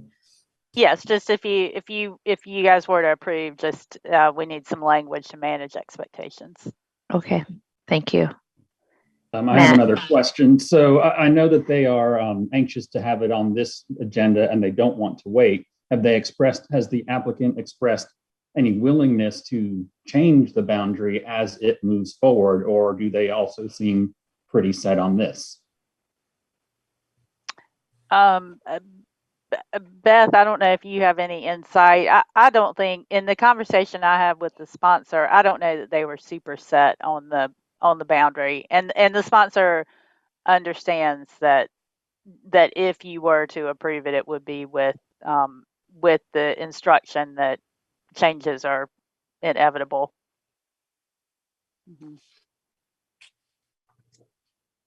I'd like to ask a question about the study list process in and of itself, and it relates to this property. But with that railroad property, if that's been determined not eligible, why is it still on the study list? We don't have a mechanism for removing things from the study list. The study list is non-binding and doesn't do anything. It's a weeding process for you all and for us to look at what we think would be a good candidate. And if the status of that changes, it just does, but we don't have a way to remove it. I wish we did. It could eliminate some confusion. I've heard that, which is why I wanted to ask the question today. So what you're saying, though, correct me if I'm wrong, is that the boundaries can change for a study list property, but it can't come off the list. That's correct. Yeah. And So it's in not terms really of- so much that the boundary of the study list changes, it's that the boundary for the nomination might be different than the study list. Okay, so I'll ask one more follow-up. I know this is slightly off topic, but I'm going to ask now because this seems like the appropriate time. In terms of Section 106 review then, for a property that is study listed, for someone who's looking at those properties, if it's previously determined not eligible, it then gets reviewed again though for another undertaking. It's still on the list, so it still turns up in background research. Yes, but the 106 process is separate from this. Yeah, it is separate, but I hear what Mr. Patch is saying. They are considered, I think, by a lot of cultural resource professionals in this realm to be sort of flags, like, oh, you might need to look at this and figure out what this is. And if you go and you explore HPO Web, you'll see we've made notations about things over time. But as Sarah points out, there is no mechanism under our state administrative code to remove things from that because it's just not in there at this point. But remember, this is a vetting step. This is helping give sort of a, please proceed with further study, further exploration. We think that you have something here. But I think I look to Beth and Sarah, we have run into this with some of the districts that we heard this morning as nominations too, where there's a refinement process. The question is how much refinement do we need to do between study list and nomination? And I think we had some concerns about there was a little bit more than average here. If I have understood all the conversation and what we discussed in staff review a couple weeks ago. There's a lot of potential. Excuse me, I beg your pardon. There's a lot of potential here for potential, as I said earlier, donut holes. And I think that was one thing that concerned staff more than normal, because Ramin is absolutely right. We always refine study list boundaries for district, or almost always refine them. But when you're looking at edges and making refinements to edges, it's a much different thing than potentially having to cut out several blocks to avoid a donut hole. And that's where we just feel that we're under prepared to endorse this boundary without doing some closer study of the things that are well inside of it.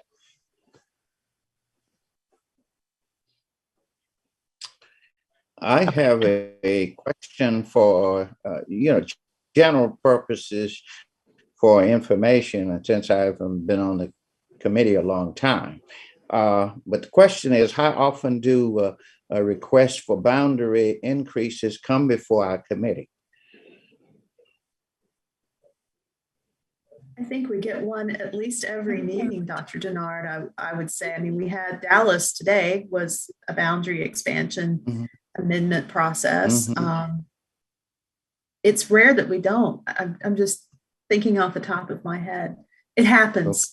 And Albemarle's, if it's 1950, I think it was listed, the existing district was listed sometime around 2000. Am I right about that? The downtown Albemarle district, the smaller of the two, was listed in 2002. And then the one that's just to the north of it was completed in 2005. Right. So things are aging in. To answer your question, Dr. Nard, I think that's when we come back and see what else is there, to see more recent history that's, quote, aged in. So can we prod that process or kind of initiate something if we see the possibility that there are properties maybe need to be included that were not included and all of that? Could we kind of prod applicants to submit to boundary increases? We don't generally get, we're looking for bottom up applications versus top down. We're not going to be the government who's coming to tell you what to do with your property. However, Right. when all of us are in the field looking at stuff, or we're talking to constituents who might be planners for a town, or politicians in their town, or just interested citizens, that does come up. For instance, had a conversation recently with a citizen in Salisbury um, about a building. It's already within the district, but at the time the district was listed, it was too young to be considered contributing. And we have a lot of activity, a lot of preservation activity in Salisbury, and we encouraged him to, to talk to his town planner about funding an update for their district. So that prodding happens, but not in a way where we're going to come in without having first had someone open the door for that conversation. Right. I was just thinking in line with what Dr. Johnson had said about, these properties up in Warrenton. A lot of times individuals are not familiar with the process, and they need to be made aware, of how, things have changed and something can be done. It's just like, the computer now has made the democratization of information, has democratized information. So more folk have access to it than the few individuals at one point to have access to this information. So we're still, trying to reach, these communities and these folk in the communities who still have not had the process of town planning, city planning, and community planning that some individuals have had for a period of time. Okay. Yep, I agree with that completely. And Dr. Denard, if I could add to you, I think our state is in a good position compared to some of our, not necessarily neighboring states, but throughout the country. We have a robust sized staff who can work at, a regional level with people versus other states that have one Sarah and one Beth, and that's all that that's all they have to help people with the National Register. So Sarah is right. We're very keen to make suggestions and plant seeds, if you will, that we hope will get some growth from, again, that grassroots kind of approach. But I think it's that partnership that you're hinting at, more than hinting at, is something we try to foster a good deal. And we'd be very glad we want to move this forward. We just want to get some feedback from all of you if you think this is a good candidate, just so that everyone's understanding. The refinement process might need to be particularly careful here because of what was presented. We're reacting to what was presented to us. We're all reacting to that. I have my last question, and that is, having heard of several staff vacancies, if we were to defer this to the next meeting, would the SHPO be able to see it in the next 4 months? Yes, I think we'd be able to get down there and make a site visit. But thank you for thinking about that. Dr. Denard, did you have something else that? I thought if we were going to make a motion on this, that motion would contain certain specifics as to what should be done with the property. Is that clear for the most part, Beth? I think that the primary ask from staff is just an opportunity to see the extent of what's being proposed on the ground and the opportunity to have a conversation about potentially refining the boundary before we put something out to the public that may not reflect what we can actually provide as a service to constituents.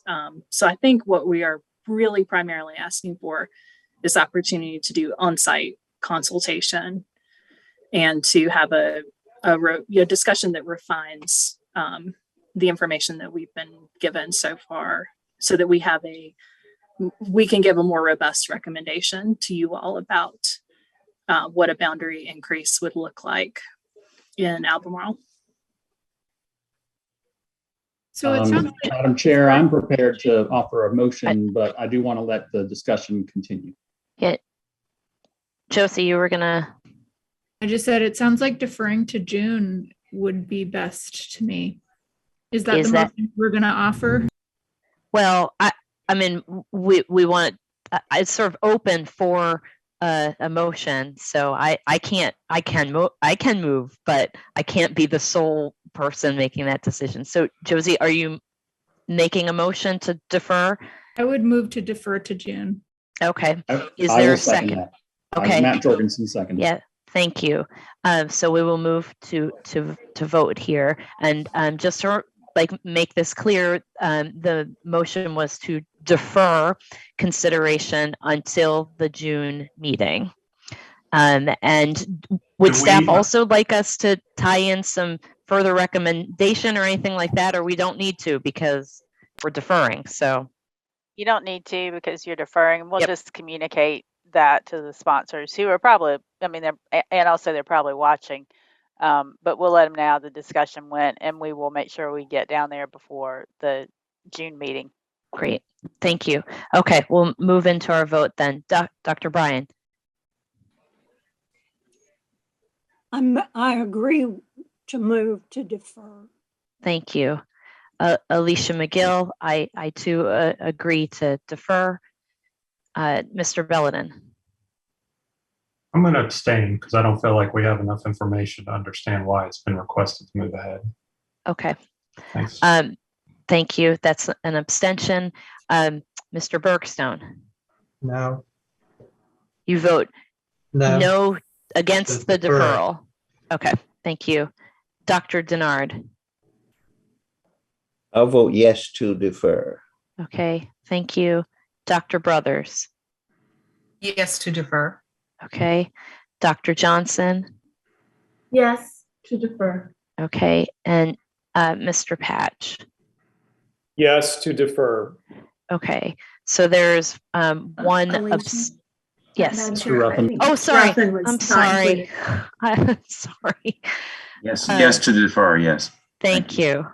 All right, I'm looking at my screen and I think I have everybody else. Okay, so we have one abstention and one no to the deferral vote, and the rest are yes. Thank you. Okay. We have 3 more presentations this afternoon, and I think I'm going to make an executive decision to take a short break because I did promise everyone a break in the morning and in the afternoon. And let's make this a 5-minute break so that we can move quickly, which does have us returning at an awkward time, but we're going to come back at 3:27. And please stay in the meeting if you can. Thank you.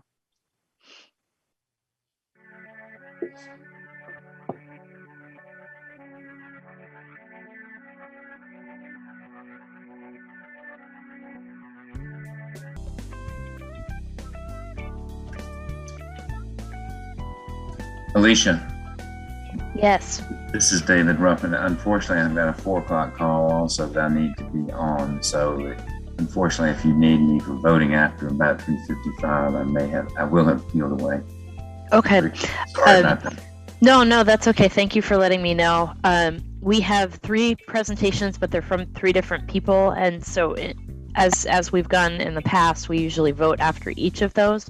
But we also do have quorum, so it's kind of up to you when you think is an appropriate time for you to step out. You could step out, you could leave us now, or you could stay on for the next probably 2 presentations. I'm not sure. Yeah, I'll try to be here for as many presentations, but if it's obvious that I wouldn't be able to vote, I'll peel away.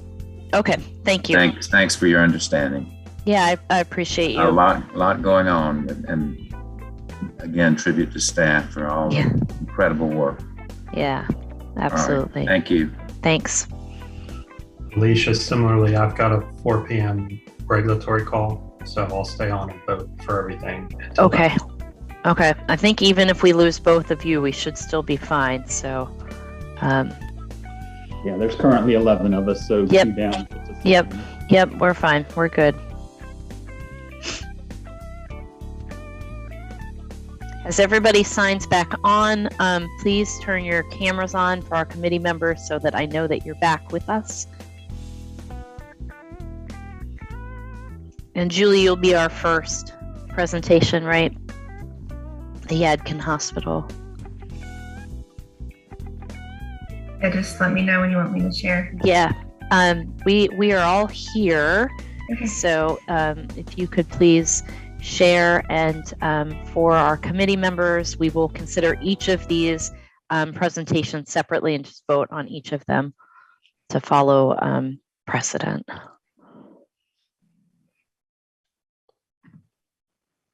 All right. Can everybody hear me and see that? Yes, thank you. Okay, great. Today I'll be presenting the study list application for the former Yadkin Hospital located in Albemarle, Stanly County. Stanly County is located here in red. And as we were just looking at, this is Albemarle. Downtown Albemarle is just east of US 52, and the hospital is west of the US 52 corridor. This is an aerial view showing the proposed study list boundary. It includes the 1926 hospital, the adjacent 1938 nurses' home, and a storage shed. These historic photographs showcase the signature Y shape and its commanding appearance, which is currently hard to discern due to the mature trees. 11 Stanly County physicians purchased property and erected the Yadkin Hospital that opened in August 1926. In 1929, Yadkin Hospital's Board of Trustees conveyed its property to Stanly County in order to obtain a nonprofit designation necessary to receive funding from the Duke Endowment. The facility then became the county's first publicly owned hospital. In 1950, it merged with the Stanley General, becoming the Stanly County Hospital and ceasing operation. In 1953, the hospital became the Baptist home for the aging assisted living facility, which is still in use today. So from 1953 onward, some changes took place. Notably, the original multi-pane casement windows on the second floor sun porch were replaced. So here, the original, and this is what it looks like now. The front entry steps, walkway, front door, terracotta tile, light fixtures have all replaced original features. Moving around to the west elevation and south wing, you can see that little has changed in this view. Continuing around to the south end, there's a sunroom on the top floor, which is the second of the two original. And here you can see the north and south wing extensions from the rear of the building. This is the north wing and east elevation. So we're just moving around the sides. This is the north wing north elevation with a covered walkway that connects to the nurse's home. And this is the last of the exterior photos of the grounds. It's the storage shed behind the hospital. These are current floor plans made by the site administrator. Although the hospital's interior was adapted for use as elderly housing in 1953, the original corridor floor plan is substantially intact. The entrance corridor empties into a central stair hall extending into each wing. The stair features original unpainted paneled square newels, molded handrails, and square balusters. This is the parlor off the front foyer and the residence room with original hardwood floors, paneled doors, and 12/1 window. The landing on the second floor and looking down the south corridor. This is the second floor sunroom, which is over the main northwest entrance.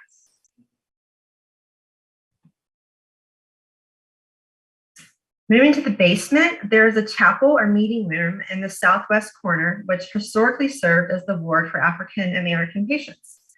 African American and white patients received care in segregated wards. This was typical in rural areas to have whites and blacks share hospitals in different wards due to lack of funding for separate hospitals. And here's the kitchen and dining room, also in the basement with vinyl tile that emulates wood in the dining room and adjacent corridor.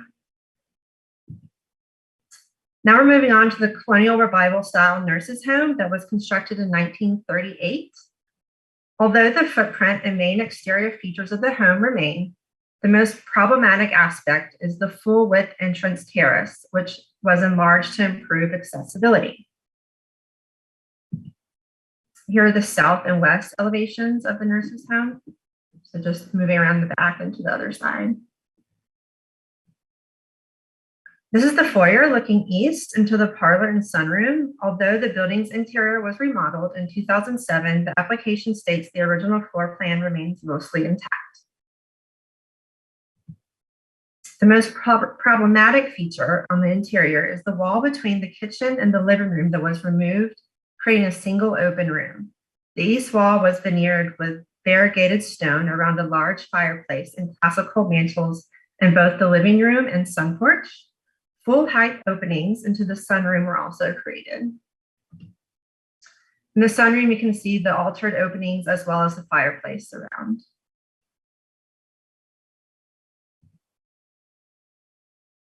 And this is an example of a typical room on the second floor.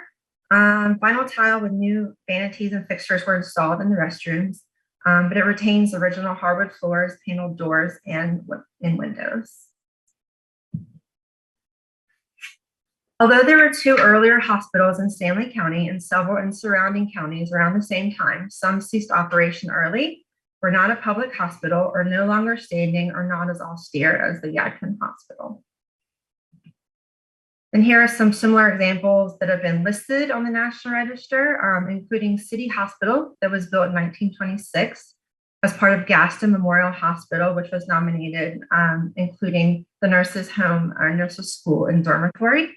The 1927 Richardson Memorial Hospital in Greensboro, the Chatham Memorial in Surrey County, which also has a nurses' home and from a Duke Endowment Fund, and the Mariah Parham Hospital in Henderson. So in conclusion, staff recommends the Yadkin Hospital be placed on the state study list for its local significance under criterion A in the area of health and medicine. Although there are some changes and interior updates, staff believes it retains enough historical integrity to convey its significance as an important local medical facility. The property's period of significance likely begins with the hospital's 1926 completion and continues through its 1950s closure. So that completes my presentation. Thank you, Julie. Questions, comments, or motion?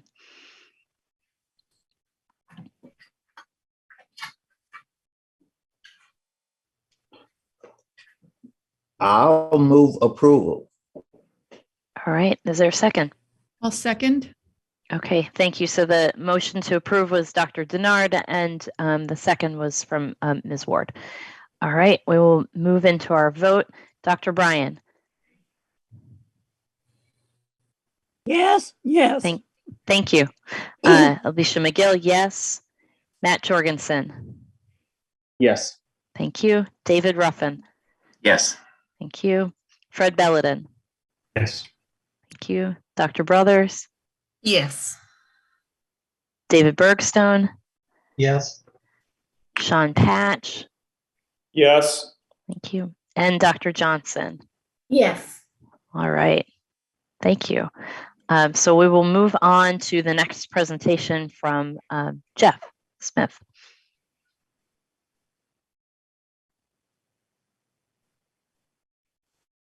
See if I can get this right this time.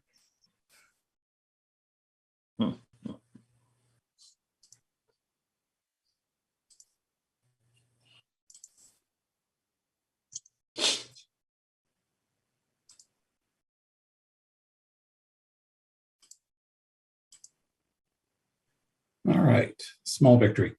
I'm presenting the Jesse and Mary Knox Washam Farm. It's located on Davidson Concord Road, near Davidson in the upper northeast corner of Mecklenburg County. This just kind of gives you an idea. This was the just going to leave it here for a while. I'm going to read my script and then we'll kind of go through the pictures. Just going to show you how the proposed boundary has evolved from this larger piece. The Washam Farm sits south of North Carolina 73, approximately 4/10 of a mile west of the Mecklenburg-Cabarrus County line. The farmhouse, situated on the 6.47 acre parcel, is a 1.5-story side gable craftsman bungalow, which is fronted by a large front lawn shaded by mature oak trees and surrounded by on three sides by the farm's outbuildings. Jesse Washam's father, Henry, built the original section of the house in 1900 when he owned and farmed this land. This original section, which has now been relegated to form a large rear wing with an enclosed side porch, runs along the eastern elevation. The porch terminates at the 1922 addition that Jesse Washam constructed. The front addition, 3 bays wide and 2 bays deep, and sheathed with white painted weatherboard siding, features 2/2 wood sash windows, 2 side chimneys with corbel caps, one of which the east chimney was destroyed and rebuilt following Hurricane Hugo in 1989. Low overhanging eaves with exposed rafter tails, exposed trusses, and a centrally located front gabled dormer with paired windows. In addition, the Washam Farm complex includes 6 outbuildings, most of which date from the 1920s and early 30s. The frame barn, the oldest and largest of these outbuildings, is sited south of the house. A large frame, tool, and equipment shed with a lean-to side addition was used to house for the Washam's tractor, and a combination corn crib and tool shed, also a frame structure, stand between the main house and the barn. A small frame structure east of the house was originally used as a brooder house, which is a chicken house used for small chickens, and it included a small furnace to keep them warm as they grew. To the west of the house is a small frame garage with a lean-to addition. Immediately adjacent to the farmhouse is a 1935 well house. This collection of intact domestic and agricultural outbuildings adds to the significance of the Washam Farm. Jesse Washam inherited property following his father's death. He eventually married Mary Knox, and they began amassing additional plots of his father's former lands. He farmed the land, planting corn, grain, and cotton, which became his major cash crop. However, the Great Depression resulted in declining cotton prices, and Jesse's farming operations were never as profitable as they once were. So I'm going to go through the pictures. So there's an aerial view that shows the Washam Farm. And here's a close-up of the built resources, which you can kind of see in the pink square towards the top near NC 73. So that's the proposed boundary. Again, it's, that's what's being proposed, but who knows? This is a site plan that was prepared by the consultant who was hired by the owners. So again, here's a listing of the outbuildings. A cotton shed is no longer extant. Here's a close-up shot of the tenant house, northwest elevation. Kind of see it set back from the road, not quite a bit, not that deep, but anyway, it's not right on the road either. There's a couple of views showing the proximity of the outbuildings to the house. Here's some additional elevation shots of the bungalow. And you can see in the picture on the right, you can see a portion of that main 1900 block. And again, the arrows point to that 1900 section of the house. Here's some interior floor plans. Kind of shows the flow of rooms in the house, the half story, of course, on the right. Here's some interior shots from the first floor.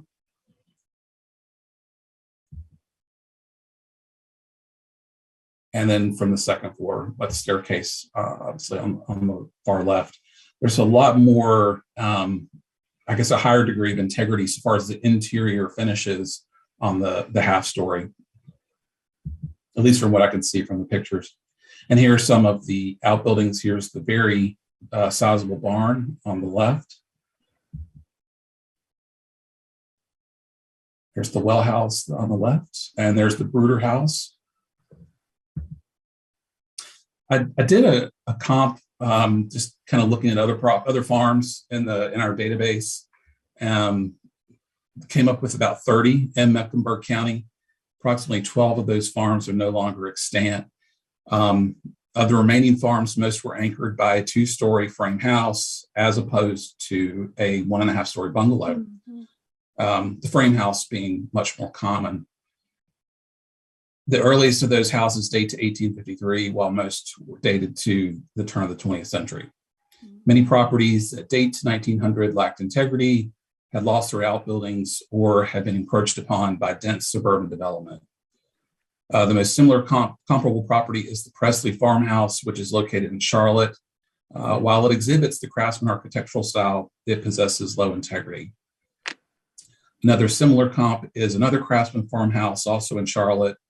Has good integrity, but only 2 outbuildings remain.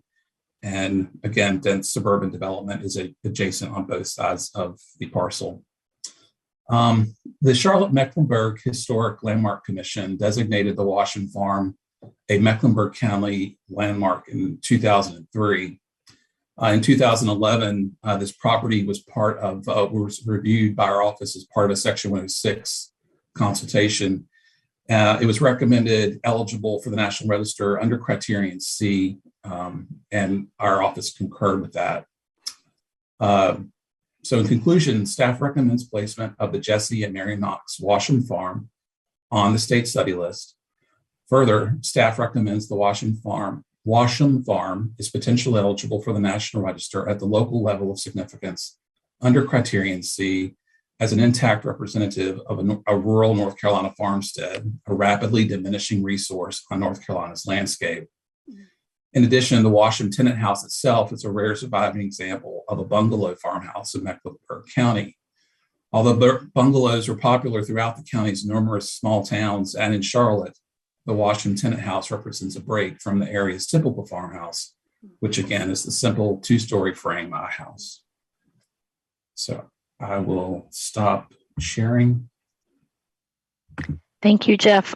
Are there any comments, questions, or a motion? And just to remind everybody, we're considering staff recommendation to study list, and that's what would be voting on. I know a couple people unmuted themselves. I move the study list recommendation. Approval. Thank you. Okay. Thank you. So Dr. Bryan moved to approve staff recommendations, and Fred Belladin seconded. We'll jump into our vote. Alicia McGill, yes. Dr. Denard. Yes. Thank you. Matt Jorgensen. Yes. Thank you. David Ruffin. Okay, thank you. It was a yes. Thank you. Yes. Josie Ward. Yes. Thank you. Dr. Brothers. Yes. Thank you. David Bergstone. Yes. Dr. Johnson. Yes. Thanks. And Sean Patch. Yes. Thank you. All right. We have one more presentation from the Eastern region from John Wood. All right, we'll close out the day.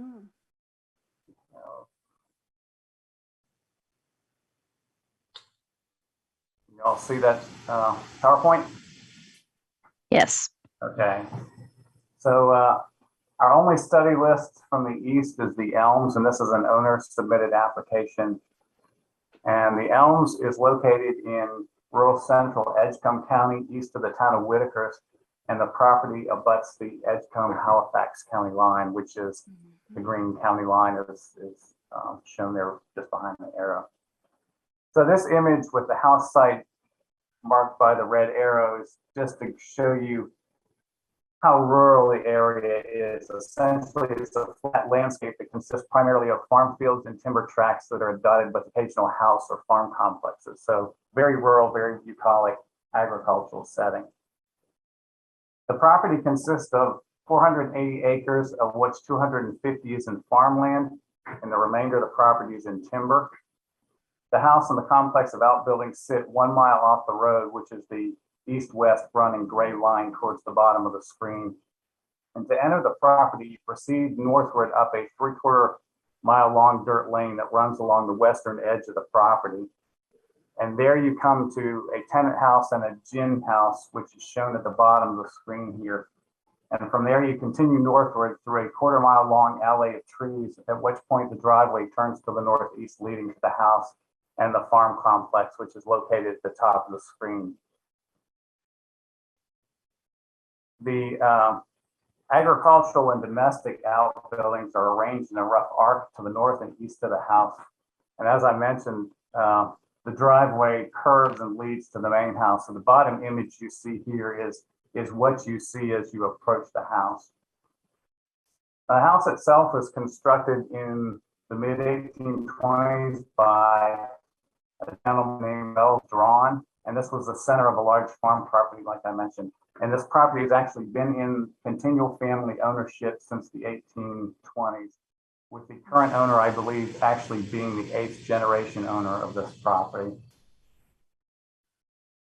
Now, the main house consists of a 2-story, 3-bay, single-pile hall parlor plan frame dwelling in heavy timber frame construction.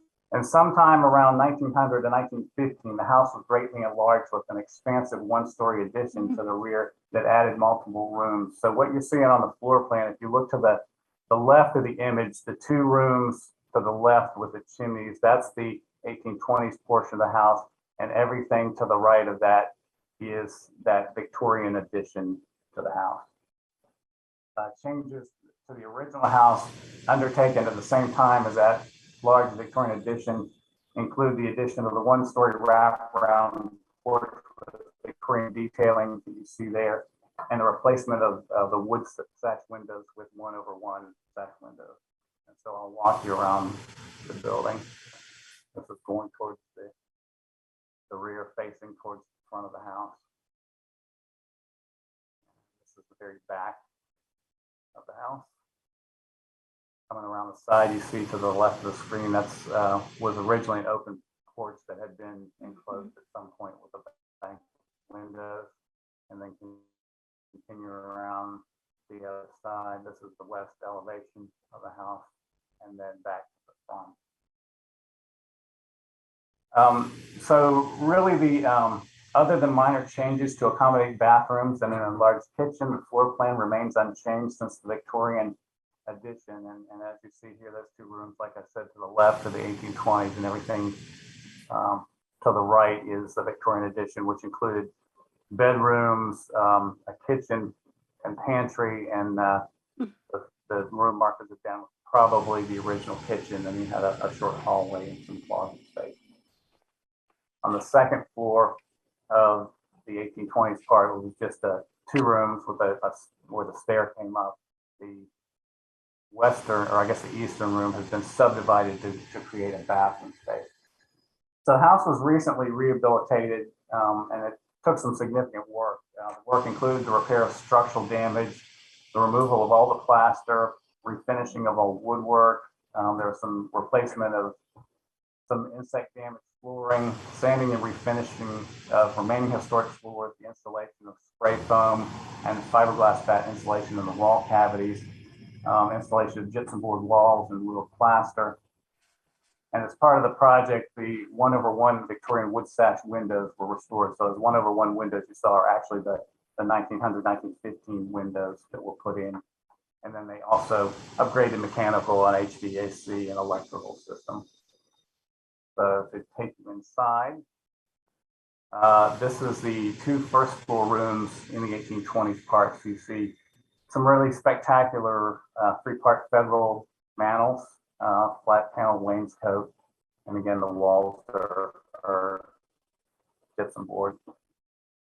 This is an image, the top image is from that Victorian addition looking towards the front door of the house, and then the bottom is facing the other direction towards that back hall, which that goes through that door, leads to the enclosed porch, and to the right is one of the bedrooms and dining rooms. So this is Some images of what would be the western bedroom and the bathroom that was created. This is the easternmost bedroom in that Victorian portion, and the bottom is what probably was a kitchen. They use it as kind of dining room space now. This is the current kitchen that included a pantry space, and the wall between the kitchen and pantry was removed to enlarge that kitchen. This is the second floor of the 1820s portion of the house, and on the bottom image you can see they stood up a half wall. So behind that wall is the entrance door into that room. So that's now bathroom space, but also has those three-part bedroll mantels on the upper floor. So moving through the complex, there's a series of outbuildings, mostly agricultural outbuildings, and the majority of those buildings date to 1900 to 1940.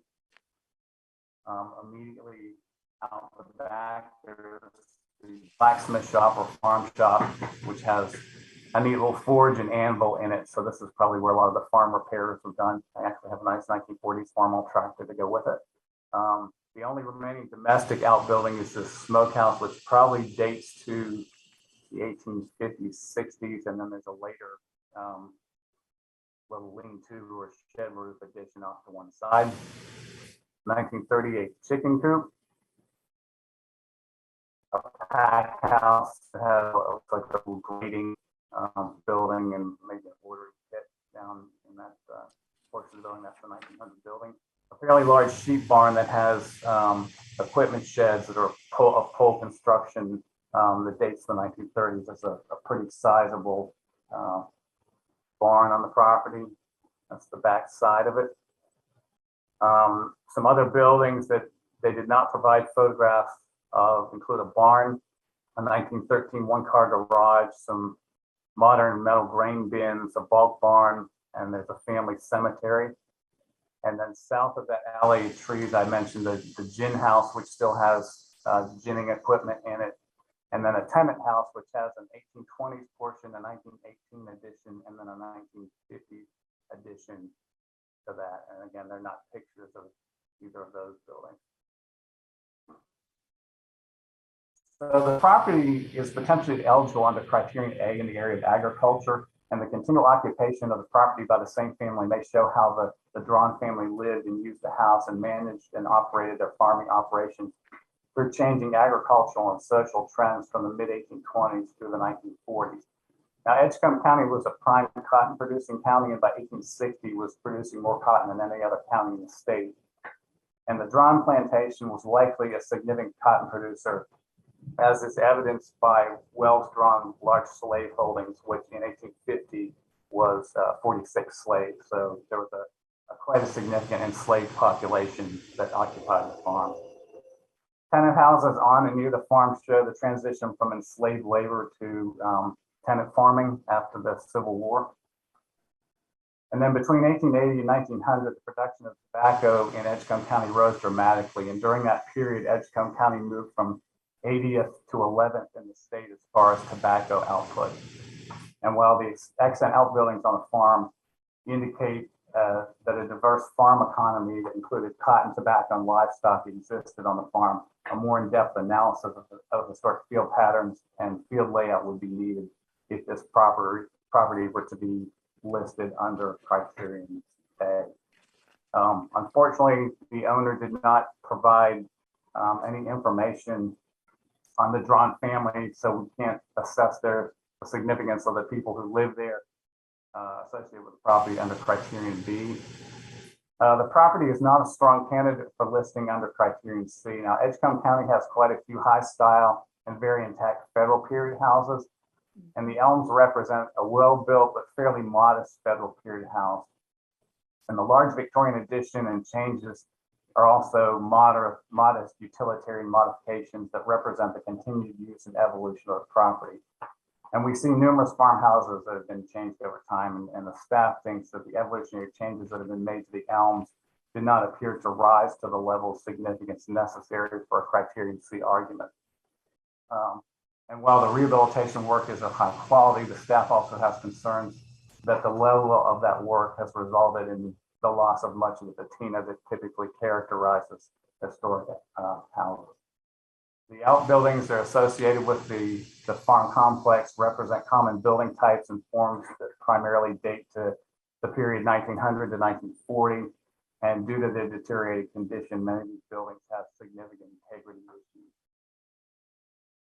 For criterion D, the property is potentially eligible under criterion D for a very high potential for containing intact archaeological deposits and features. And the owner provided oral history information regarding the location of now gone buildings and farm features. And visually, there appears to have been very little ground disturbance on the property. So archaeological features that may remain have the potential to provide important insights to the plantation's large enslaved population, earlier domestic activities and outbuildings associated with the main house, as well as the evolution of the farm complex and the agricultural landscape relating to changes in farm labor, agricultural practices, and the types of crops grown. So staff is recommending placement on the study list on the local level with listing potential for criterion A and criterion B. We'll entertain questions if there are any. Questions, comments, or motion? I've left you all speechless. Move for approval to put on the study list.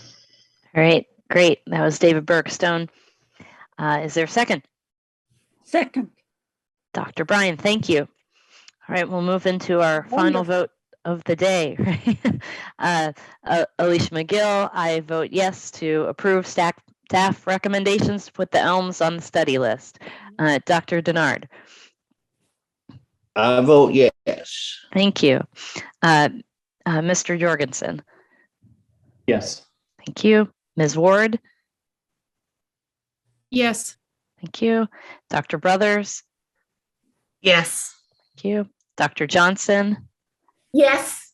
And Mr. Patch. Yes. All right. So that's our final property for consideration for the day. Is there a motion to, do we have to move to end the meeting? Motion to adjourn, Matt Jorgensen. All right. You don't need a second. No. Well, thank you everyone for a long but fascinating and engaging day. And thanks again to staff. Y'all are doing an incredible job, and we really appreciate it, and we really enjoy it. So, yeah. And thank you. Yes, thank you. Leadership. Thanks. I'm sorry that I lose track sometimes. It's hard to keep. No, you're doing great. Thank you. Thanks. Well, I enjoy it too. So, all right. Well, unless there are any final things, we will see you all in June. Take care and be well. Thank you. Thank you. Bye. Bye, everybody. Bye.